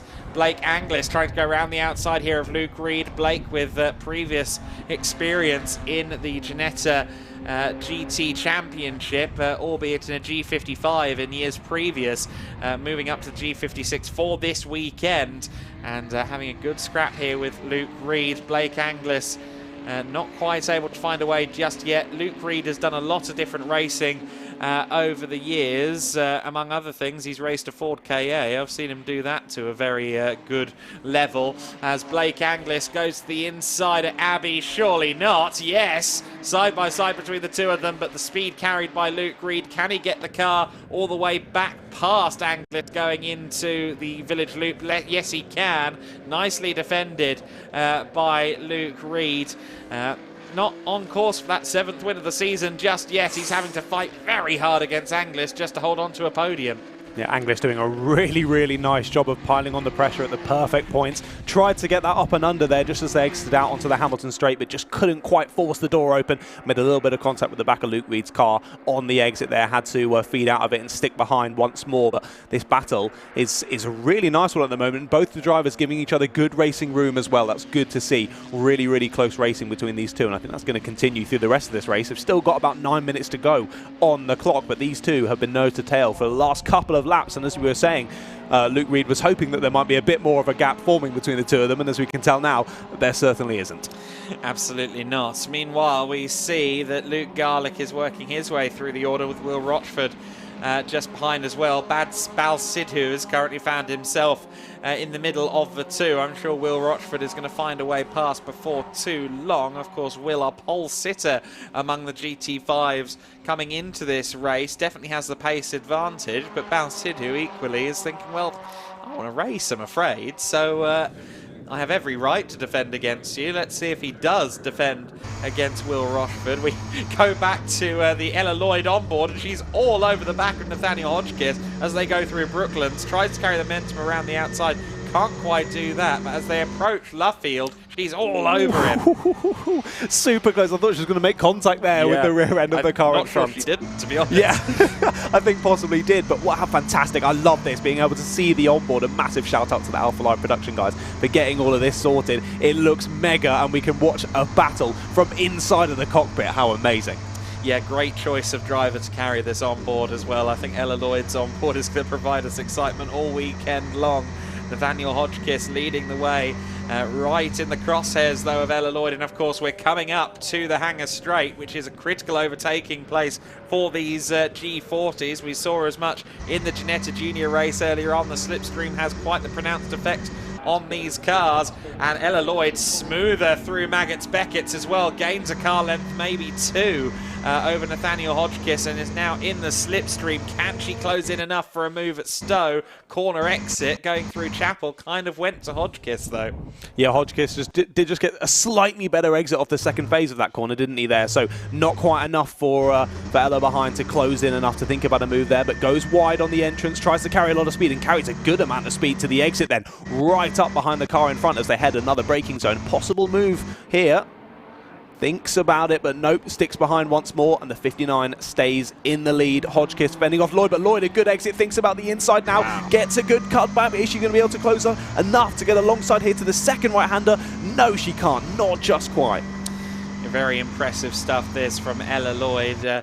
Another one of these drivers who's got sporting pedigree elsewhere in both skiing and show jumping. She's an international level gold medalist and is putting in a gold medal style performance in Ginetta GT5s this year. Currently silver placed in this race and silver placed in the championship, and Nathaniel Hodgkiss is having to fight her every inch of the way as they go through the village loop this time. Good setup here for Ella Lloyd. She's got the momentum coming out of the village loop and then through Aintree. Let's see. No, I think Hodgkiss just got enough of a run, really, didn't he? I thought Hodgkiss had gone deep into the corner and missed the apex, but in reality, he actually did that quite nicely. Yeah, I think Ella Lloyd was, I can see exactly what she's doing, trying to take that slightly wider line, get the cutback, get a good run down the straight, but I think she did it a little bit too much that time, going a little bit too wide. As oh no, we've got not Luke Garlick, but other Garlick Connor out in the pit. Sorry, Connor, didn't know your name, but Connor Garlick has come into the pit lane in the number 63. Yeah, so Connor Garlick is in, and we actually saw him in the pits for most of the qualifying session earlier this morning as well, so I suspect that Connor Garlick might be having some reoccurring issues with his G56 at the moment. Meanwhile, Ella Lloyd is once again closing in on Nathaniel Hodgkiss as they run through Cops Bend, and really having to wrestle the car every inch of the way through. And I really want to see her on board here through Maggotts Beckett's because she was spectacular on the last lap. Let's see just how much steering input she has to make. Lots of fighting the wheel there. She's really pressing on. Flames being spat from the Dragoness Nathaniel Hodgkiss up again. Look at how much she fights the car through Maggotts Beckett's. Ella Lloyd, well, a skiing gold medalist. I didn't think that would inherently improve your car control, but clearly it does. Clearly it does. These two are absolutely on the edge. Ella Lloyd producing some fantastic looks for the lead, but the 59 just placing the car so nicely as Hodgkiss, meaning that Ella Lloyd just can't quite force the door open at any point on this circuit. So Hodgkiss doing everything they need to hold on to the lead of this race. Yeah, Nathaniel Hodgkiss doing a good job. Meanwhile, Luke Reed and Blake Anglis still fighting for third overall, and actually they are in amongst the GT5 traffic this time. Of course, we have seen a little bit of drama for some of the GT5s on this occasion, which brings them more into the firing line of being lap traffic, and that may play into the hands of Blake Anglis before the end of this race. Luke Reed still under immense pressure, as he has been all race long. These two drivers familiar with each other, competed against each other last year in the G55 Pro class within the Ginetta GT4 Super Cup. And of course, Luke Reed won the G55 Pro class last year, so he comes into this season as a champion. He comes into this weekend as a championship leader. Blake Anglis on his first appearance of the year, though, showing that he still knows how to pedal these things. That weight transfer at the end of the hanger straight is so awesome to watch. Diving onto the brakes, all the weight transferring to the fronts as they then try and get it into the right-hander. But look at this, Ella continuing to pile the pressure on then at the end of this straight, heading into the left-hander, the 59, continuing to place that car perfectly though. Yeah, absolutely wonderful driving between both competitors. Very respectful racing it has been so far as well. We've got 3 minutes left on the clock. Touch and go with that means 2 or 3 laps to go for these guys, given that, of course, it's Ruben Hage's time across the line that determines whether or not they have to keep going. But it should be a matter of less than 10 miles between them and the end of the race. Nathaniel Hodgkiss will be hoping to hold on up against Hella Lloyd, who once again is fighting the steering wheel every inch of the way, and that was a particularly hefty snap there just on corner exit at Copse. That was the most slidey I think we've seen her, wasn't it? Just trying to carry a couple of miles an hour too much that time, and just getting a bit slidey. I was going to ask, does anyone have a marshmallow? I might start toasting it on the exhaust of the car in front. Massive bit of flames being chucked out at the final part of the lap there. I mean, very impressive to see, but might need a repaint at the back of that car, a little bit smoky. Yeah, Nathaniel Hodgkiss, otherwise known as S'mores Are Us this weekend, with the fire going on at the back of the car, bonfire. From the exhaust pipe. It's Ruben Hage in the lead, though. He crossed the line with just over 2 minutes to go, so this will be the final lap of the race, and I'm pretty sure Blake Anglis has done the maths on that as well, because Luke Reed is suddenly under a seismic amount of pressure. Anglis already looking to make his move at turn 1, couldn't do it there. Goes through Maggots and Beckett's, probably won't do it there. However, the long hanger straight in the run towards Stowe could be an idyllic overtaking opportunity if he gets the right kind of run through Chapel. It did look like he was particularly smooth there out of Beckett's and through Chapel. We've got damage to the number 7 car of Gary Wager as well, so he's been in the wars quite separately from this battle for 3rd place. Anglis not close enough for a move, surely, into Stowe. No, not quite, but quite a few braking zones coming up here for him. Yeah, move to the inside there for Anglis. Just slightly put off Luke Reed ahead. Thought he was going to stick it out the inside, but just pulls out once again. As what we've been seeing throughout this race is sort of like a bit of a battle of bluff. Of like, oh, I'm going to put it here. No, I'm not. No, I'm not. Trying to make that car ahead make that mistake. But the 26 of Luke Reed remaining strong at the moment, holding on to the position. But as you say, lots more opportunistic moves ahead. Opportunities for it. And again, I thought that might be another fake out from the 84 of Angelis. Yes, that was close quarters. Now let's see if he can maybe make a move here at Village Loop. We've seen a couple of dives already in this race at Village Loop through Village. This is the section known as the Loop, and taking the inside there is Luke Reed, wisely placing his car to ensure that Blake Anglis didn't have access to the inside even if he wanted it. But in doing so, of course, he's compromised his run out of the corner a little bit, and as they go down the Wellington Straight towards Brooklands, Anglis may have a go here. He's super close, isn't he? Moves to the outside, really gets alongside as they head into the left hand. He's got to try and keep his nose in as they get to the right, and he's got a great run round the outside. Can he keep it on circuit? Just about, but not able to get it stopped and retake the inside for the right-hander. 26 is going to try and chop across. However, they're still side by side on exit. I think it's a great exit for Anders behind, and still has the nose in, is still alongside as they come around the final corner. Is it going to be a run to the checkered flag? Yes, it is. Who's going to take it? It's Angelis. Wow, Blake Anglis taking the podium at the very last gasp of the race. Ruben Hage has crossed the line to take the win. Callum Davis 2nd place, and Blake Anglis with a brilliant showing right at the end. Those last few corners, Luke Reed's house of cards started to fall down, and Blake Anglis through Woodcote to the start-finish line managed to take that final podium spot. Luke Reed off the podium for just the 2nd time all year long. He will not be impressed with that. Carl Garnis across the line in 5th, ahead of Lena Theobald, Colin White, Sean Fleming across the line in 8th, and Gary Wager has come into the pits with his damage.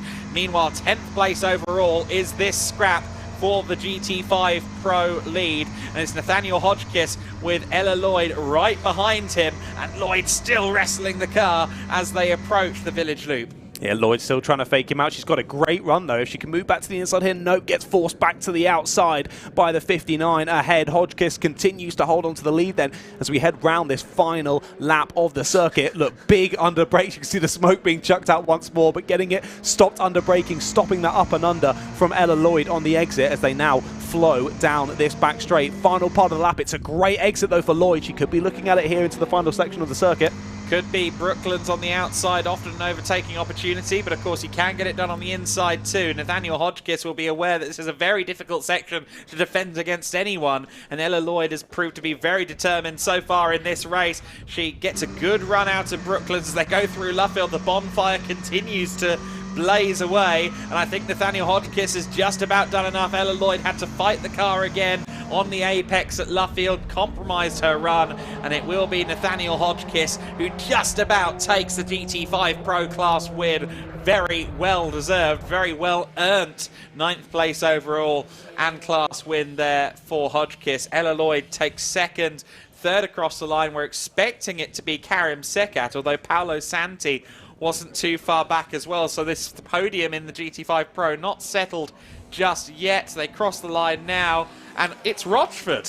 Okay, Rochford and Garlick have both crossed the line, and it seems as if on the very last lap we've had a moment between Santi and Sekat, both of whom have fallen through the order. Santi has crossed the line, Sekat has not, and I think Sekat might be coming into the pits at the moment, potentially. In fact, no, just crosses the line. Much delayed in 15th overall. So on the very last lap, our pole sitter Will Rochford inherited the third place on the GT5 Pro podium. Well, after all of that, spinning in sympathy when Luke Garlick made his mistake, it's not panned out too badly for Will Rochford. But Ruben Hage, almost forgotten about in that race, we must confess, the Breakall Racing driver with a comfortable win, 4.9 seconds over Callum Davis. Blake Anglis at the very last gasp taking the podium from Luke Reed.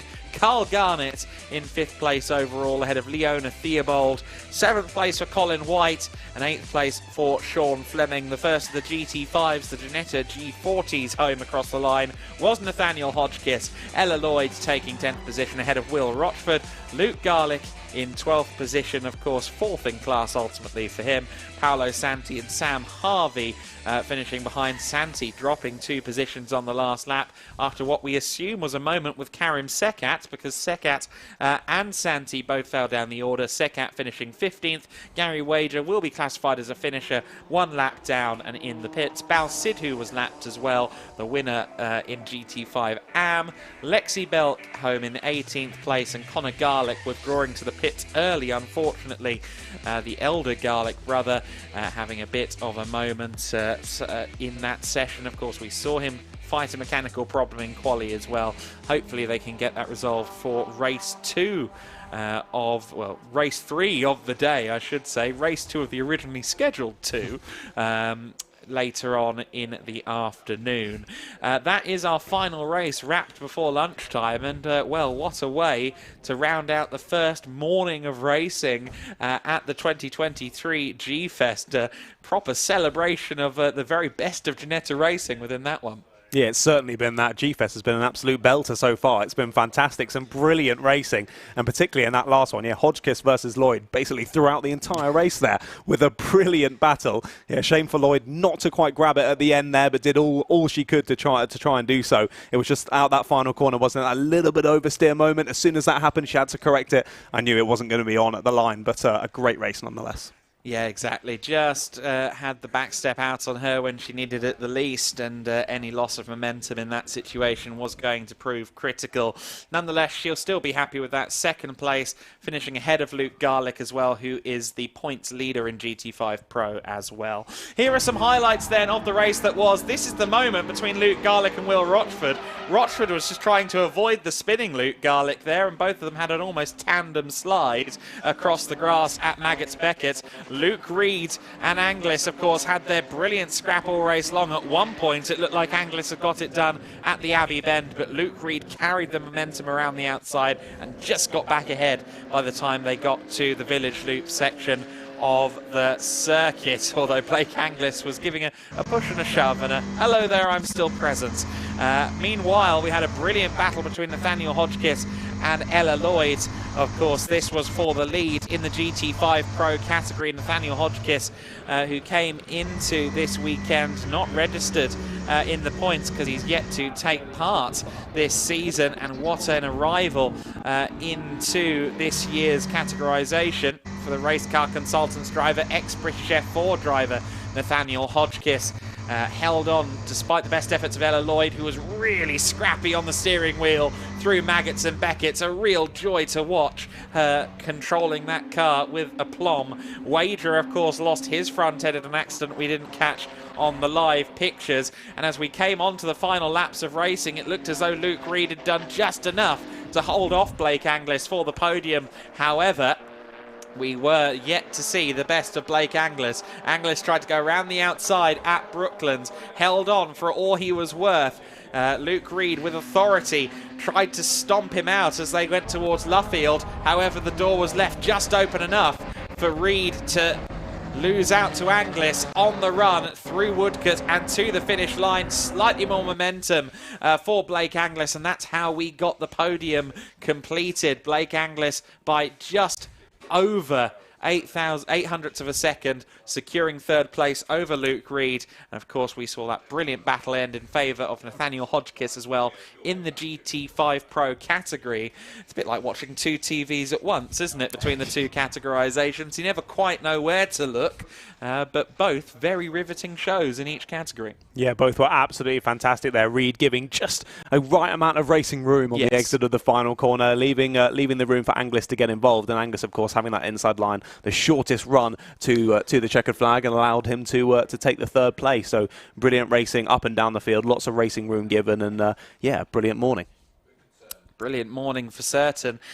We are going to hear from our podium finishers, of course, before we briefly retire from the commentary box for lunch. We are expecting as well, after lunch, we've got the test session, the demonstration session, as it were. I believe we'll be talking you through that, telling you a bit about the cars you're seeing, before we go back into the meat of the day, the racing action, with our second round of the day for the Michelin Ginetta Juniors category. Of course, based on the race we saw earlier on, last to first and then back to second on the final lap. We expect that to be a brilliant show once again as G-Fest rolls on, and really good to see more festivals of this nature popping up, brands celebrating the best of their racing heritage and showcasing the single make categories we've got presently in the case of Ginetta as well. Yeah, 65 years. There's quite a bit of heritage to be shown off. So brilliant that G-Fest has been organised for this wonderfully sunny weekend in June. It didn't look like it was going to be wonderfully sunny this morning, but it has turned into it. So nice to see, and I'm sure the drivers will be pretty happy about that as well. It can be a bit sketchy on wet conditions here at Silverstone, but staying dry for today, I think. Yes, hopefully so. Of course, we are also seeing quite a few of the Ginetta Owners Club members here as well, so you've got more showcasing of that heritage with cars like the Ginetta G4. There's a few of them, even G27s, and all manner of exciting cars. I think it was a G31 that came past me this morning while I was coming into the circuit, and that's quite impressive.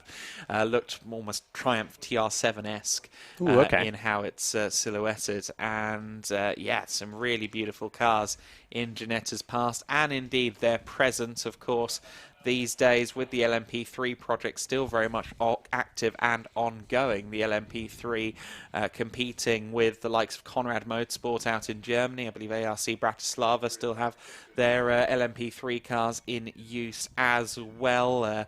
The GT3, the Prototype Cup Germany in particular, though, seems to be a bit of a hotbed for the Ginettas at the moment, and good to see the LMP3 car in active use still by some top teams, no less.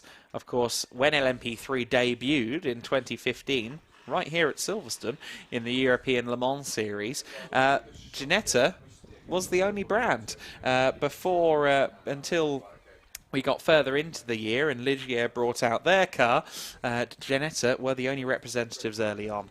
However, we have a representative of the commentary team down with the podium.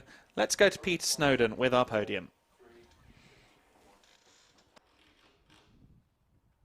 Round 9 of the GT Championship has taken place, and third place man, a bit of a surprise there for him. I'm going to have a quick look at the front of his car here, because on the front of it says, "Wakey, wakey, here comes Blakey." Mr. Anglis, you talk about taking it 0.089 of a second at the end. That was close. It was. You taking it on the line? Yeah, it was very close. It was a good race, just hacking the whole way through. It was good to be back, to be honest. You know, battled for the championship with him last year. You know, good clean racing as always. So credit to Luke with that. But it was good to be back out in a race car. So if you're hacking all the way through the race, why did it take you so long? Good things come to those who wait. So, that was an unfair question. Yeah, no, it was just picking my moment and seeing where I can do it. But just the whole race leading up to that, I was like, oh, it's nice to finally do it on the end. Well, you did it at the right point, across the line. That's all you need to do, isn't it? That's the main thing. Yeah. Points mean prizes, eh? This is true, but I'm not actually in the championship, as it's a one-off round for me. So, but I'd love to get out for the rest of the championship. So if anyone wants to get on board, drop me a message or anything. But yeah, it's been good. Well, you heard it here, but clearly the championship needs you. Thank you, Blake. Brilliant result there to get on one-off round there into the championship. So in second place, we've got young Callum. We did this earlier, didn't we? It's becoming a bit of a habit. Yeah. I got a brilliant start in P2. Ruben alongside me. I got a great start. Just jumped. Was that a better start than your first race? Oh, just a little bit, yeah. I didn't drop. Thought I'd remind you. Yeah, thank you. Didn't drop 4 places that time. But yeah, just managed to poke ahead of Ruben, but Ruben late on the brakes, held it around the outside, and then tried to stick with Ruben, but he's got great pace around here, so he pulled away, and then I was kind of in no man's land for the entire race, just by myself, just because obviously Blake and Luke behind were just scrapping the whole race, so that was good fun to watch in the mirrors, but yeah, just by myself, so it was good just to bring it home in P2. And did you enjoy watching that battle in the mirrors, or were you trying to focus on Ruben, or was he too far gone? No, to be honest, the time I started looking in my mirrors and seeing Blake and Luke, Ruben was far up the road and I knew I wasn't catching, so I just lifted off a little bit and just started to save the tyres on the last couple of laps. Callum, thank you very much. Hope to see you again over the weekend. You've got more opportunities to catch him. Ruben, you heard it there from the second place man. He said he was on his own. You just disappeared. You just grabbed it, stole it, and off you went. Yeah, that was the plan really. We started on pole obviously after a good qualifying session. We wanted to repeat the success of race 1. Thankfully we got a better start than in race 1 and managed to hold the lead on lap 1, and it was all just doing quali laps then, just smashing good lap times in and trying to build up a good gap behind me to Callum. Thankfully we were able to do that, and yeah, it was a good race. I mean, it was quite a lonely race for you in that extent. So what goes through your mind when you're that far ahead of sort of just not messing it up, or what's going through your mind? Yeah, it's literally just don't mess it up constantly throughout your mind. When you're out by yourself, especially when it's quite hot like this, you can start to lose concentration as the race goes on, but you've just got to stay focused, keep pushing, and as I say, just keep putting the quali laps in and build up a gap. So interesting there, quali laps throughout a race there. Callum just said this is you're really got a good pace around here. Is this one of your favourite circuits? Not to drive actually. I don't really like the flat track. Something like Alton or Donington suits me a little bit more. But yeah, the pace this weekend seems to be really good. So hopefully we can carry it across to the weekend. Yeah, as always, I'd like to thank my partners, in particular Gardex, Autotech Group and Automotive Repair Systems. Well, I mean, it sounds like you need to go and race at the Nürburgring. There's proper gradients there. Yeah, wouldn't mind that at all. Well done. Okay, so our second win of the day for Ruben Haig there, and we're going to go down to do our podium back in the main paddock. So then that concludes our first half of the day here at G-Fest as we take the Silverstone Grand Prix circuit into some very exciting racing. It's about half an hour before we expect to see cars back on the circuit in the form of the LMP1 and Formula 1 demos. I think there's a wonderful classic Jaguar E-Type that we'll tell you a bit more about as well, doing some laps. But all that remains now for myself and John is to say have a good lunch break. We hope you're still with us after lunch. Join us for more racing from the Michelin Ginetta Juniors, the Ginetta GT Academy and the Protyre Motorsport Ginetta GT Championship, as well as a chance to see some incredible race cars on circuit in the demo sessions. Lots to watch. Make sure you join us for the afternoon here at G-Fest.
spent my lunch on the Ginetta.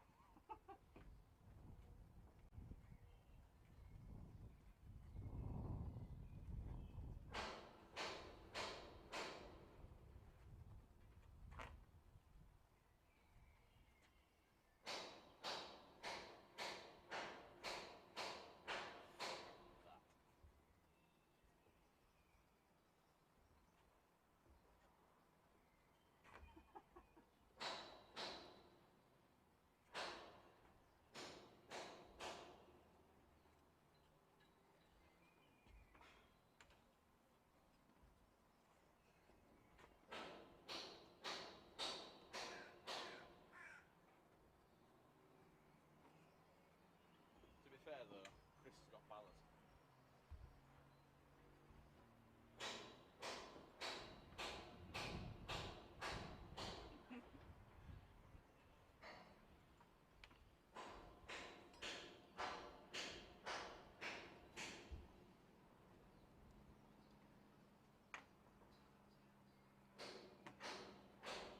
Fuck that, I guess.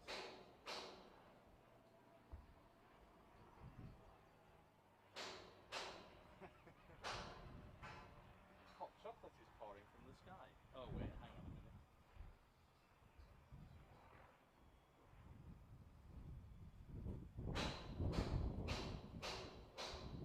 Can you see that crane that's hovering over the back of the grandstand behind Johnny? I reckon we get Chris on that now.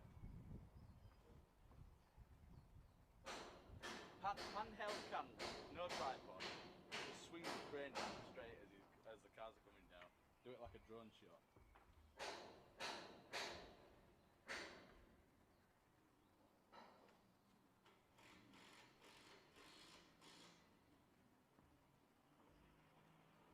Could we not get a camera up on the wing? At the top of the wing?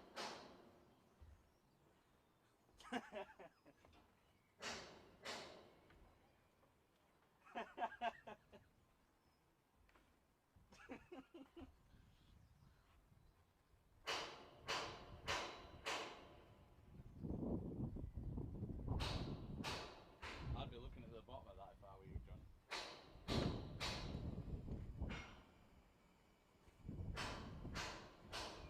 You were that confident you could go down there.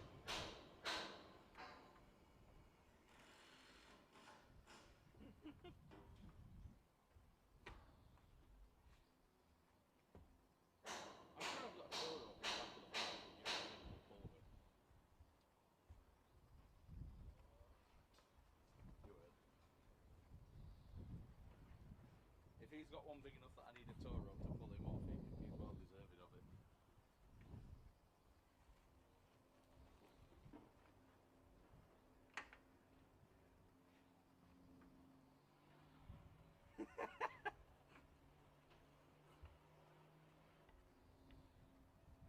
Being Chris.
Check 1, 2, check 1, 2.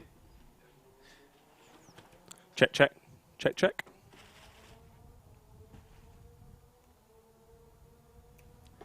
So as you can see, we are back from the lunch break with on-track action, as you've been watching for the last few minutes here at the circuit. And it is a wonderful demo of some beautiful cars representing the present and the past of sports car racing. There is a glorious Ginetta G60 LTP1 out there on the circuit. This is the LMP1 car built by Ginetta for the 2018 Le Mans 24-hour race. Of course, after that 2018 attempt, the car also made appearances in the 2019-2020 WEC season, including here at Silverstone. The car, in its latter specification, the specification that we see here, was powered by a 2.4-litre engine from the AER company and a Garrett turbocharger assisting it along its way to 650 brake horsepower. It has incredible downforce. It has incredible...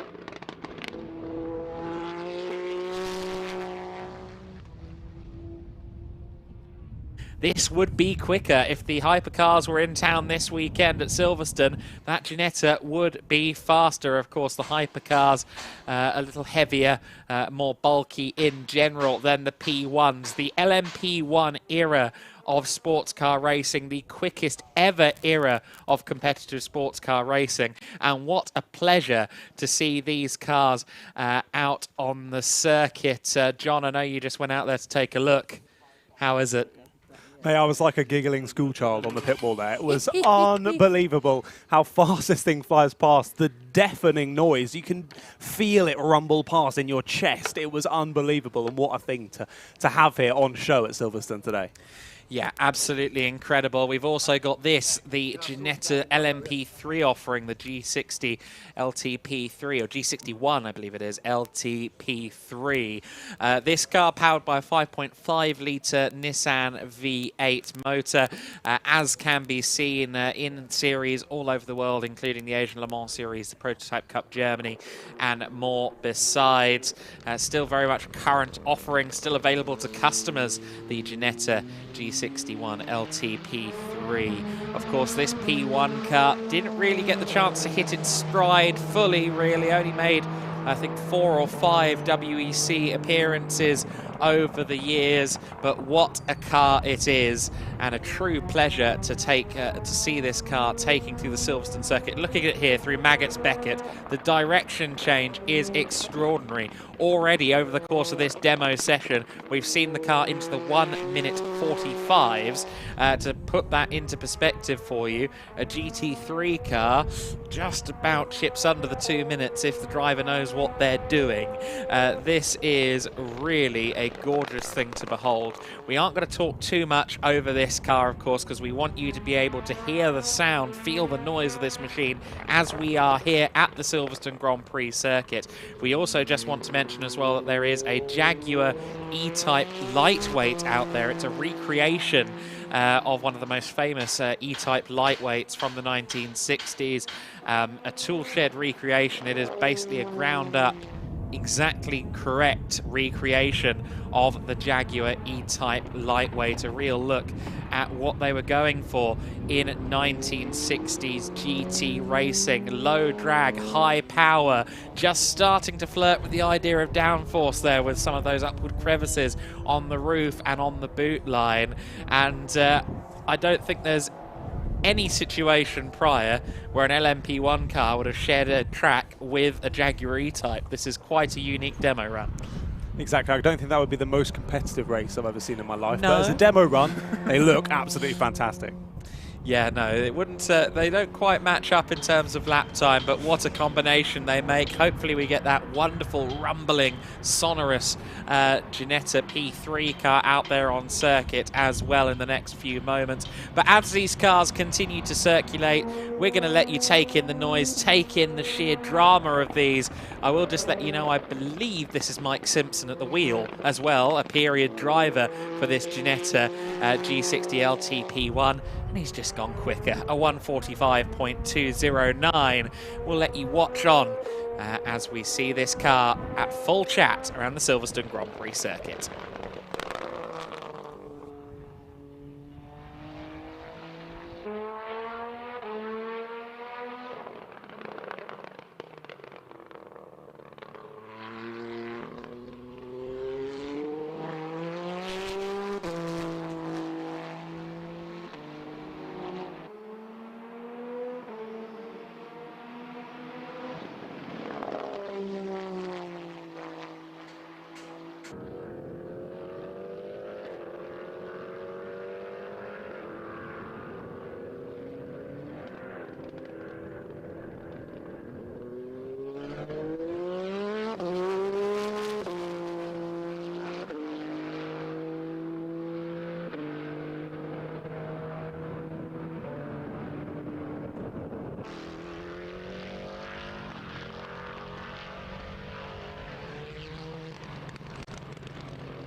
So we're now getting a look at another of the cars out there on circuit in this demo run. This is the Ginetta G61 LTP3 car, the LMP3 offering from Ginetta.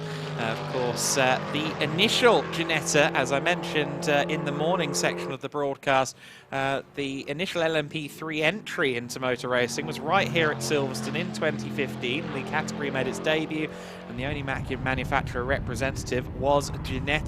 Ginetta were the first one to get the car out there onto the track, managed to show the world LMP3 racing, and of course now facing stern competition in the marketplace. But the revised for 2020 second generation Ginetta G61 LTP3 is a gorgeous looking machine. You can see where it gained inspiration from the LMP1 car we had on circuit earlier on, and that 5.5 litre Nissan V8 engine that's a spec engine across the LMP3 class.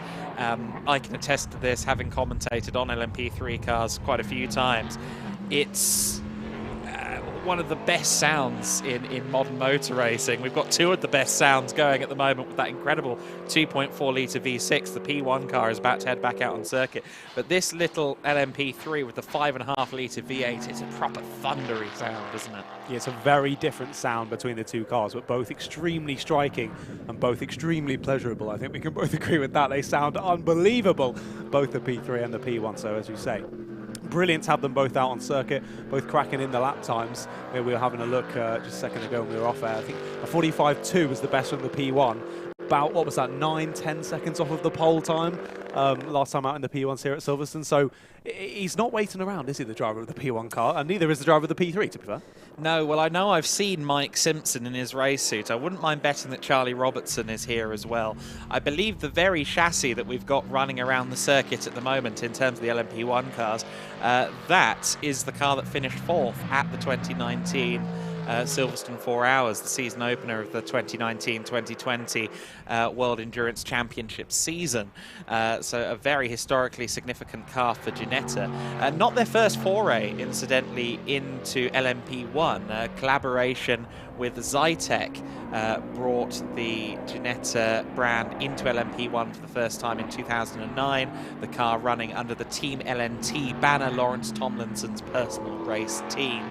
Ginetta over the years has put quite a lot of effort and resource into prototype racing, but undoubtedly, I think this is fair to say, even though the Ginetta Owners Club are here and there are plenty of exciting Ginettas in the paddock, this is the most spectacular Ginetta that has ever been built, the G60 LTP1, a car that didn't really get to see its potential met in contemporary racing conditions. The development cycle was promising.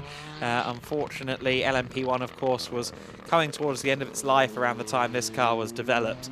But so special to see period drivers in this car and seeing it run pretty much at full chat around this circuit today.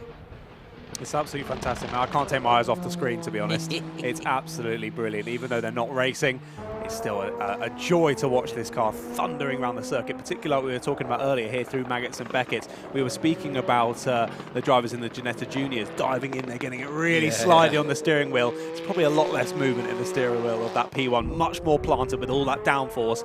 Just it's chucking it in and holding on, basically, I think is probably what the driver's doing really behind that seat. Yeah, absolutely. Smooth, planted, no hasty inputs required through Maggotts and Beckett's in this car, and really, really special sight to see this machine in the flesh.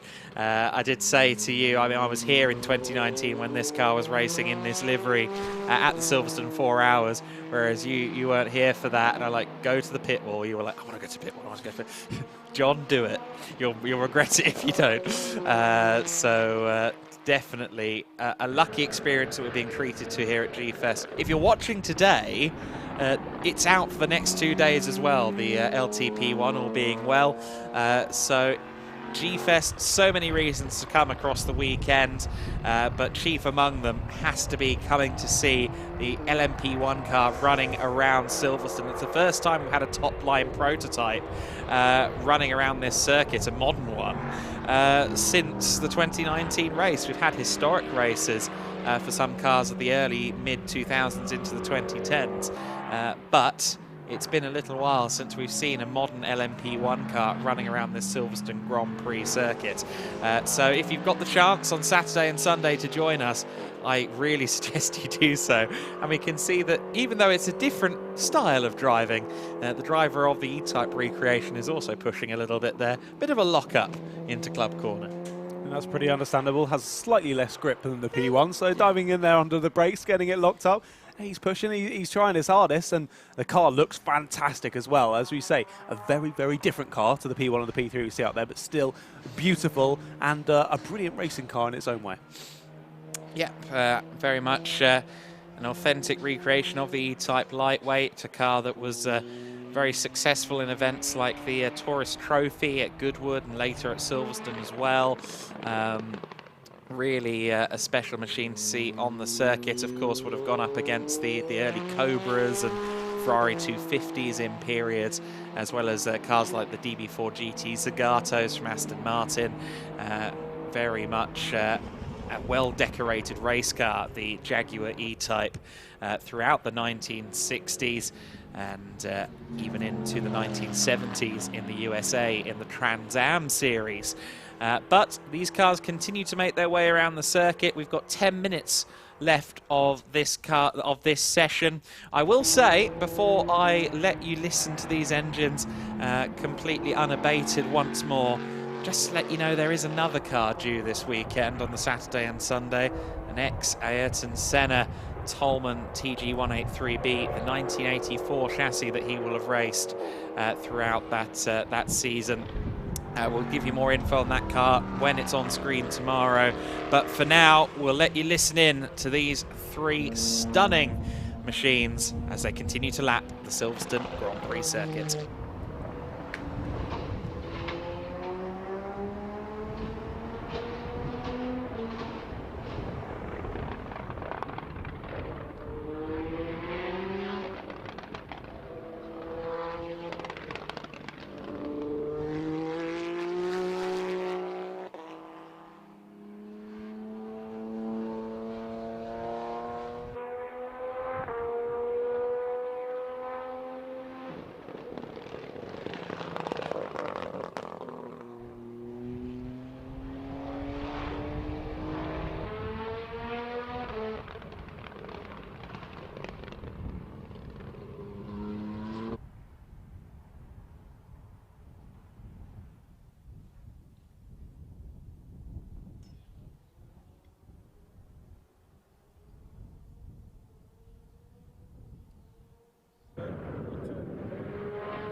So the demonstration session for these wonderful sports cars, past and present, is just coming to its end now. The checkered flag has come out. You've seen that the LMP1 car has already vacated the circuit. The LMP3 should be on its way this time by, although I think one cheeky lap, I bet that's Mike Simpson at the wheel, one last cheeky lap for the P3 before it takes itself back to the garage. So the E-Type and the two glorious Ginetta prototypes have wowed those watching here in attendance at the Silverstone Grand Prix circuit.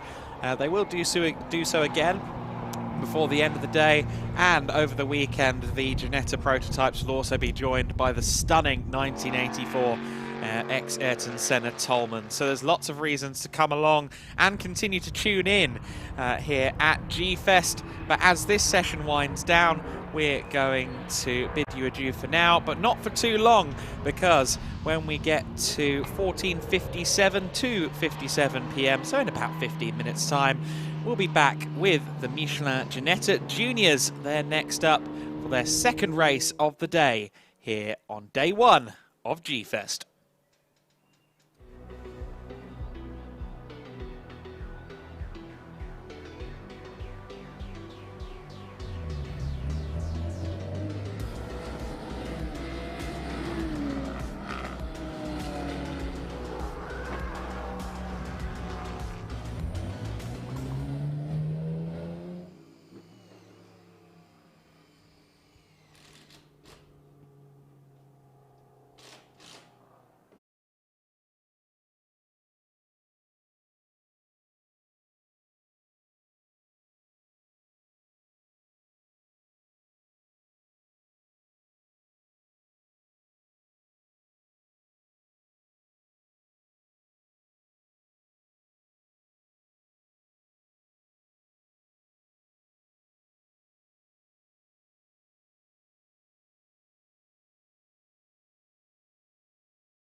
We are ready for an afternoon of racing then at the G-Fest. The Silverstone Grand Prix circuit awaits the Ginetta Junior Championship as they get ready for their second race of the day. The cars are already out on track and making their way towards the grid. Of course, they will then do a formation lap after this green flag sighter, and they're already in a pack and close together.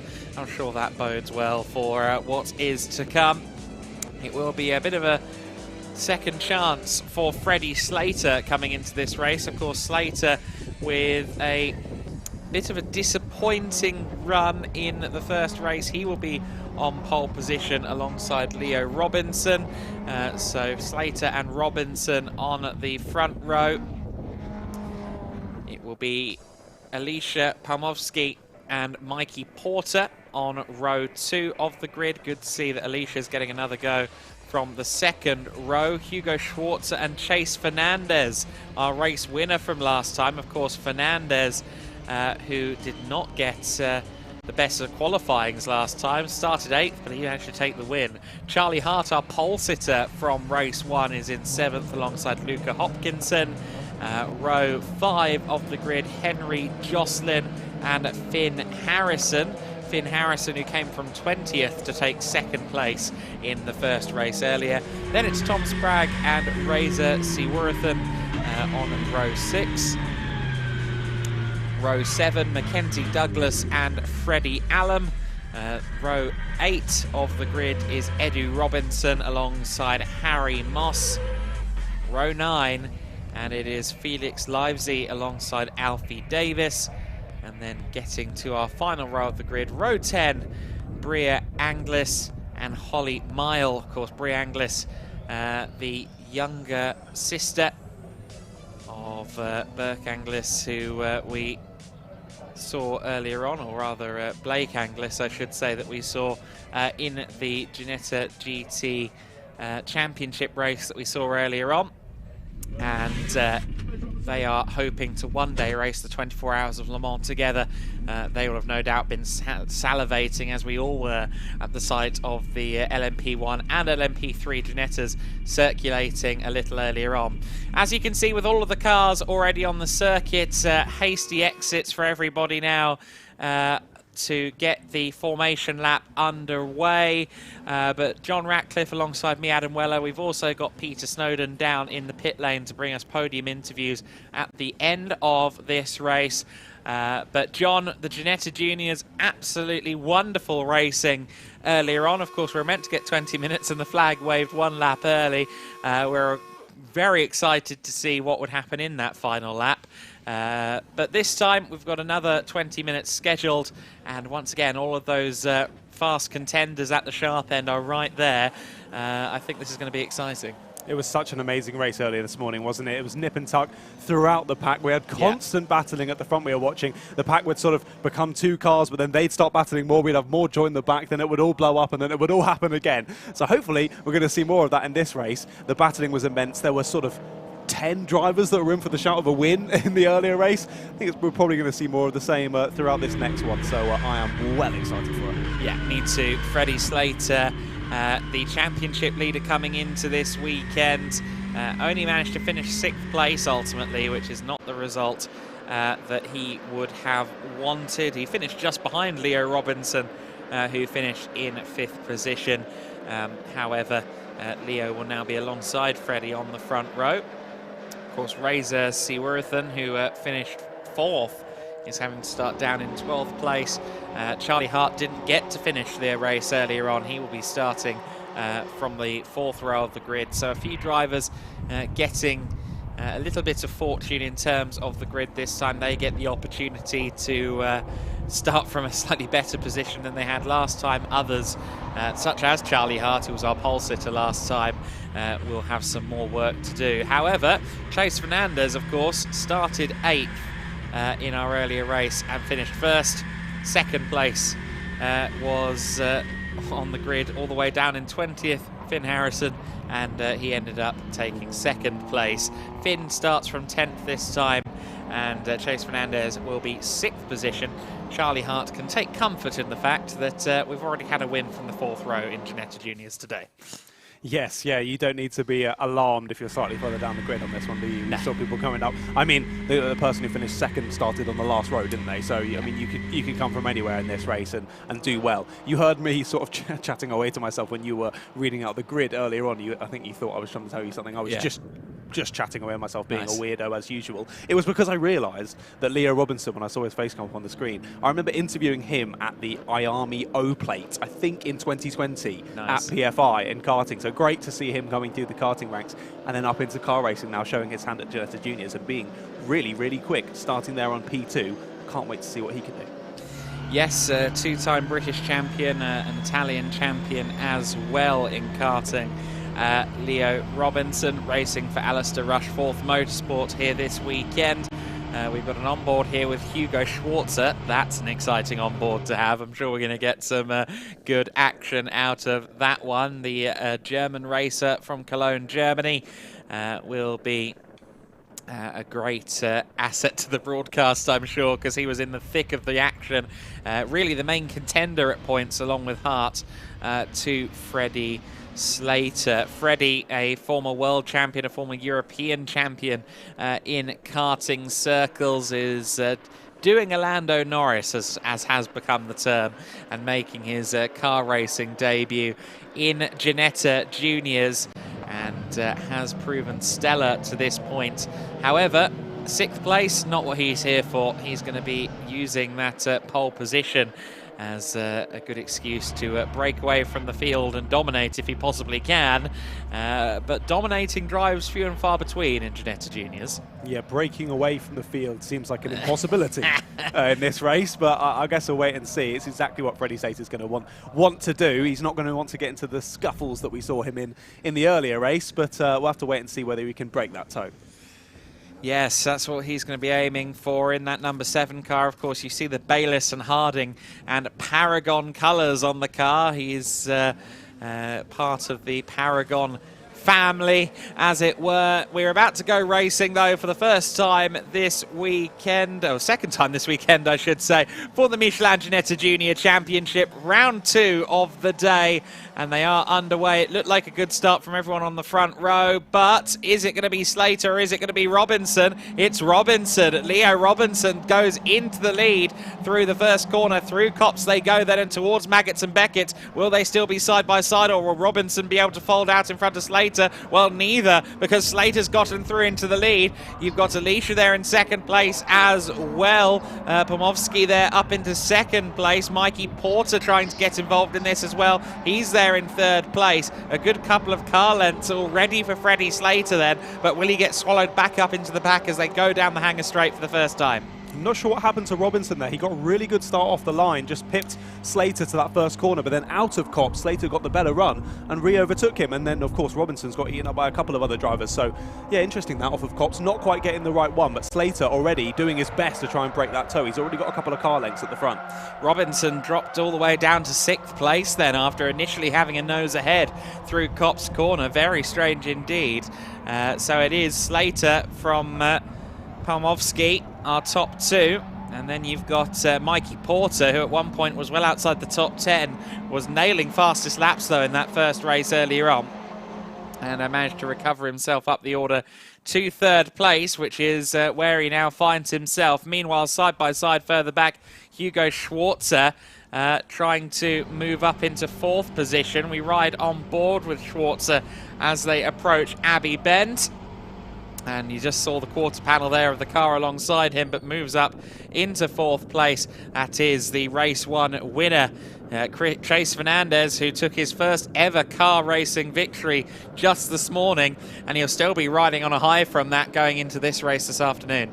Yeah, we couldn't believe in the interview when he said that was my first ever car race win. Could be. How he raced in that race was not of someone who was just about to win their first race. That was impeccable driving from himself, and he's showing more of that in this one, chasing down the 33 of Schwartz at the moment. They're continuing to press on, aren't they?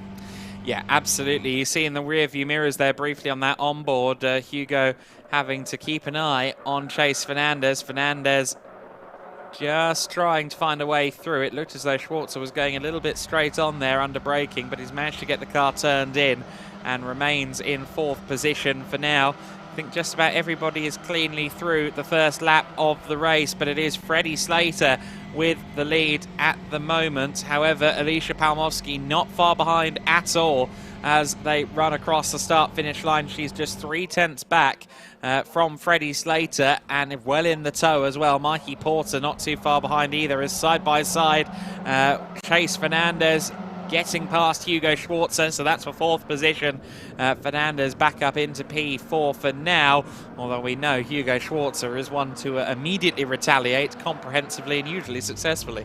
Yes, indeed. None of them in this class have really been waiting around, have they? I've been like, oh, no, I'll just wait. This isn't quite the perfect move. Nope, they've been sending it down the inside. I've seen a couple around the outside as well. It's been fantastic racing in the Ginetta Juniors so far today. But I was going to say that possibly, I was going to say before Fernandez sent the overtake, that maybe these two should start working together. There's a little gap forming between themselves and the 3 in front, of course, of Porter, Palmowski and Slater. And Palmowski is all over the back of Slater, just not quite close enough to go alongside just yet. Not quite yet. I thought she might have a little dive to the inside at Stowe.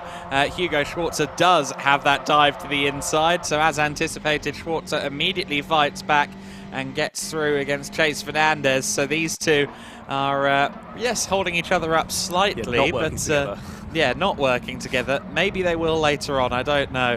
I think one of the reasons that the likes of Chase Fernandez can, you know, excel so quickly is this does really feel like a middle ground between karting and car racing. A lot of the strategies from karting can be relayed over into Ginetta Juniors quite well. You see it a lot in kart racing, don't you? The kind of gesturing, no, we need to push forward and not let everyone else go when you're scrapping for 2nd or 3rd place, trying to catch up a leader or something of that nature.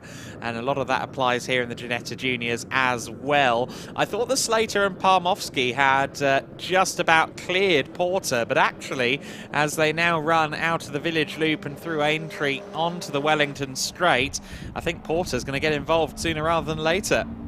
I think so, yeah. Even though on the timings, Slater was just that little bit faster than both of them, dropping down into the 42s, 2 behind in the 43s. That slipstream just keeping them within it, isn't it? Keeping them there in the fight, and really right behind there, the 21 of Palmowski. Looked like there might have been a little bit of contact under braking, but either way, both of them keeping it on the black stuff and following through very, very nicely. Porter very much in with a shout now behind, and if these 3 do start to battle, Schwarzer, Fernandez, and basically the rest of the field are right in there waiting. And Alicia Palmowski, of course, she got tagged in the rear going into Village in the earlier race, ended up in a spin and going to the very back of the field.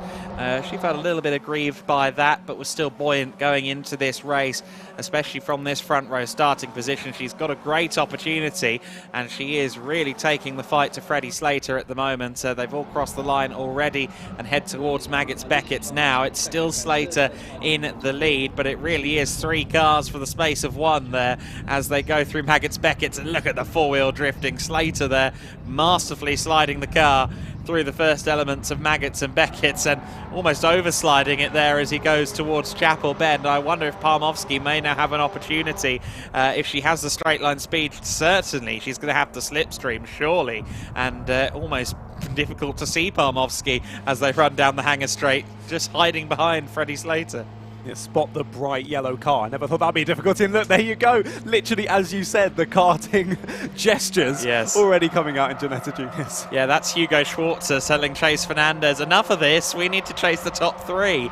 I'm not sure Chase Fernandez has got the memo, but that is exactly what I was talking about, that kind of universal gesture of putting your hand forward saying, no, we need to work together. But of course, Chase Fernandez will be able to thinking that, well, yes, we do need to work together, but I need to be at the front of the queue, Hugo. Don't you understand? That's often where these things fall apart. Luca Hopkinson there in 6th place as well.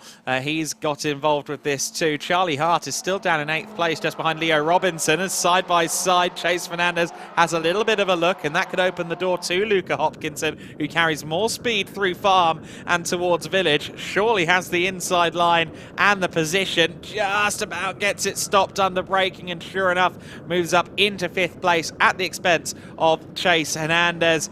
As you see, he has the Ginetta Junior Scholarship branding on his car, but Fernandez with a brilliant cutback. I think he might have executed that to perfection.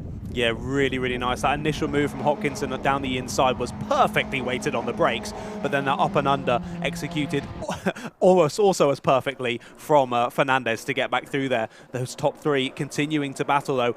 With Schwartz, okay, we saw Schwartz pointing forward, saying let's work together. Then on the next straight, move over to defend. So I'm not sure maybe Schwartz was going against what they had said, but that little bit of defensive move has pushed Fernandez back into the path of Hopkinson, has then actually given Schwartz that little bit of breathing room. So in the end, it's worked out how he wanted, but maybe not in the style that he was trying to portray with those gestures.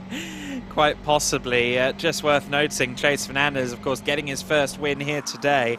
Karted in 2020 and 2021, and then basically spent 2022 readying himself for the Ginetta Junior Scholarship, and he is the youngest ever winner. He won the scholarship one day after his 14th birthday. Wow. So he is certainly a sprightly youngster and someone with a promising future, and using the Ginetta Junior Scholarship as a way to begin that process of becoming a racing star, as so many have done before him.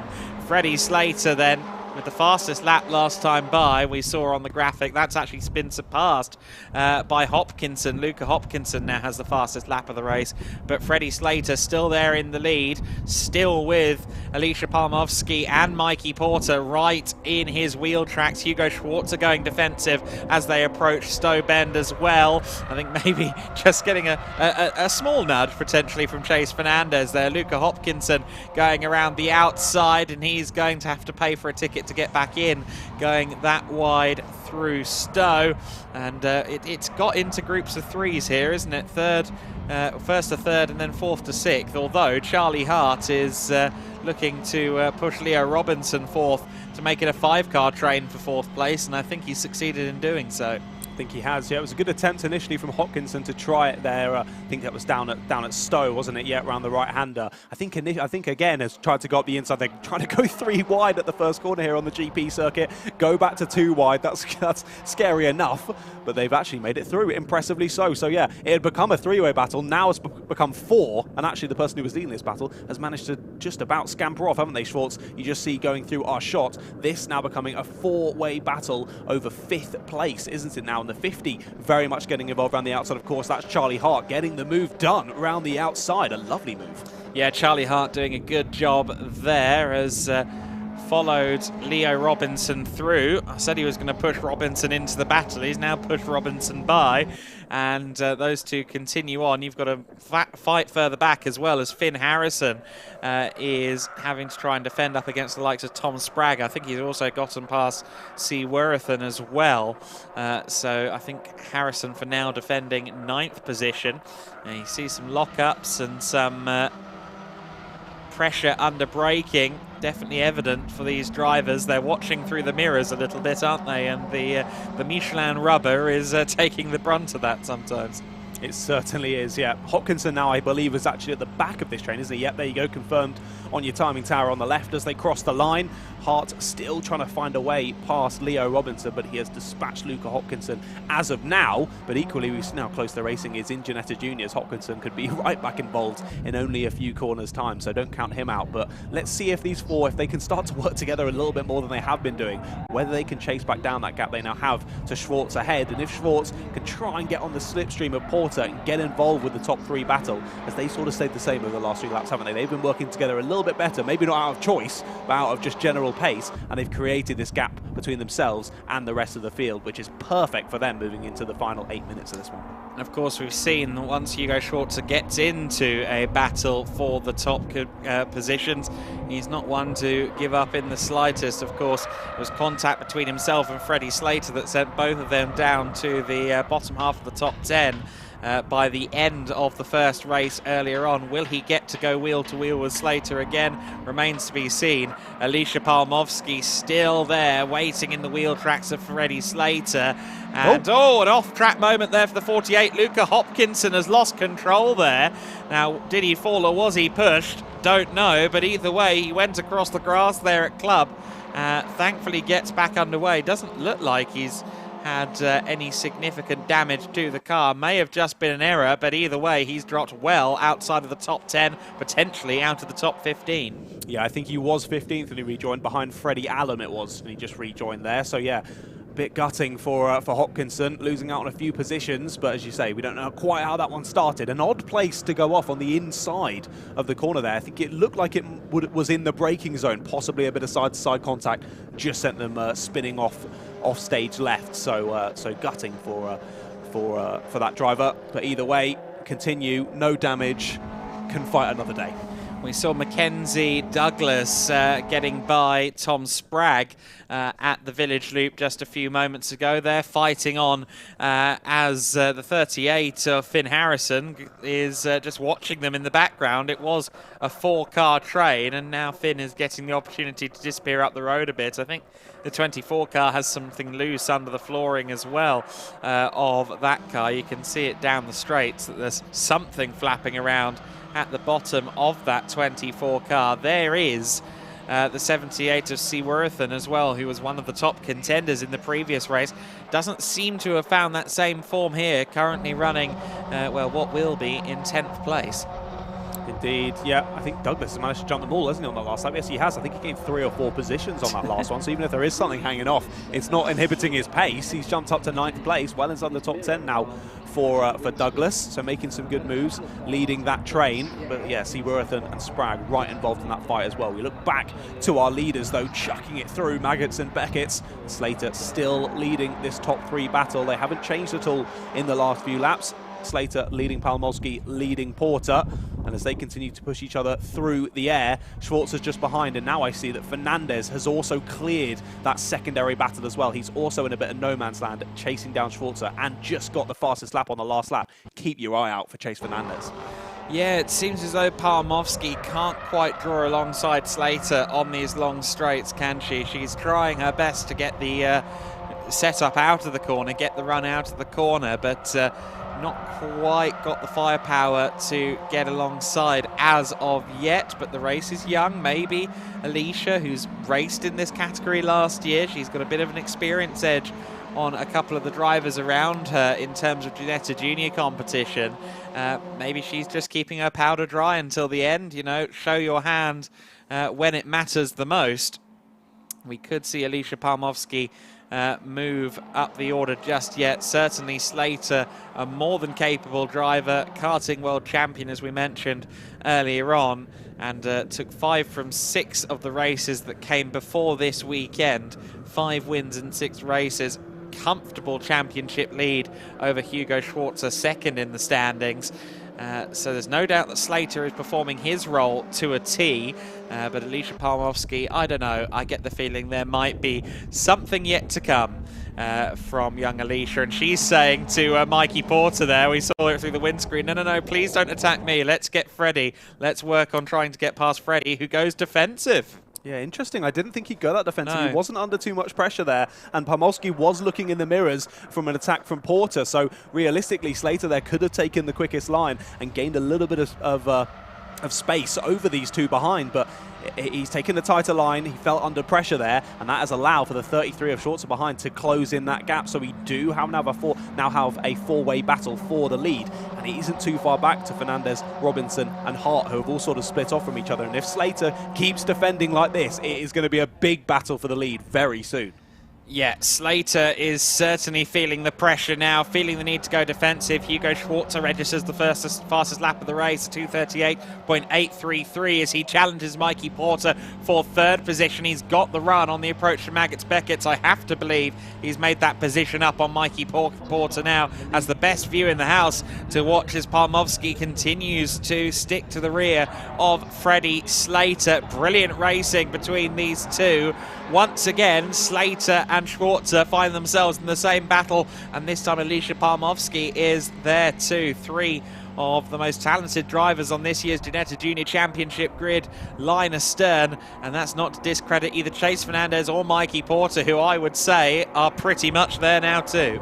Definitely they are. Yep, as we saw from the earlier race today, any driver involved in this gaggle is up for the win here. And what a move from Schwarzer. Did the up and under there and is going for the lead, is trying it now round the outside of Slater. Has got the best run there down into this section of corners to the left-hander. Slater's just got it under braking and chops off the nose cone of Schwarzer. And looking behind, the 19 now getting involved as well. Porter is forcing Palmowski wide, forcing her down to 4th place. Yeah, Alicia there losing a couple of places. Now has to worry about Chase Fernandez behind, as well as Freddie Slater once again hugs the inside on the approach to the corner. He and Hugo Schwarzer, I'm sure, will have exchanged a couple of words. With what theme, I don't know, but certainly will have discussed the earlier incident, the earlier contact down at Brooklands. They're now side by side practically once again as they go through Village. Schwarzer tries to get the better run towards the loop. He's going to be given the outside line because Slater's definitely holding on to the inside through there. Power down, and Slater does get a good run out of the corner, but so does Hugo Schwarzer, and he's going to bring everyone else with him too as they do the long run down the Wellington Straight. There was a little front left lock-up from the second place driver heading into the left-hander there. Just managed to pull out of it and can continue to carry the speed down. Is also obviously helped by the slipstream as they head down the very long straight. Again, tries to the outside. A little bit of understeer as he tried to pitch it in there. The car just did not want to turn, but equally he got it turned to the end. And Schwarzer continues to stay in second place, but he is looking like the biggest challenger to Freddie Slater's lead at the moment, isn't he? He absolutely is. Chase Fernandez, black and white flag for track limit, so if he makes another track limit violation, he could face a penalty. We've already had a 5-second penalty further back in the field. Hugo Schwarzer, meanwhile, launches out of the draft and is now trying to go around the outside at the first corner at Copse, and surely can't get that done, does not get that done for the time being. But look at Mikey Porter. Porter got a very good run through Copse corner and is now welded to the rear of Schwarzer, who in turn is right there with Slater. The top 3, 4, 5 all together, and Charlie Hart, who's up to 6th place. We can't rule him out either. He's getting closer and closer to the rear. 40 seconds left on the clock, so this will be the final lap of the race. Where has the time gone? There was 20 minutes on the clock, what felt like 3 minutes ago. We are already on to the final lap. We're on the final run down the Hangar Straight, and you can see Schwarzer closing, passing potentially Freddie Slater as they run through Stowe. Schwarzer on the unfavoured outside line, and Freddie Slater just about holds on. Alicia Palmowski sneaks past Porter, sneaks past Schwarzer as well, I believe. She may even have the lead. Go on, Alicia. Amazing move if you can make that stick. Freddie Slater side by side with Alicia Palmowski. Oh, a contact then as Hugo Schwarzer dives to the inside line. For a moment, it looked like Palmowski may have had the lead. She's now down to 3rd and side by side with Mikey Porter. How this race is ebbing and flowing. Oh my goodness, I can't keep up with this battle. This is insane. Fernandez is on the inside there, trying to get himself involved with this battle at the front, but he can't quite get alongside there as they get to the end of the Hamilton Straight. Has to feed in behind as well. Palmowski squeezing out to the curb. That was Mikey Porter just getting run out wide. Manages to feed back in 4th place, but it's all kicked off on this final lap. But Freddie Slater still in the commanding position there in 1st place. Palmowski having to go defensive there through the Village Loop section. I think that may have hindered her progress relative to Hugo Schwarzer. I think the best she can do from here is finish 3rd, and that's going to be a big ask with Porter, Fernandez and Hart all on the scene behind. Slater and Schwarzer then are once again fighting together for the lead, approaching Brooklands. Schwarzer looks like he's too far back, but Slater feels a need to go defensive anyway. That could cost him now as he goes through Brooklands and Luffield for the final time. The battle still going on for 3rd place behind Freddie Slater. Absolute defensive driving, doesn't want to give Schwarzer half an opportunity. Schwarzer just pushing, knocking on the door, saying, come on, let me through, but it's not to be. It's going to be half dozen delight. Win number 6 of the season for Freddie Slater as Hugo Schwarzer tries to beat him to the line but can't quite do it. Alicia Palmowski holds on to the podium after briefly leading the way on the final lap. Mikey Porter in 4th, Chase Fernandez 5th, and Charlie Hart rounding out a top 6 covered by 2.2 seconds. Leo Robinson was there with them as well in 7th place. Finn Harrison has crossed the line for 8th, ahead of Tom Spragg and McKenna Mackenzie Douglas, who rounds out our top 10. But our top 7 cars were ultimately separated by 2.3 seconds. And once again, I make effectively the same point I made earlier on today. Doesn't that just define Ginetta Junior Racing? Yeah, they certainly didn't disappoint, did they? Another fantastic race from the Ginetta Juniors. Once again, those top 6, top 7 that were involved with it at the end all looked like they could have a shot at the win there if just something went, if the luck went in their direction. But it went in the direction of Freddie Slater in the end. Well, no need for luck for him, just some fantastic defending. Maybe went a little bit early on the defending from a commentator's point of view anyway, but equally, he made it stick. He made those defensive moves when he needed to, and he held on the position to the checkered flag. So a massive well done to Freddie Slater. Yeah, Freddie Slater taking win number 6 of the season and extending his championship lead in the Michelin Ginetta Junior Championship. Hugo Schwarzer taking 2nd place ahead of Alicia Palmovsky. Mikey Porter in 4th place, and 5th place to Chase Fernandez. Charlie Hart in 6th position. Leo Robinson 2.3 seconds back from the winner in 7th place. Finn Harrison 8th place in that 2nd race after P2 earlier on today. I'd say an overall good day for Finn Harrison and Assetto Racing. Mackenzie Douglas in 9th ahead of Razor Seaworthen, who just actually made up a place at the end there because of a penalty for the number 16 of Tom Spragg. So Razor Seaworthen inheriting 10th place. Freddie Allam in 11th, Tom Spragg in 12th, Edu Robinson in 13th in the 51, and Felix Livesey in 14th place. Harry Moss rounding out the top 15 for Fox Motorsport in his number 47. Bria Anglis in the 16th position. Henry Jocelyn 17th. Holly Mile in 18th place. Luca Hopkinson and Alfie Davies both failing to take the checkered flag. Of course, we saw Hopkinson have his spin at the a couple of laps from home at the club corner. A rather bizarre spin. Whether that was assisted or not, we did not see. But what we did see was another grandstand finish. And on this occasion, it was our pole sitter, Freddie Slater, with anything but a lights to flag victory. He was leading a majority of the race, but every inch of the way he was scrapping for it. This is the scene at the very beginning of the race. Slater followed through by Palmovsky in the early stages, and Alicia would put in quite the shift. Challenging Slater, was really shadowing the back of the number 7 car on the hanger straight lap after lap after lap. We got the signal from Hugo Schwarzer. He was trying to get everyone to galvanize, unionize, work together, and he actually sort of succeeded in doing so. The pack became a pack of 3, would at one point become a pack of 7 for the race lead. Freddie Slater, though, would remain in the lead for the bulk of the race, despite the best efforts of Alicia Palmovsky. She couldn't quite find a way to challenge. Of course, was very much conscious of the challenge from Mikey Porter behind her, which always has to be kept in mind. Chase Fernandez, the winner from race number 1, he made it around the outside at Abbey, fighting for a top 5 position, that he would ultimately get with 5th place.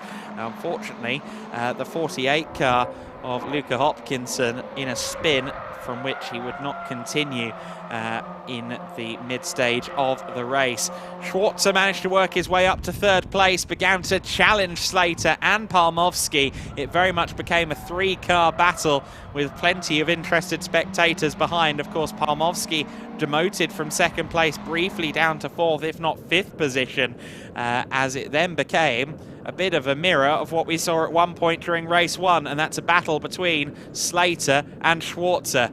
Freddie Slater, though, managing to hold off the advances of the German, who was closing, and even passing as they went down the hanger straight towards Stowe. Briefly had what looked to be the race lead, but Slater managed to hold on the inside, and Alicia Palmovsky on the very last lap of the race managed to go from 4th to briefly 1st, but Freddie Slater later on the brakes, and that would eventually work out in Slater's favour. He would take a lead that he would not lose again, even though it was close between he and Hugo Schwarzer, who made an authoritative move on Palmovsky on that final lap. Schwarzer was certainly in the head of Freddie Slater because he was defending even maybe slightly more than he needed to, but it didn't cost Freddie on this occasion. He managed to take the win. He manages to score another full haul of points, half dozen delight for Freddie Slater as he takes win number 6 of the season, and a very, very well-earned victory at that.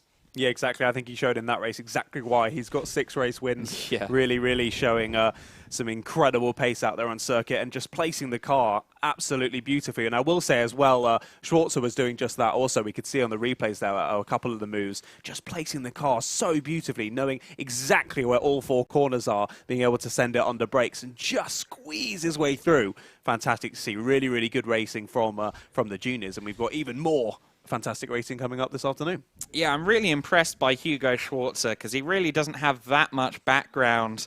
1 season of karting last year, and aims for factory drives in endurance racing. I think a lot of youngsters are looking at the state of hypercar at the top of the World Endurance Championship right now and going, yes, I fancy a bit of that. And currently sits second in the championship, will still be second in the championship based on today's events going into Saturday, I believe. And Schwarzer, really impressive given his lack of mileage in a go-kart relative to someone like Freddie Slater. The racecraft that's just naturally there, inherently there for him, is really something to take note of. Yeah, I could have never assumed that he'd had that little amount of time in the car. Of course, clearly showing he's incredibly pacey in a car, that's for sure. But yeah, impressively so with the relative lack of experience, I think is the way to put it, because he's still got lots of racing experience comparatively to the usual person. But yeah, compared to Freddie Slater, not quite as much. No, Freddie with quite the background in karting. A lot of the drivers we'll see in this field have somewhere between 3 and 5 years, even maybe a little bit more, of go-karting behind them. Of course, in the case of Alicia Palmovsky, she was there last year running in the European, or rather in the Ginetta Junior Championship. She was karting since 2017 as well. So she's one of the more experienced drivers out there just in terms of overall racing across karts and cars. But definitely great racing from both of the Ginetta Junior competitions. We're expecting a podium shortly, and it will be a will be a podium. Of course, our top 3 we'll get to hear from Peter Snowden, and our top 3.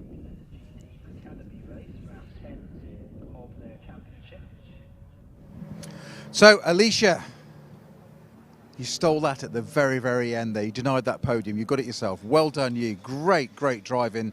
And if you just had fairly hot conditions, you can fold your overalls down, you know. You're out of the car now. No, thank you very much. It was a very difficult race, obviously, with the heat. Obviously, it's keeping the tyres, try and keep them cool, really, because it just starts oversteering like crazy once they get hit hot. So, obviously, 20-minute race. So I was on Freddie from the get-go. We jumped up from 32nd off the line.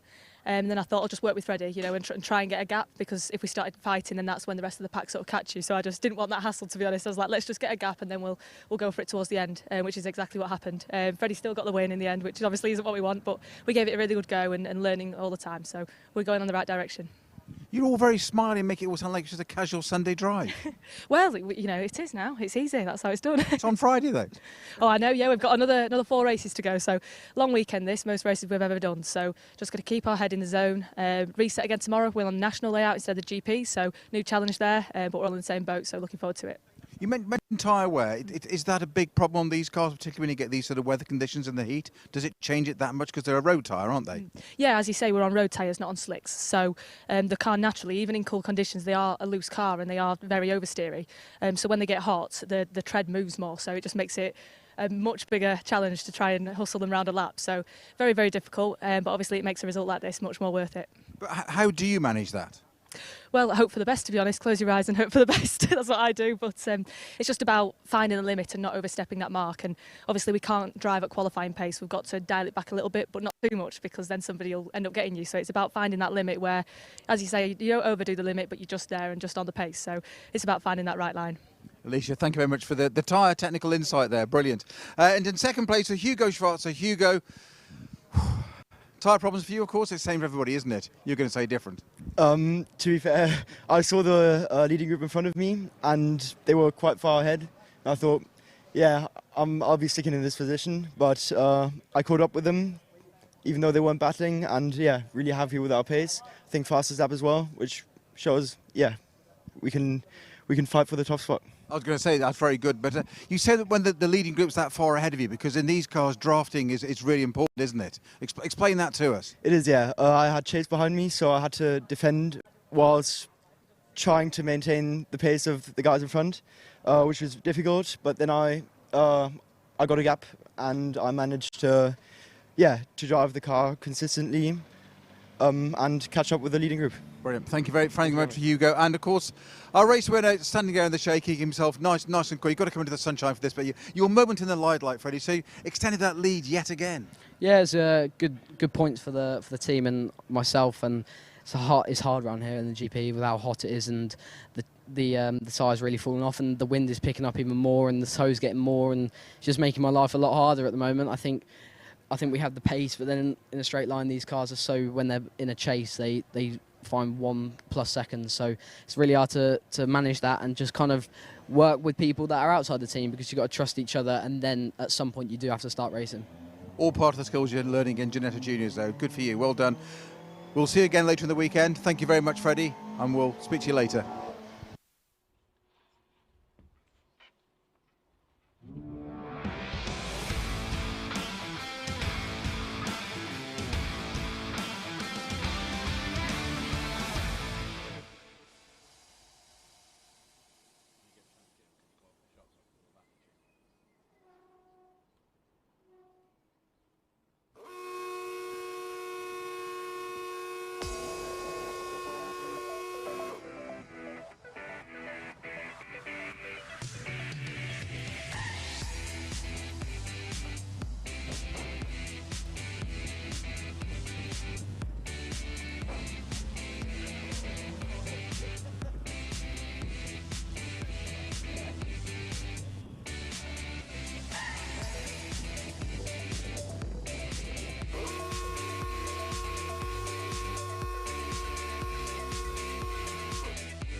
Of the grid is the number 88 of Mark Ellman. Ellman joined by Richard Just in the 99. He's the second of the rookies, starting from P8. Emma Tomlinson, the first of the 3 Tomlinson sisters. She was pretty strong in the first race. Had a good fight with Paul Livesey towards the end of that race earlier on. He starts from 10th place. Phil McGarty in the 81 is 11th alongside Amy Tomlinson. She lines up in 12th place. 13th place for Ben Cook alongside Lucy Tomlinson in the 13. Another 2 of our rookie drivers, Charlotte Lowe and Harry Cook, rounding out the 16 car 8-row order for this Ginetta GT Academy race. So these Academy cars running pretty much similar specs to the GT Championship GT Pros cars, albeit not on slick tyres. I think there is slightly less power to be had in the car as well, but still a very strong prop position. It's 270 brake horsepower versus the 340 brake in the full Ginetta GT Championship GT Pro car, but through treaded tyres with 1,100 kilos of weight, it's still got a very strong power to weight ratio. It's still a very strong performing car, and we're expecting another exciting race out of this one. I think the big question is going to be, will anybody be able to challenge Ravi Ramyed, who really made that first race his own? He did indeed. It was impressive to see lights to flag victory under a decent bit of pressure through the race, but dealt with it well, placed his car nicely and just put in that pace to take the victory. So, of course, from pole position, that's exactly what he's going to be wanting to do again, isn't it? So he's in that perfect position to do so. It's whether he can put a plan into action. Yes, it's an interesting sporting front row, isn't it? You may have been watching earlier on and heard me mention that Ravi is a former professional snowboarder, Matt Shaw is a former professional footballer, so we've got some contrasting backgrounds up and down this grid. Of course, Amy Tomlinson, who we ride on board with here, she's the managing director of Ginetta, so well, I mean, I suppose the spares and repairs budget is largely in-house in this case, but she'll be hoping to stay out of trouble. It must be a difficult position in all seriousness, because she is racing effectively her customers out there on the grids. You know, it's the Tomlinson family brand, effectively Ginetta, and you are racing your customers, and that is a fine balance at the best of times. Yeah, it's a tough one if you take someone out, isn't it? Well, It's yes. going to be a difficult, difficult conversation. Difficult conversation when you're back in the pit lane. But no, I'm sure that would never happen. I'm sure that would never happen to any of the lovely ladies out there. They're all three of them, extremely quick. We've seen them, all three of them, in some good battles throughout throughout the last race. Hopefully, we'll see more in this one as well. But yeah, as we say, it's been very enjoyable action here today at Silverstone. And that's going to continue. Yeah, and it's a steep learning curve going into, for your first racing car, a 270 brake horsepower front-engined V6. That is not an easy car to make your racing debuts in, and that's exactly what all three sisters are doing. And definitely an impressive performance that we've seen out of Emma Tomlinson, particularly in that last race. I bumped into her during the lunch break, and she said, yeah, that's by far the best race I've had so far. And I think she's excited about how she can now continue to progress. Certainly, I mean, Matt Shaw, where's he come from? Also in the rookie class, right there on the front row. His progression has been as steep as it has been impressive. And so many yellow and black crosses on the back of these cars. Lots of drivers doing their first efforts in motor racing this year in the Ginetta GT Academy, and doffs of the cap to many of them. However, on the front row of the grid, it is going to be the number 17 on pole position. Ravi Ramyid is our pole sitter. Can Matt Shaw try and challenge him as they run towards the first corner? Now the race is underway. Slightly poor start for Ed Akers on the second row, but otherwise everyone away smoothly, and it is Ravi Ramyid once again in the lead. Swallowed by the pack though, rather, was Matt Shaw. Oh, and a spin for Amy Tomlinson in a spin, and a bit of contact there unfortunately as well. Amy Tomlinson on cold tyres at the first corner, and I believe that's the 81, yeah, the 81 car of Phil McGarty, who has been collected up in that as well. Tried to take evasive action, unfortunately went where the car was, not where the car was going to be, or did the opposite of that, I should say. And unfortunately, both parties are going to go no further in this race. We may even see a safety car. Battle for third place then, as the 33 going defensive, Shaw going defensive up against Walker in the 70. Mackenzie Walker was trying to get through there, and another car damaged. Oh, that's another of the Tomlinson sisters, Emma Tomlinson, off of a great run in the first race. Unfortunately, she's damaged too. I wonder if she was also collected in that incident. And we cut away from Shaw and Walker side by side, and it seems as though Matt Shaw got the worst of it eventually. Mackenzie Walker is there in third place, but I think it can be assumed as the safety car comes out that something happened there between Mackenzie Walker and Matt Shaw, and there are a lot of unimpressed faces in helmets after that first lap. That's got to be my commentator's curse of the day, I think. I think I led you into it, so chalk it up to me. We'll go 50-50. We'll go 50-50 split on that one, I think.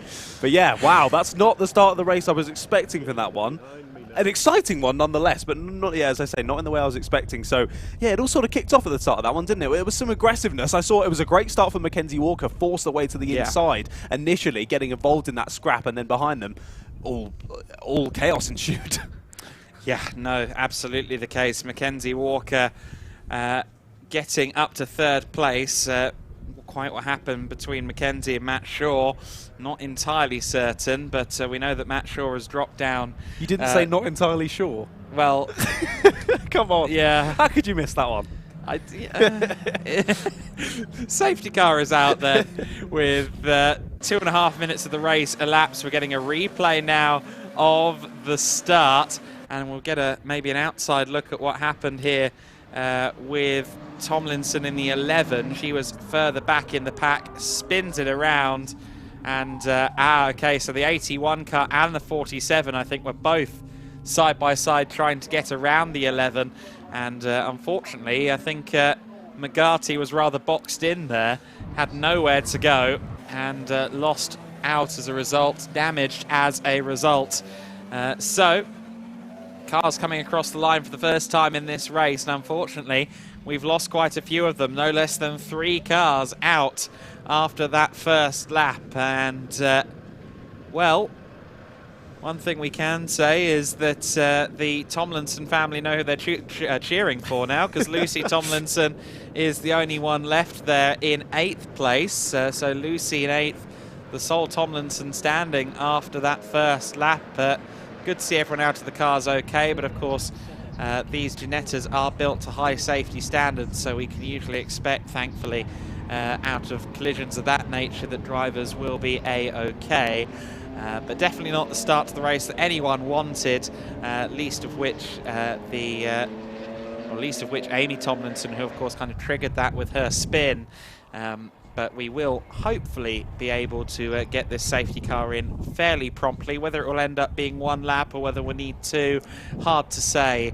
But we should still get at least 10 minutes of racing once the green flag flies again.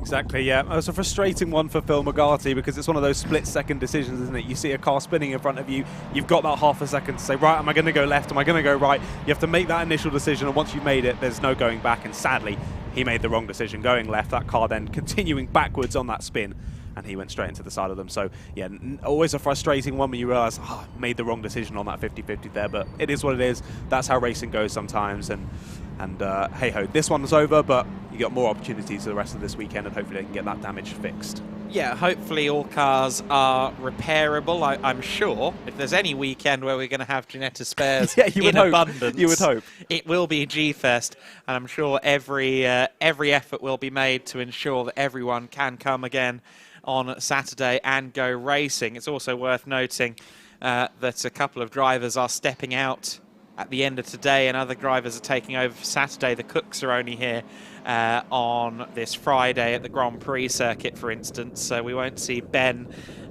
Cook or Harry Cook tomorrow here on the Indy circuit. I'm at a different track. The National circuit. So hopefully somewhere along the line they can find the spares required to get the cars back out there on the circuit for Saturday and indeed Sunday. For Ravi Ramyeed, I think he'll be a bit disappointed as well, because he'd already made a few car lengths in the Century Motorsport 17 car. It looked like he was well on his way to finding that cushion that he could then just manage.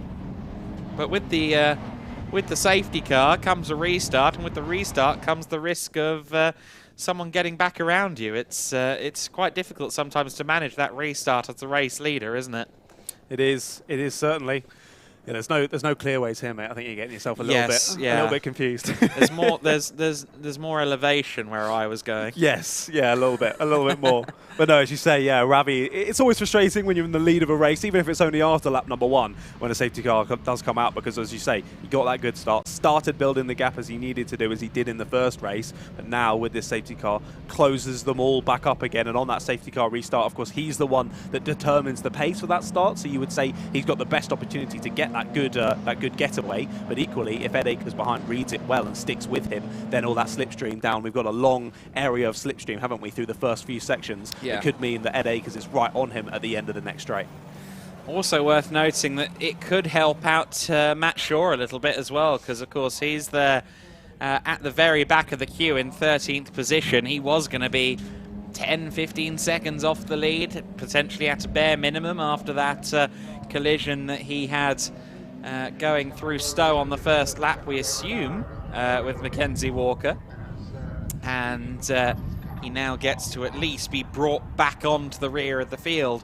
And Matt Shaw, who has really taken to this like a duck takes to water, he's going to be around some of the rookies that are maybe slightly less sure-footed. So that could be a little bit complicated for Matt as well. He's largely, because of his pace, been racing more experienced drivers wheel to wheel. So this might be a bit of a new experience for him.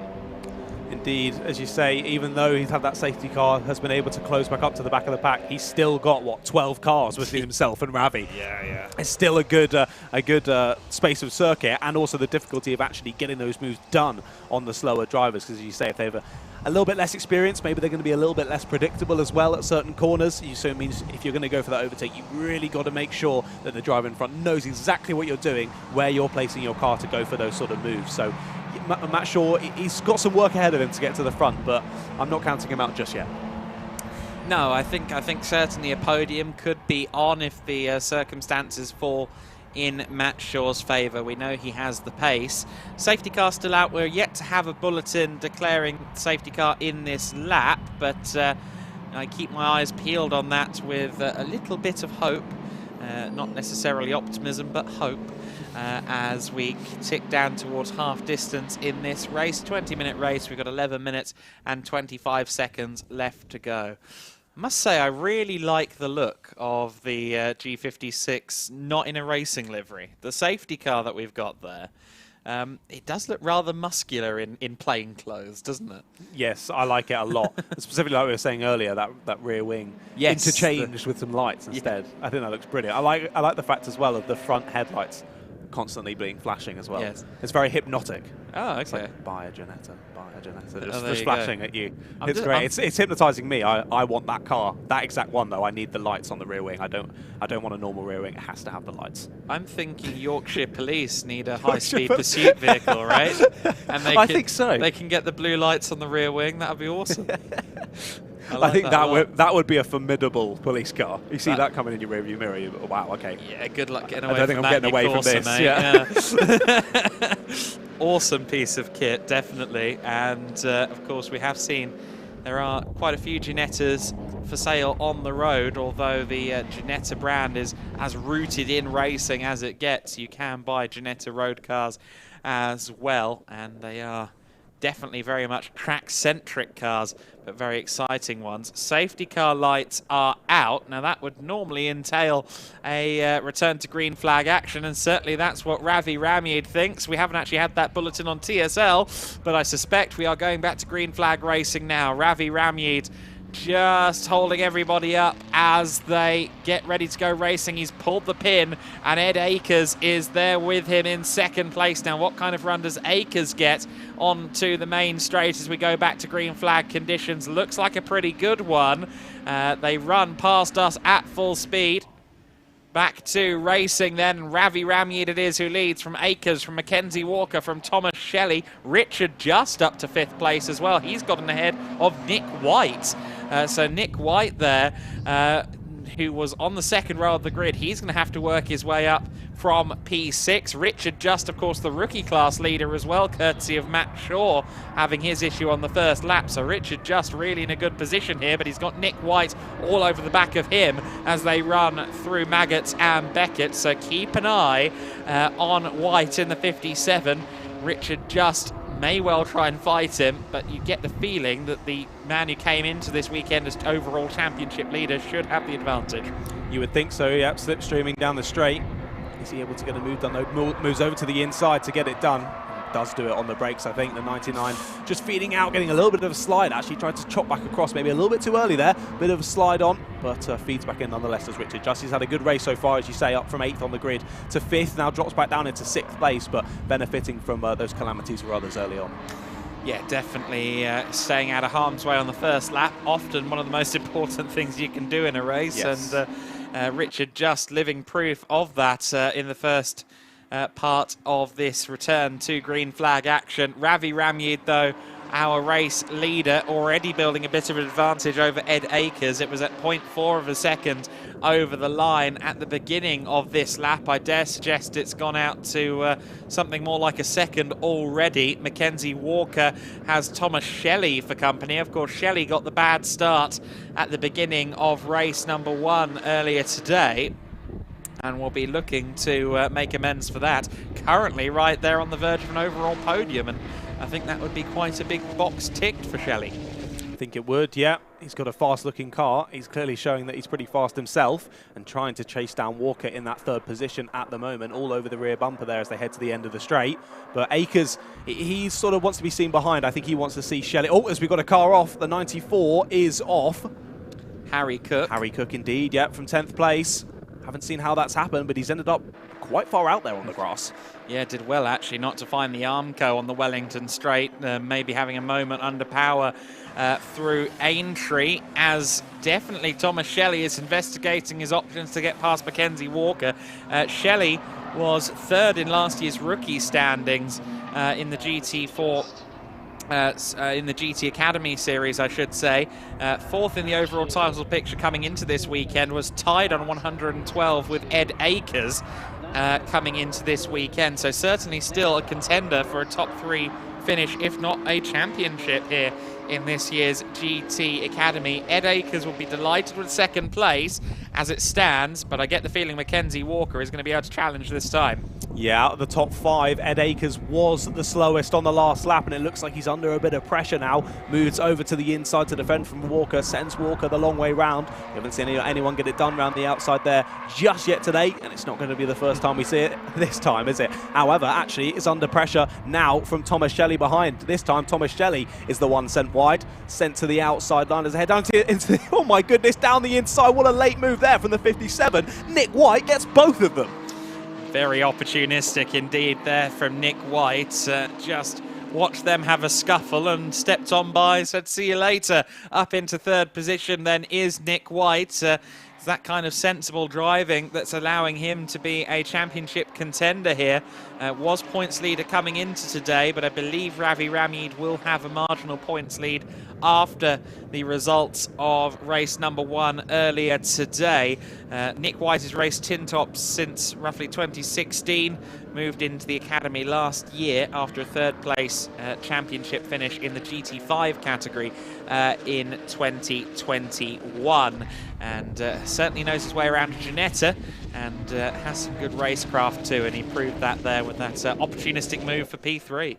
Now, I couldn't get my words out. I was so excited. Nick White, absolute send down the inside. I didn't see that one coming. I thought Shelley had got the move done, but then suddenly White was there on the inside. Took both of them. Super impressive move. He was looking very quick, to be fair. He was the quickest of the top 5, apart from Ramid out in the lead. So you could see he was closing down on the pack, but I didn't think he'd get involved with them that quickly, and already moves himself up into the podium positions. Now chasing down Ed Akers for that second place, but Ravi Ramid, once again, second race of the day, second time, doing exactly what he needed to do, pulling away off the start, fastest lap of the race, now 2.5 seconds in the lead as we've got another spinner, this time for the 63, that of being Ben Cook, down in 12th place. He rejoins the circuit. He's going to have lost a few seconds, though, because of that one. Syncopated spins once again for the Cook family then. They had that, in the race earlier on today as well, but they will continue on. Of course, it is a learning process, and I'm sure drivers will get smoother and more consistent as the year goes on, those who are not quite so sure-footed at the moment. Ravi Ramid very much sure-footed and on extremely solid ground with a 2.3 second lead with just over 4 minutes left to go in this race. Ed Akers and Nick White behind. I don't think either party is going to get close enough to Ravi Ramid to worry him for the race win, but I don't think Ed Akers is anything like as comfortable there in second place. Nick White has already proven that he can make the overtakes. White definitely has the speed advantage on 1 lap pace here in the race. It's a question of whether Ed Akers can hold him off. Interestingly, Shelley was looking a little bit faster than Walker only a couple of laps ago, but he's just dropped off this pack a little bit, hasn't he? So as White and Walker have started to close in on Ed Akers, haven't really dragged Thomas Shelley with them. He's dropped into a bit of no man's land there in 5th place, about 2 seconds off of this pack, and then 2 seconds back to Richard Just as well. So the 57 of Nick White now hounding the back of the number 20 of Ed Akers, but possibly this bit of battling will allow for Thomas Shelley to get back involved. Yes, could well yet be an opportunity for Shelley to move up from 5th position.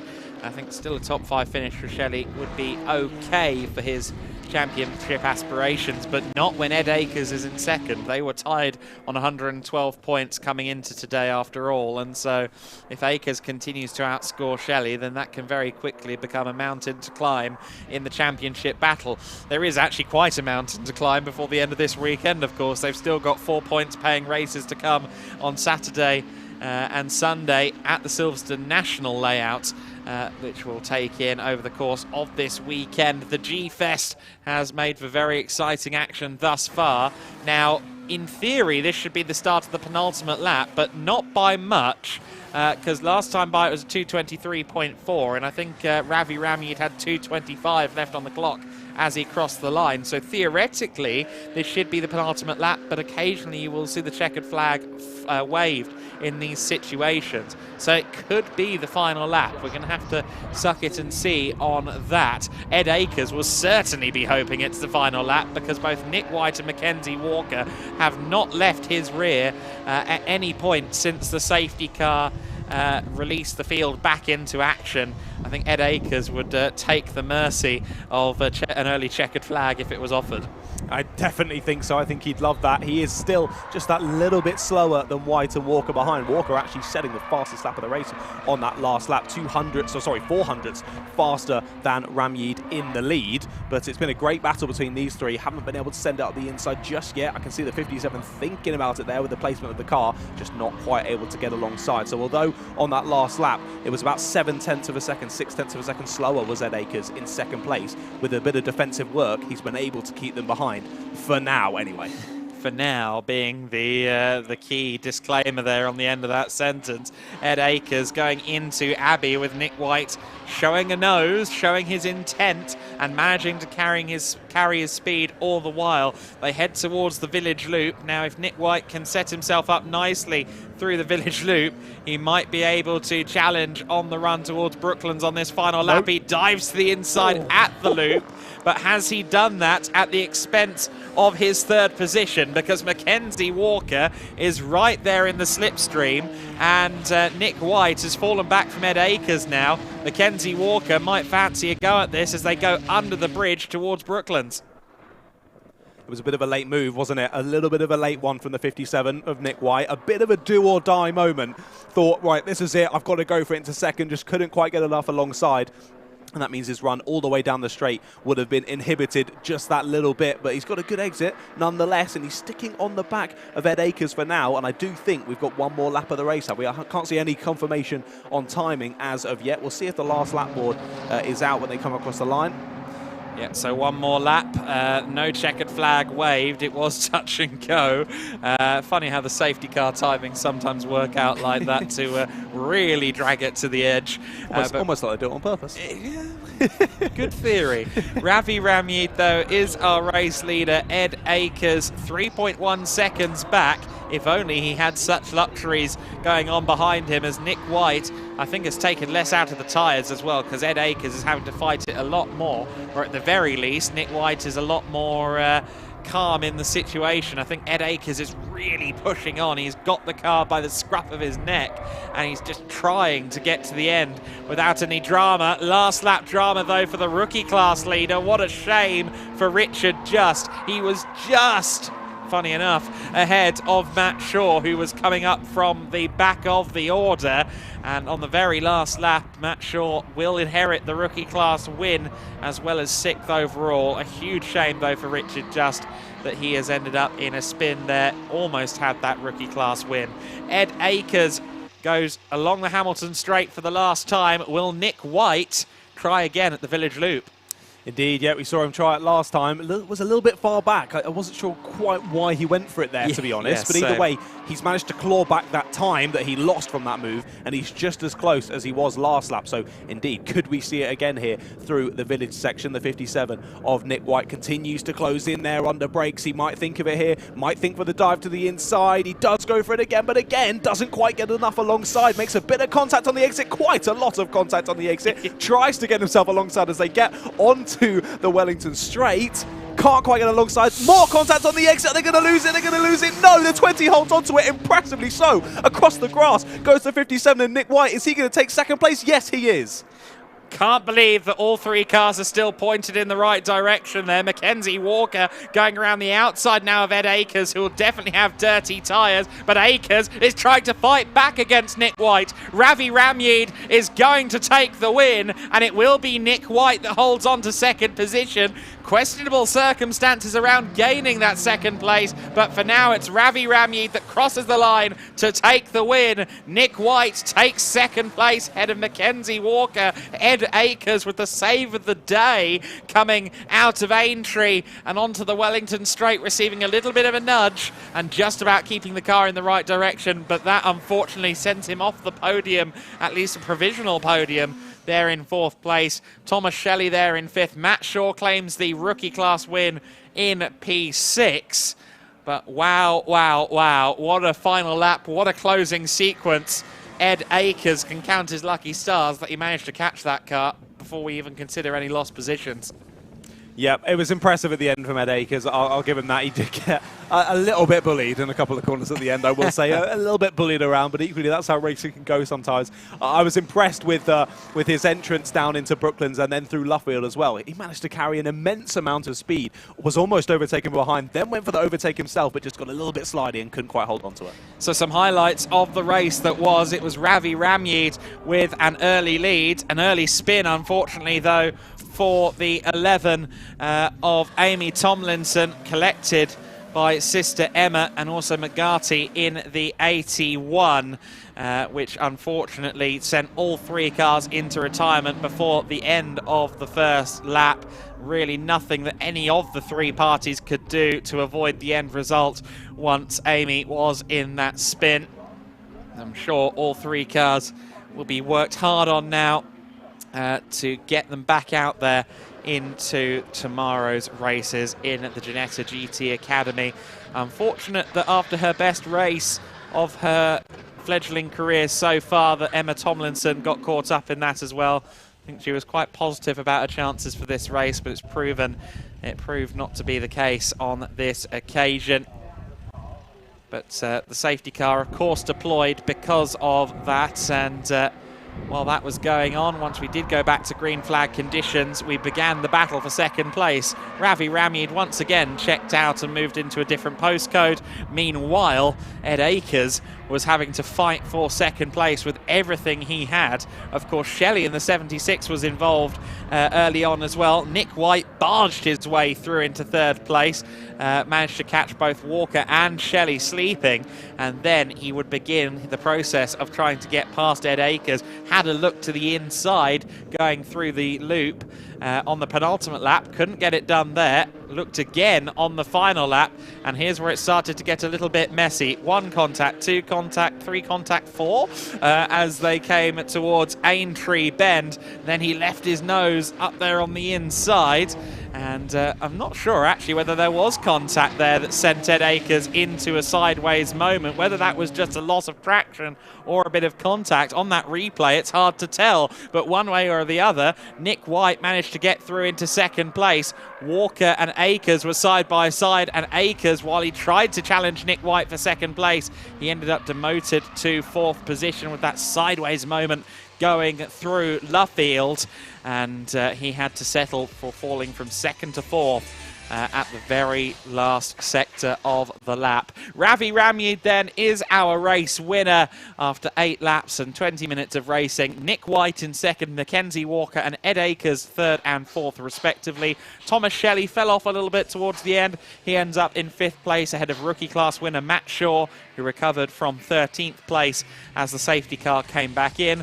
Paul Livesey in 7th place and Mark Ellman in 8th. Lucy Tomlinson claiming 2nd in the rookie class. I think that might be a personal best result within class for Lucy Tomlinson. She's 9th ahead of Charlotte Lowe in the 10. Richard Just did get the car back out onto the track and finished 11th place ahead of Ben and Harry Cook, our 13 finishers in that race. On second look then, what did you make of the Ed Akers situation going through Aintree? Do you still think there was a tag there? I still think there was contact. Okay. Yeah, I can see what you mean by a bit of over-rotation possibly by himself, but what I think happened and what I think you couldn't quite see from that camera angle was as he started to pitch it into the left-hander, get that rotation on the car, I think there was just a little bit of contact from behind on the rear left that caused a little bit of over-rotation, and in that trying to correct the over-rotation sent him to the right over the bit of grass, lost him that momentum and lost him the 2 positions in the end. Yeah, no, absolutely. That's could well be what the situation is. We couldn't quite see. We couldn't quite see, so they'll get all of the angles we had and more.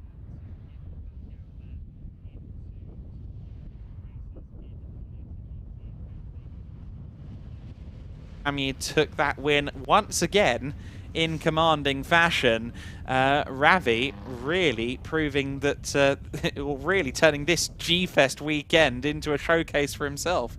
Indeed, yeah. I mean, luckily on those incidents, luckily we're not stewards, so we can leave it up to them to deal with that. But yeah, Ravi Ramyid, he's turning G-Fest into R-Fest at the moment, isn't he? He's smashing it. 2 race wins in dominant fashion for Ravi. I think he could be very proud of that one, and proud of the one this morning, and hopefully proud of the rest of his weekend, because he's absolutely smashing it at the moment. Yeah, absolutely. I think anyone who gets to walk away with 6 from 6 needs some kind of prize at the end of the weekend. Yeah. I was going to say LMP1 test, but I think that might be a bit excessive, especially if it's one of the juniors. But actually, there's already not going to be a 6 from 6 there. We know that, of course, after Slater took the win in that race we had just before this GT Academy. No booster seat will be needed for the LMP1 then. No, exactly. Although, have you seen Anthony Davidson? He's pretty sure he used to drive LMP1 cars. Jockey cars sometimes, those LMP1s. The GT Academy cars, much more capacitous. All sorts of shapes and sizes the driver can compete in these, and a great way to make your first steps into GT racing, potentially moving on from GT5 as a lot of them do as well. But definitely an exciting race further back. For Ravi Ramyid, I think he'll find out how exciting the race was when he watches it in the hotel room later, because he's none the wiser, let's be honest. He was all on his own. Yeah, exactly. He was just living life on his own, having a great time. He can watch it back and be like, oh, there was actually loads of battling going on behind me. That was a great race. So I need to do a Matt Shaw and start from the back and see how it goes. Another last to first challenge. We've seen a couple of those today.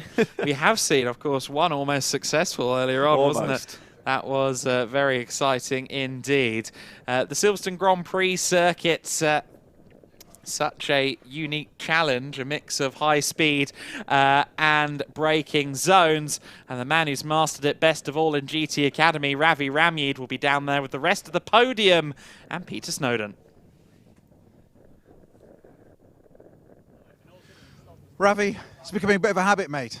Oh, I wouldn't go that far. I mean, we've still got a very long season to go. I think we're only not even a third of the way through yet. There's 23 races, we're 6 in.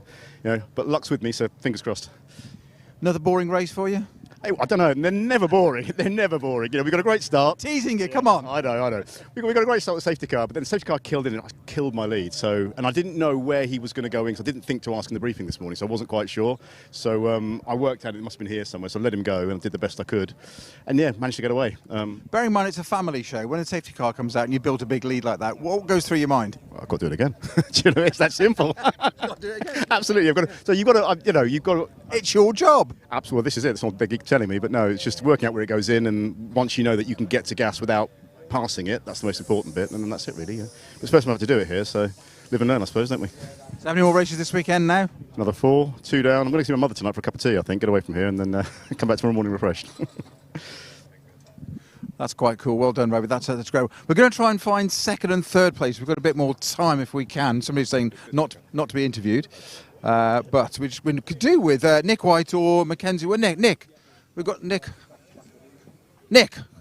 Congratulations, mate. You managed to drag out second place there. That was a little bit unexpected. Yeah, after a bit of a poor start that time, sort of went for second gear and nothing happened, and then car came back to life and I was off, but I think I was down to 6th or something by then. Safety car obviously took away some laps from us, which was a bit annoying.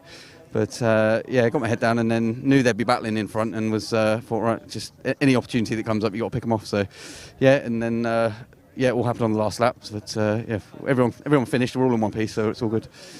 It was only 0.29 of a second between you two. Oh, really? Yeah, it was pretty close. But it felt closer in the car, didn't it? Yeah, absolutely, really close. Yeah. So, just holding on that last few corners. The car was a bit understeery after going on the grass. So, just glad to be able to finish. It's funny that, isn't it? So it had loads of pickup on it and it didn't steer as well. I thought, right, turn in, and I had nothing. I thought, God, have I punctured it or something? But I think it was just a huge amount of grass and pick up on it. So yeah, but fortunately, I only had to do 2 corners and we finished. So you haven't got grass tracking routes then. You just fancied a bit going on the grass. I didn't have a choice. Avoiding something else. It was that or drive into Ed's car. So I took evasive action, went round that way. Yeah, definitely the preferable option. Nick, well done, mate. That's a second place today, and we've done Ravi. So we need to do. We're trying to find Mackenzie Walker if we can. Mackie there, mate. Sorry, mate, you're hiding away. I haven't got your glasses on now. I didn't see you without your glasses on. You see. So, tell us through that. That looked a lot of fun. It was a lot of fun. A lot of hard work. I don't think till pretty much we crossed the line, anyone knew where anyone was going to end up because it was such a scrap, really. But yeah, really fantastic fun. It looked it to us, but we didn't have much of a clue what was going on either. So all my notes, you saw bits of crossing out and things. Everybody's changing at the end there. You sit there and think, I'm going to write it all out. But you had to work hard for that one. Yeah, really had to work hard. It was a bit harder, started a bit further back. But I think we got a pretty good launch, and then just kind of chaos ensued throughout the entire rest of the race. So I think it was kind of a roll of the dice. Yeah. Brilliant job, well done. Congratulations, another podium for you. And I think we're going to head back down to our paddock area for podiums for the rest of the classes down there.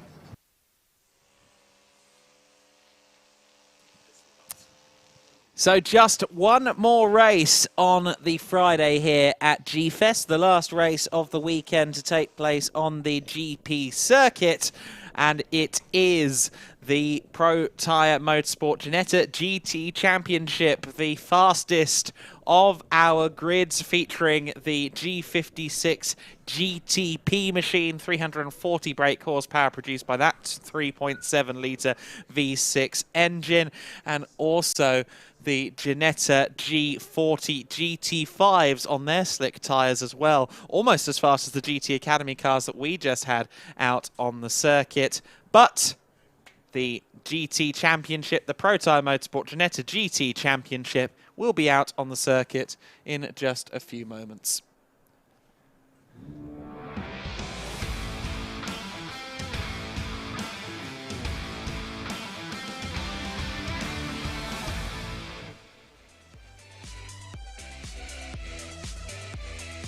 So we eagerly await the cars out onto the circuit.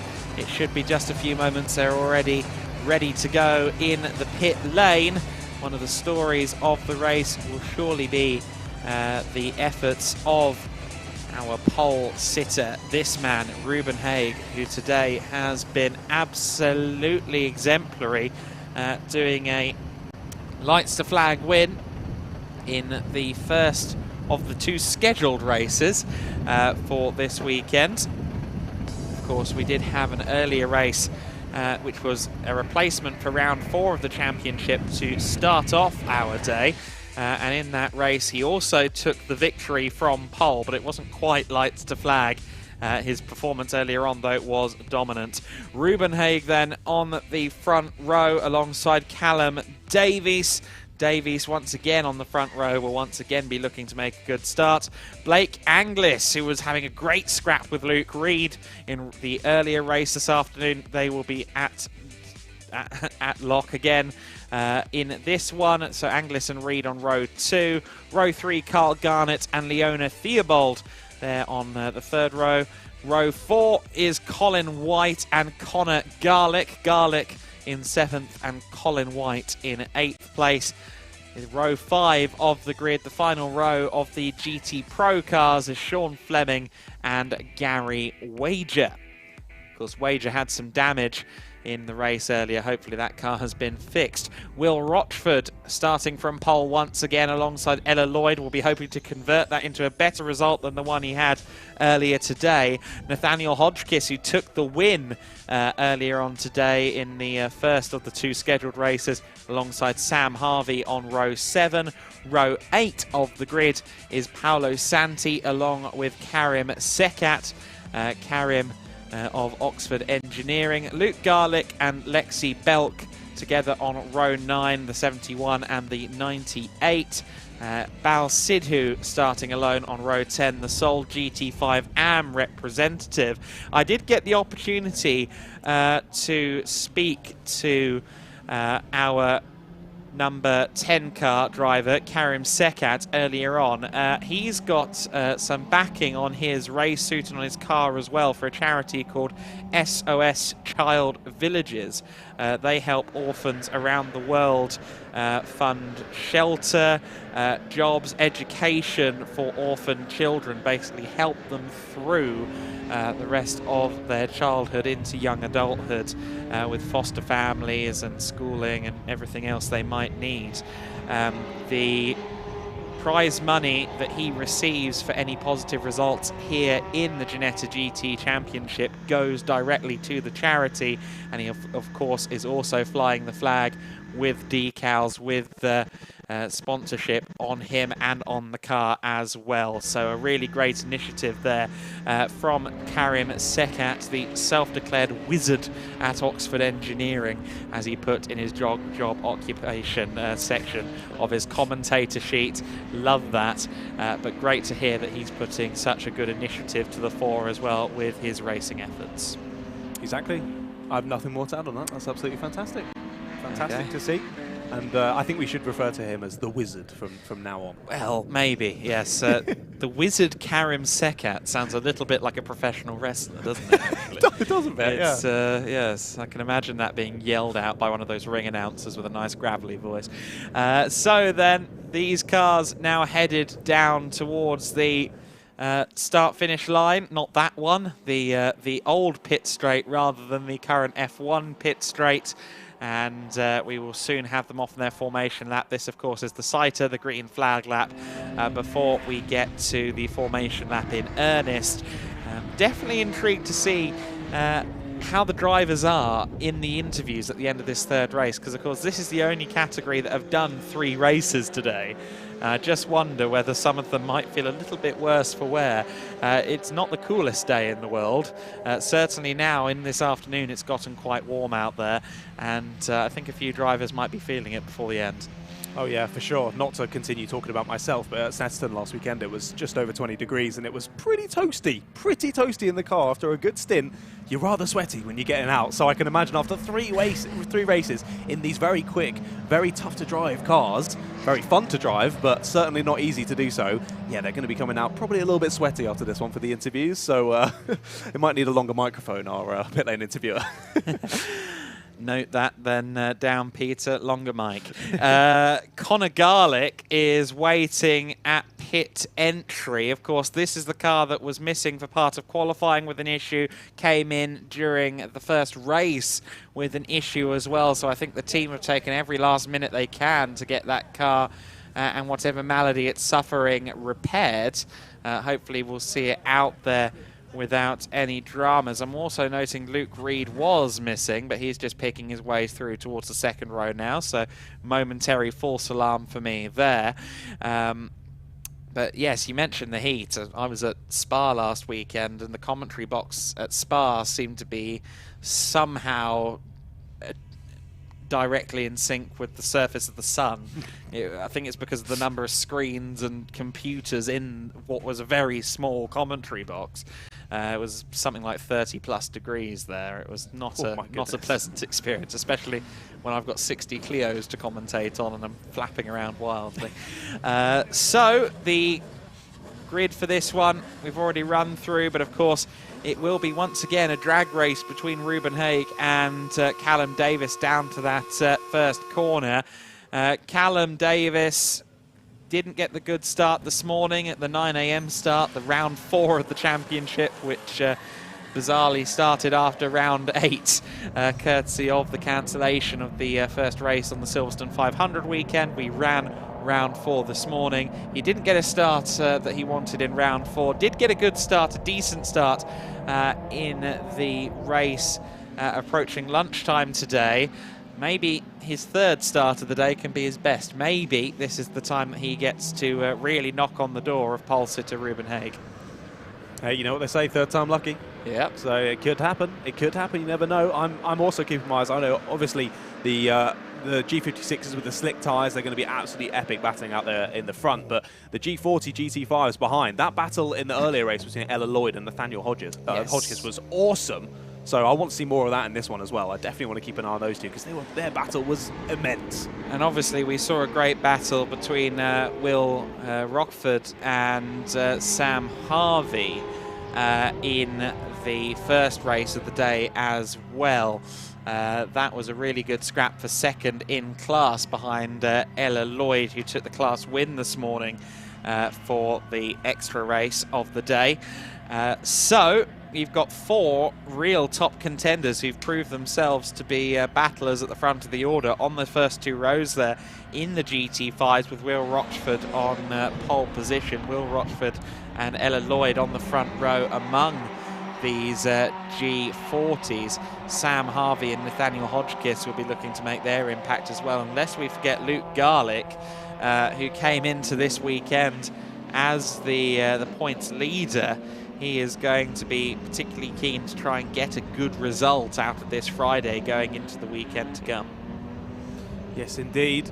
He will indeed. We're still watching them come around the green flag lap, of course, with such a long circuit. Yes. Green flag laps take quite a while, don't they? They do. The full GP circuit, but it gives us more time to ogle at these stunning cars. I also like the fact of how different everyone's liveries are. Yes. And how fantastic it makes the cars look. There's no one better than the other. I don't think they all look fantastic in their own ways. And it sort of gives that sort of, it shows you a bit about the driver without even seeing them in the flesh. You can know their personality a little bit more from their fantastic livery. Quite possibly, yes. The monopaint disease hasn't quite hit this series yet. That's good, that's good. Exactly. We do get a lot of red, black and white, or red, blue and white, don't we, in racing across the board. And yes, there's some of that here, but there's also a nice smattering of day glow colours and unique decals to certainly make our lives a little bit easier. And top tip, I mean, if you're wanting exposure as a young racing driver, if your car or your race suit or your helmet are distinctive, we're more than likely going to mention it at some point during a broadcast. Piers Pryor, our commentary colleague who now does GT Cup racing in the UK, of course I'm sure he'll be known to you as a former karter, infamous for his pink helmet that follows him wherever he goes. He is indeed, yeah. Actually, a colleague of mine at Motorsport Games, so I know him very well. Yeah, and I work with him at British University's karting championship as well, doing some of the commentary on that. So very well known to be his peers, lovely bloke, and a very fast racer. The 0.6 degrees of separation in the karting it world. Really is. It really is. Across the whole motorsport world, to be honest. Yes. I meet someone, I'm like, I don't know you, and then within 5 minutes of conversation, okay, you know everyone I know. Yes. Okay, nice. Exactly right. That does happen a lot. So then it's Ruben Haig and Callum Davis on the front row of the grid for this race. Callum Davis will have the inside line, of course, as the P2 driver here. Ruben Haig will have the theoretical advantage of the more grippy left-hand side, and just steering over to the far left. I note there, almost out of his grid slot entirely, in an effort to be as far left as humanly possible. And we'll see whether that pays off for him. Our cameraman has been told there's a race starting, mate, and now exits stage right. We'll go racing then in just a few seconds. The green flag has waved at the back of the grid. The revs rise, and it's going to be another drag race between Haig and Davies as we are underway. And it's another poor start for Callum Davies, another good start for Luke Reed and Connor Garlick on the second row of the grid. We ride on board there with Sean Fleming. Does everybody get through the first corner in one piece? It certainly looks as though they have, but it is Ruben Haig that leads the way through the first corners. However, for how much longer? Because here comes Connor Garlick. In fact, is that Connor Garlick? No, it's the 84 car. Which car is that? Yes, it is the 84. Goodness me, where's he come from then? Amazing start to the race then. It's Blake Angelis from third place on the grid, isn't it? Has had a really good start. It was probably because of that poor start from Callum Davies that Blake's been able to squeeze through and start challenging for the lead early on in this one, and continues to challenge down at the bottom of the straight. There's a move in the background there for third place. Is that the 95 of Callum Davies covering off a move or going for a move himself? As is that the 19 going a little bit wide? That's Carl Garnett there, just losing a position or two. Yeah, I managed to lose Blake Angelis completely there from my grid sheet for a moment, but we've recovered now.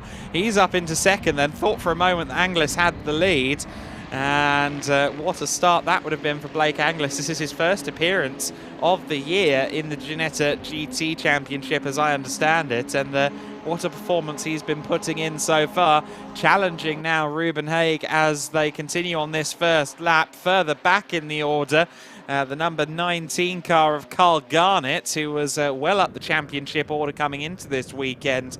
Hasn't had the best of runs so far today. Colin White has had a good start, actually. I think he might be as far up as 5th position, which is his best start of the day so far. Yeah, that's incredibly impressive from the 4th row on the grid. He's had a fantastic start on this opening lap. I did notice in our secondary class behind as well, I'm pretty sure Ella Lloyd got a great start and took the lead off of the start there. I think she's still the one in the lead. Obviously, we'll confirm that when they all come across the line to finish that first lap. Again, because as I said on the green flag lap, it takes them a while to get round for us to confirm those positions once they come across the line. But we do indeed look back to the next pack, and it is Ella Lloyd in the lead for now. But down the inside goes the number 42, then Will Rochford, back to the lead of the race. Yeah, Rochford and Lloyd then exchanging positions. Hodgkiss is down there in 4th place behind Harvey in the number 70. So Sam Harvey is 3rd in class at the moment. They've also got one of the G56s closing in behind them. That being the car that, of course, didn't take the start in the form of Connor Garlick. Connor Garlick, who started from pit lane, is going to work his way through the front end of the GT5 Pro order this time by, and I somehow doubt he's going to be rolled the red carpet and told to get through, because they are having a scrap all of their own. Well, except maybe from the number 71. Well, yes, family ties do apply for Luke Garlick. Maybe yes. they'll move over. Maybe Luke will move over a little bit nicer than the rest of the pack, or possibly Luke will allow him through and then try and get in the slipstream behind, try and get dragged along a little bit. Hey, family working together. Family bump draft, maybe. Exactly. We'll see. We'll see. Of course, Luke Garlick was the GT5 Pro leader coming into this weekend, and really needs a good result to continue to have a cushion in the championship standings in this 3rd and final race of the day. This is round 10 of the championship overall, as we continue on through the Stowe Bend down towards Club Corner. When Connor's closing in on them like that, yeah. It really does look like little brother, big brother, doesn't it? It does. It really does. Oh, a late move down the inside from Garlick gets it done, but that was, I mean, he's got to get through the pack as quickly as he can, but that was quite a late move. It is, and almost getting attacked there for it on the return. Nathaniel Hodgkiss takes the opportunity to get himself around Sam Harvey, and that might actually play into the hands of Luke Garlick as well. So maybe Bro did do a little bit of helping there. Even if he didn't know it. Yes, inadvertently, as now getting his way past the top 2 in the GT5 class. Connor Garlick should be clear of the GT5s in just a few moments, and I'm sure heart in the mouth times for Will Rochford, who's thinking, where have you come from, as he is watching Ella Lloyd in the mirrors and then sees the big bewinged G56 go around his outside at Aintree, and that's the move done. Garlick can now focus on picking on fights with someone his own size. Exactly, yeah, he can now scamper off away from our secondary class and try and close the gap up to Sean Fleming. I mean, it's going to be a tough ask.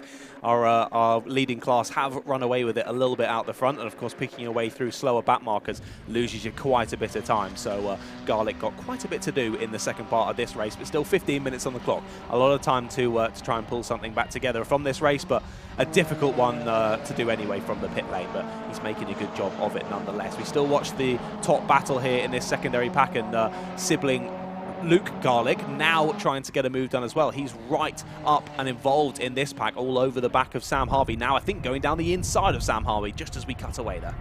Yes, did look like he was making a move. We go back to the front of the GT Pro order.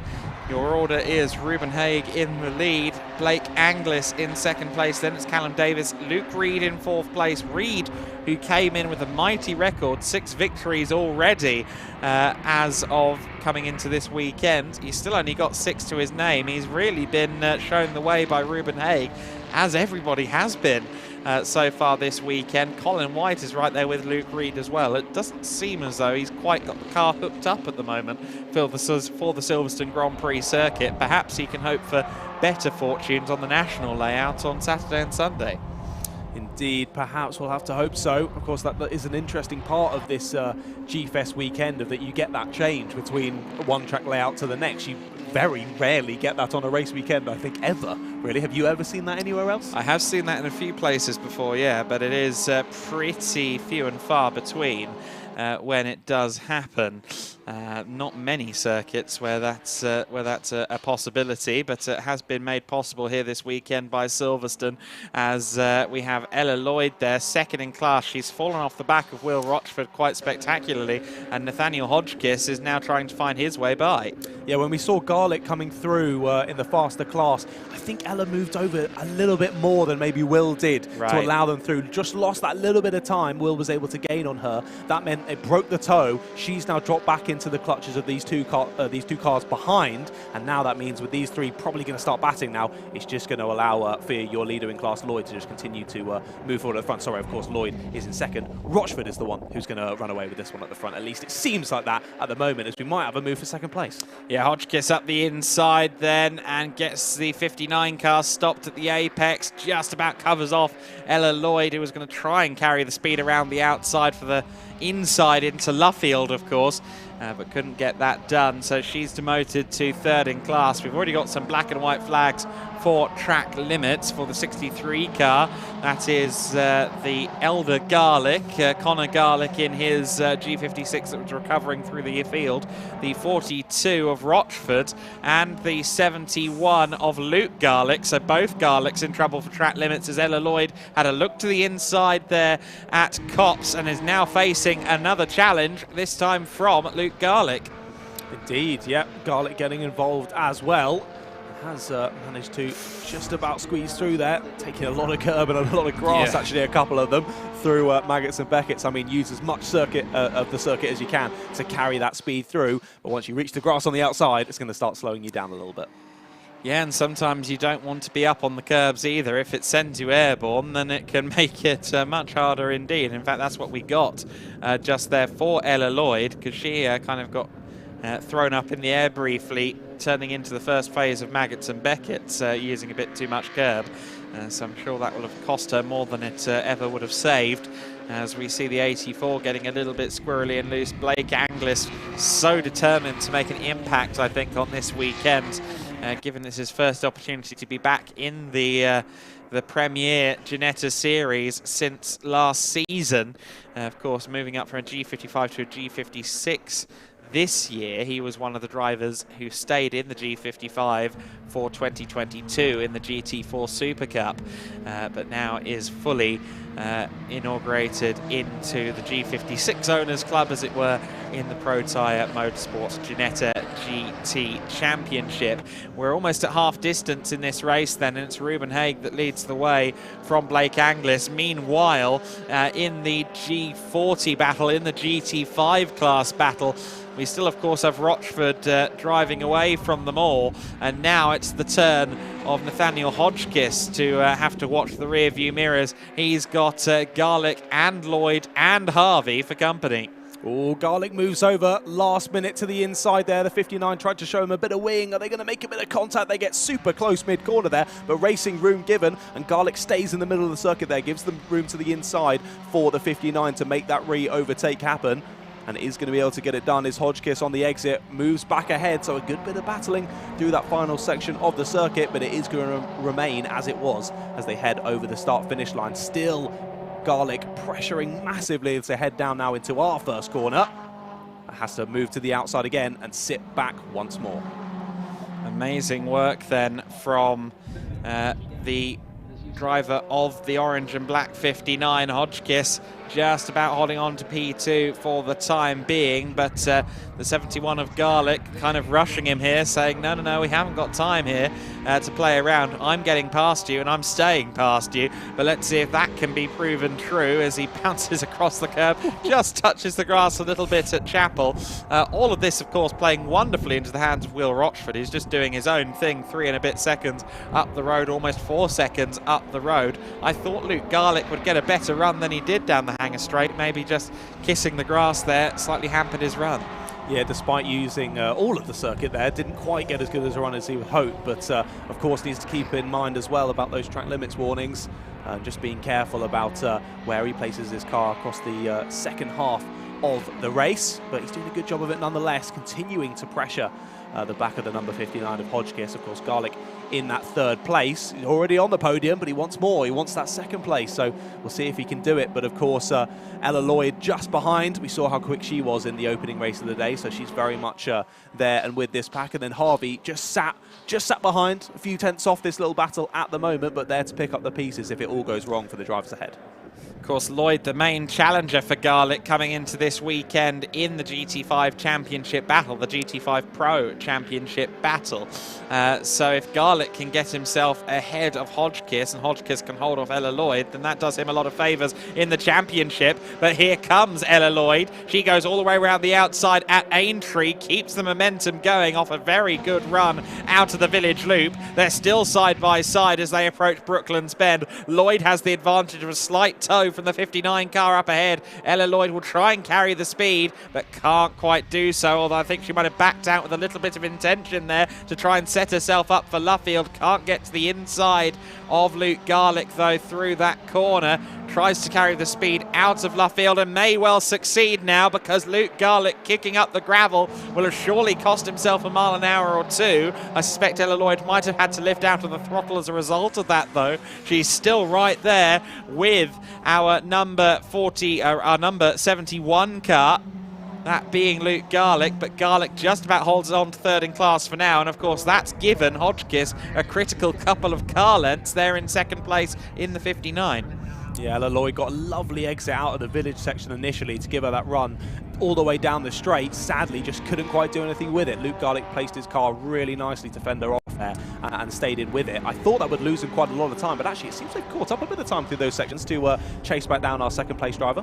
Families do a lot of things together. In the case of the Garlick family, they race together, and I'm afraid they've got track limits penalties together as well. No. 5-second penalty, not just for Connor Garlick in the 63, but also Luke Garlick, who we're watching in this battle at the moment. So Garlick, regardless of where he finishes on track, he will have a 5-second penalty applied to his time at the end of the race for track limits over-exuberance, let's say, a slight overuse of the curves and the runoff areas, and that was going to play very handily into the agenda of Ella Lloyd. She no longer needs to make the on-track pass to finish ahead of Luke Garlick on the final standings. I'm sure, though, she's still going to try and get through and take Nathaniel Hodgkiss while she's at it.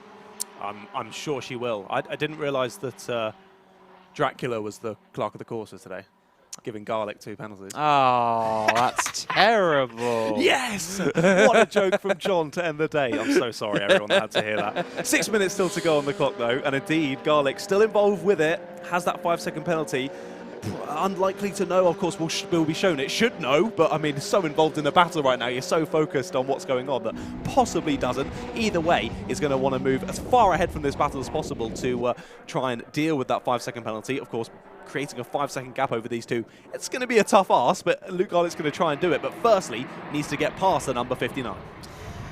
Potentially the stewards, the main source of Garlick dread here this afternoon at the Silverstone Grand Prix circuit. It's Ruben Hage in the lead of the race as we cut back briefly to Luke, who has gotten through. So Luke Garlick has gotten past Hodgkiss, and Ella Lloyd is right there with him as well. Of course, none of this really matters with the 5-second penalty looming large over his head, unless Luke Garlick can disappear up the road up against Hodgkiss and Lloyd, which feels more than unlikely. Hodgkiss is now going to be desperately hoping that he can stave off Ella Lloyd. I don't know whether any of the three parties will be aware of the penalty attributed to the 71 car, as the 59 looks up the inside. Can't quite get it done at Maggots Beckett's, although he's trying to hold on around the outside. Surely not going to have the inside line for the final element of the sequence. No, he does not. And if anything, he may well have Ella Lloyd to deal with before the end of the straight. Particularly bad run out of the corner, though, I feel, for Garlick. Yeah, I agree. I think he just caught a little bit of dirt there on the inside. Hasn't got a great exit, but just squeezed enough over to the side there to not leave the gap on the inside for the car behind to make the move. So super close as they get to the end of the straight there, but Luke Garlick does indeed hold on to the position there. I was cringing all the way through Maggots and Beckett's as they went side by side. Yeah. I was like, no, this is not going to end well, but somehow all three of them make it through unscathed. For now, yes. Meanwhile, 5-second track limits penalty also applied to the driver of this car, Gary Wager, as behind him, Conor Garlick picks his way past Sean Fleming. Of course, Garlick also has a 5-second penalty applied to him at this stage, so he needs to get himself past Gary Wager and get up the road to try and at least get an 8th place finish out of this. Was it Gary you were saying also had a 5-second penalty? Yes. So technically they are actually battling on circuit because they both have a 5-second penalty, so technically they are still battling, but the driver behind can get both of them. Maybe he doesn't know that though. Yeah, Sean Fleming at the moment would finish 8th overall in theory because of the two penalised cars up ahead of him. So Wager and Conor Garlick in 8th and 9th in the Ginetta GT Pro element of the race. Running 8th and 9th with an asterisk with the penalties over their heads, as is Luke Garlick. He runs 2nd right now in the GT5 order, albeit with a 5-second penalty applied. He may well only lose 2 places because Sam Harvey has really fallen off the back of this queue, so he may only lose out to the 2 directly behind him, but that's still going to be a huge disappointment if that proves to be the case, especially up against primary title rival Ella Lloyd. No such issues, though, for Ruben Hage, who continues to lead the way. I mention him because I feel we have to every now and then, just to make sure, yes, he is still there. 2 minutes and 45 seconds left to go, and if anything, he has a bit of pressure applied because Ruben Hage has Blake Angelis all over the back of him. Angelis hasn't really left the rear of Ruben Hage at any point in this race. The gap was 0.6 of a second last time across the line. It's more like 0.2 now, and even Ruben feels the need to go defensive here. I'm not so sure this race is over. This may well be the beginning of the final lap with 2 minutes and 18 left on the clock. I think it just about will be the beginning of the final lap this time by, and I'm not convinced Ruben Hage has this one to himself. No, Ruben's finally under a bit of pressure, isn't he? I think the first time today he's really felt a bit of pressure out on circuit, but Blake is right there with him and pushing him onto what we believe to be the final lap of the race. Then it's already pressuring there into the first corner. I think just more of a fake out than anything, just trying to get in his mirrors, get in his head and try and make Ruben make a mistake over this last lap. These two, their fastest lap over this race, only 0.5 of a second different. Their pace, they're almost immeasurable between the two of them. They're so similar, but let's see if Angelis is able to get a move done over this last lap. Angelis then waiting for his opportunity. Can it come over the next 90 seconds? This is the final racing lap on the Grand Prix circuit for this weekend at G-Fest. From Saturday morning onwards, we will be running on the national circuit.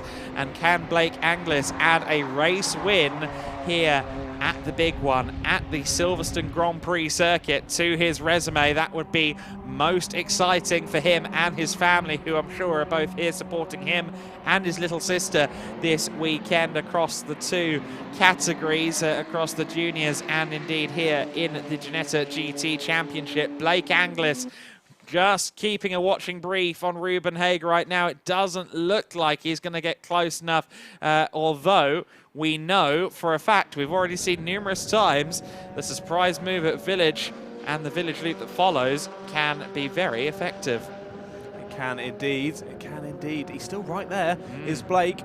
Very much involved with this battle. Ruben just moving over, take that inside line and squeeze him off at the apex. However, it is going to allow for Blake to take that wide line and get a good exit. He's going to have to use all of the slipstream as they head down the back straight, heading down towards Brooklands. That's going to be sort of the last overtaking opportunity is into Brooklands. Possibly if they then open it up into Luffield, then he could be on for it, but it's forced to the outside initially then is the 84 of Blake Angelis. Anglis couldn't quite get it done, then had a good run up the Wellington Straight, also has a good run between Brooklands and Luffield, but can't quite get it done. I think Ruben Haig has just done enough here, as long as he gets a good run through Woodcote, and he does. Anglis trying to find any which way through, but it's not to be. It's a clean sweep of 3 races in one day for Ruben Haig and Brakehill Racing. Blake Anglis takes second place. Callum Davis will cross the line in third place ahead of Luke Reed. Colin White will round out the overall top 5 as we shift focus back to the GT5 Pro order. This, of course, on the track is the battle for second in class, albeit with Garlick as something of an invisible driver at the moment. Around the outside of him has got Nathaniel Hodgkiss, and did they touch? They almost touch, going into Club Corner. Of course, Luke Garlick may not even know that he's not fighting for second place in reality. He will finish 4th in class as it stands. But certainly he has Hodgkiss all over the back of him. Of course, Hodgkiss may yet have problems because of Ella Lloyd behind, even though Garlick is a penalised driver, an invisible driver effectively, he could still affect the second place result.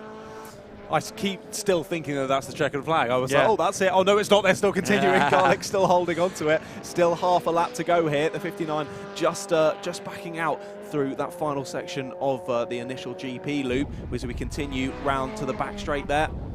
These 3 leading us through, and Garlick, yeah, as you say, doesn't has that 5-second penalty, possibly doesn't know it, battling as if he doesn't have it, but equally still holding on to that second place. And even if you got that 5-second penalty, you're still battling for pride at the end of the day to say I did finish out there second on circuit. Once again forces the 59 of Hodgkiss to the outside. I think Garlick's looking good to hold on to this one.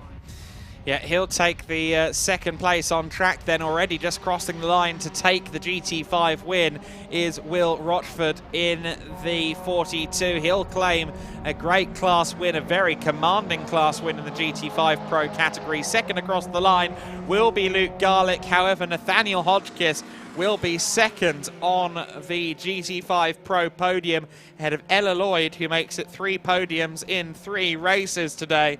Ella with a very successful weekend. Same goes for both Rochford and Hodgkiss. All 3 parties having a really solid weekend that will boost their championship aspirations versus the driver that was our points leader in the form of Luke Garlick. I think he might just about still be in points lead by the end of the day, but it's going to be a lot closer than it was in the GT5 Pro category.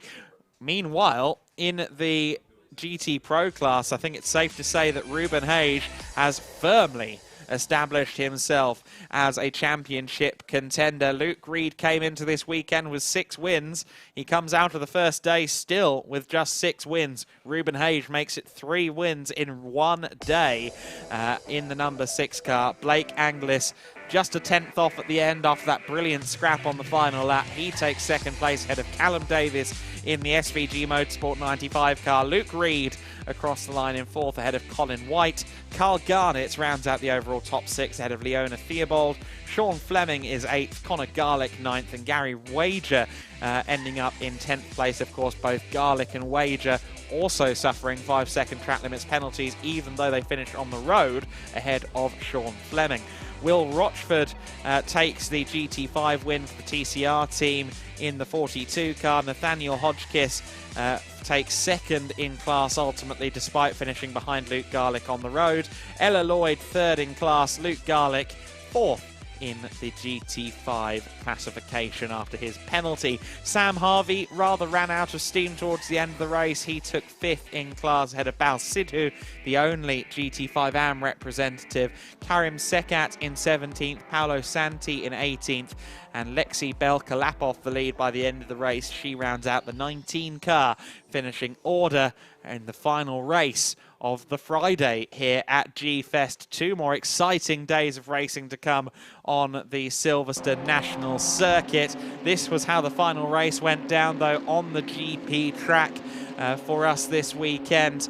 It was early doors, a bit of a situation with Conor Garlick making his way through the GT5 order and firmly scaring all of the drivers of the smaller cars. Ella Lloyd and Nathaniel Hodgkiss had a great battle.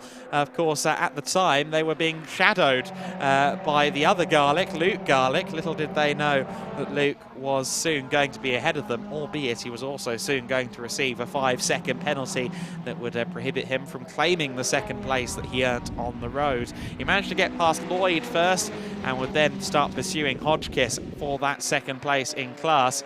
And as they approached the Brooklands Bend, he dived to the inside and he managed to gain the position, folded himself back into the position by the time they got to Woodcote. Carried a lot of speed through Luffield. In fact, that wasn't the definitive move for second in class, but it would come soon enough, as would the eventual penalty, sadly. Ella Lloyd had a really good move up against Garlick at one point, carried a lot of momentum out of the loop and through Aintree, but she remained there in a 4th place that would soon become 3rd. As just almost as we had that moment there of Garlick getting through into 2nd, we then discovered he had a 5-second penalty, which knocked him way down the order. Towards the end of the race, it was Blake Anglis, trying to find any way past Haig, but ultimately, by just a 10th, Ruben Haig took the 3rd win in as many races here today at the Silverstone Grand Prix circuit. What a race that was. The Ginetta GT Championship, the multi-class battles, always keeping us entertained. And I say once again, the formula of the G56s and the G40s together, it works quite nicely. It does, yeah. It provided some great racing. And as you say, Haig, 3 from 3 from the weekend so far. He's looking on for that GT1 drive, which we have no ability to promise, which we did promise earlier. LMP1. Sorry, LMP1. Sorry, I'm getting all my numbers and letters confused. My apologies. But yeah, the LMP1 drive, which we offered, which we definitely cannot offer. None of us have the keys to that car. I mean, we wish we did, but sadly, we do not. But as you say, another brilliant race, and 3 from 3 for Haig. That one was a little bit more challenging to get the top step of the podium there than maybe we've seen earlier today, but equally drove fantastically in all 3 and deserves the win in all 3, so a massive well done.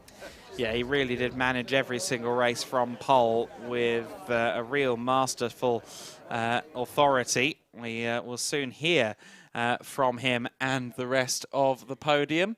And Anglis and Davis, I'm sure, will have their own stories to tell. Of course, Davis, again, just struggled a bit off the line, didn't he? He did. At the very start. Not quite as bad as the first race, where he was down in 5th by the end of the first lap, but just didn't quite get the launch he wanted. No, exactly, yeah, and an interesting one in that as well, Anglis. I think the first race of the 3 where he's actually had the faster lap over Haig in first. I mean, as I said during the race, it was only half of a 10th of a second, so it's not really much difference, but equally an interesting one to maybe show that during the rest of the weekend, maybe it's not going to be a 6 from 6 domination from Haig, but we'll have to wait and see. We'll have to wait and see. Of course, Anglis didn't actually take part in the first race at the beginning of the day because he wasn't entered at the Silverstone 500 weekend, so he only had 2 races today, which may have helped him towards the end there in terms of just physical, you make a fair point. Physical readiness, because those cockpits do get warm. The Ginettas are pretty driver-friendly cars, but towards the end of a hour-plus shift, especially across 3 segments, it can get a bit too hot and heavy for some drivers in the cockpits of these cars, especially as we get now down into the evening. The sun is lower in the sky, of course, as well. We will have a little bit more on-track action before the end of the day in the form of the demos. We will get some more cars out there on the circuit before the end of the day, but that is it for our racing action here at G-Fest. What we can do now, though, is head down to our podium and Peter Snowden. So, Callum, final race of the day? Not the weekend, just today, and another podium. Yeah, another podium, final race of the day, like you said. Got plenty more races on the weekend, but no, yeah, that was a good final to a good way to end the day. You know, tyres went off in the last few laps, luckily, but managed to keep Luke behind me. He wasn't catching as much as I thought he would, but you know, good start again. Better than the first race. I wasn't going to mention that. I wasn't going to be mean. No, but now you have. Yeah, dropped in behind Luke at the start and then managed to overtake him. And then the time I'd got past him and thought I'd catch up, you know. These two had already got away, but, you know, happy to bring it home in P3. Good result for the team and just getting those championship points, you know. Points mean prizes. Exactly, you know, yeah. Callum, well done, mate. Blake, what did we say before? Continuous forward progress. Yeah, 3, 2. Absolutely. I'll try and do one tomorrow. We'll see what we can do. No. I thought that might be the plan. It's always, watch out, always Ruben. the plan. Well, we're close at the end, very close at the end. You know, another few laps, I think I might have had it, but, you know, for the team, a 1-2 for breakout doesn't get much better than that. So it's a good race. We were asking the guys in the juniors, because obviously they're on road tyres, you're on slicks, and obviously the road tyres are quite affected by this kind of heat. Much effect on slicks for you? Not really. Tend to go off a little bit towards the end, but it depends how hard you're pushing. And when I'm trying to catch him up front, we're pushing hard. But no, slicks, they're good. Not too bad in a 20-minute stint? No, not really, no. So, you're off to his step, and I'm going to have a chat with him now. So, the young pretender here, you've had 3 out of 3 today. Yeah. Tomorrow, this young man, what do you reckon? Oh, he would definitely give me a run for my money. I'm sure most of the people on this. I think he's just shown you his nose there, but absolutely, yeah, that was really close at the end. Got caught up in a bit of traffic, made a few mistakes. Back end was getting a bit loose towards the end. I think I was pushing it a little bit too hard, but just managed to keep him behind me on the last lap and bring it home for a third win of the day. Just touching on building what Blake just said there, you say that the back end is that just tyres, or are you just getting on the throttle a bit too much, or just trying that bit too hard because he's pushing? Yeah, it's a bit of both, really. Obviously, as you said, the tyres go off throughout the race, not massively because they're only 20-minute races, but when I can see a car getting closer and closer to me, I start putting my foot down a little bit harder on the exit of corners, which I don't think really helped the situation, but thankfully it didn't cost me today. It's a psychology, isn't it, to that sort of, damn it, he's there. Yeah, absolutely. That's the main thing through the race. It's just, not giving in to the pressure and keeping concentrated. But it looks like really good, clean racing. It looks like you can trust one another. Some of the moves you were taking there, it looks like you can completely trust one another. Yeah, absolutely, especially because we're teammates, There's sort of that, you're not a friendship near it, really, on track. You're always fighting for position. But there's that extra sort of respect, I'd say, out on track between teammates. But even everyone I've raced with this year on the grid's been really clean. The race and respect from the MUK is really on show here, so that's good to see. Brilliant, good for you. I mean, obviously not a time to get complacent, but 3 out of 3, you must be happy going home tonight. Yeah, absolutely. After the bit of a nightmare we had at Donington, coming here, it was a massive redemption sort of thing. We're out of the fight for the championship, but all we can do now is just turn up and do what we've done today. So, yeah, great result. Just maintain the good work, Ruben. Well done, great job there, mate, from Ruben Hage. And back to the main booth. So then that is our final podium of the day here at G-Fest. That is our final racing action. But as you can see, the demos are back on to close out our final day at the Grand Prix circuit before we shift over to the national layout on Saturday and Sunday. The Ginetta G60 LTP1, the LMP1 car that ran at Le Mans 24 Hours in 2018, ran the first 4 races of the 2019-2020 WEC season as well. Out there on circuit, by far the most spectacular car to ever have had the Ginetta badge adorned to it. I believe it is Mike Simpson and Charlie Robertson sharing the driving duties on these demo sessions.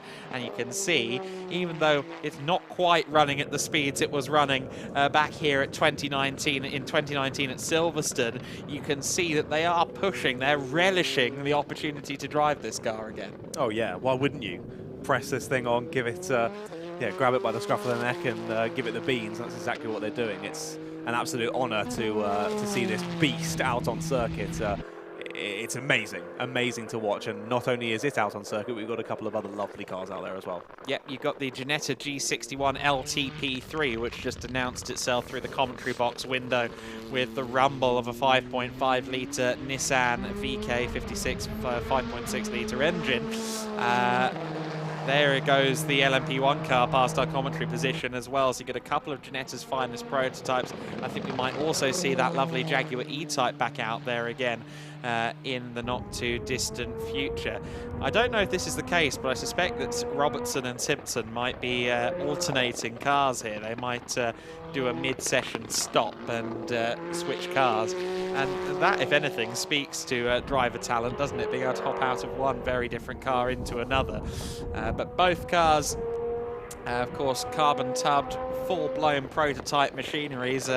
No chance of sticking a number plate on either of these two machines. And the second-generation Ginetta LMP3 car, the G61 LTP3, does share some DNA, some visual lineage with this G60 LTP1 as well. Some of the lessons learnt in this program moved into the second generation Ginetta P3 car, which is of course a custom machine utilised by numerous customers around the world in LMP3 competition. I believe the fact that we do have a bare carbon fibre car on the circuit in the form of the LMP3 car suggests to me that potentially there are a couple of chassis still available for customers. And if so, quite a good proposition for anyone entering into the LMP3 space as a team. I'm thinking about it. Oh, really? I'm in the market. Nice. I just need a backer with a few £1 million. Okay. You slightly overestimate the budget for LMP3. Oh, no, I need a bit for myself. Oh, okay. Yeah. Right, I see. You got to give the driver a bit of pay as well, don't you think? Yeah, bronze drivers always get a six-figure paycheck. When I'm 3 minutes off the pace, Yes. All right, Villeneuve. So then the Ginetta G60 LTP1 already in the 145s as it was earlier on. Here's the P3 car we were talking about then. Axel Jeffries, who you'll no doubt know from GT racing and the World Endurance Championship. He raced one of these cars for Conrad Motorsport in last year's Prototype Cup Germany, sometimes joined by very promising driver Maximilian Hacklander as well, another German competitor. Jeffries, of course, is from Zimbabwe. But that was a very formidable driver pairing, and I think they did score a couple of wins. They certainly got a good few podiums up against the Ligiers and the Duquesnes that are kind of the most popular options in LMP3 at the moment. There should certainly be a few teams that look towards the Ginetta and go, you know what, that's actually quite a good idea, because it is a stunning looking car, very well sorted car as well. And Franz Conrad and the Conrad Motorsport team don't put their weight behind a project unless they're pretty sure it's going to do well, and they have had quite a bit of success with their Ginetta P3 cars. The LMP1 though is bearing down on it, so I think we might see a little bit of side-by-side in a second.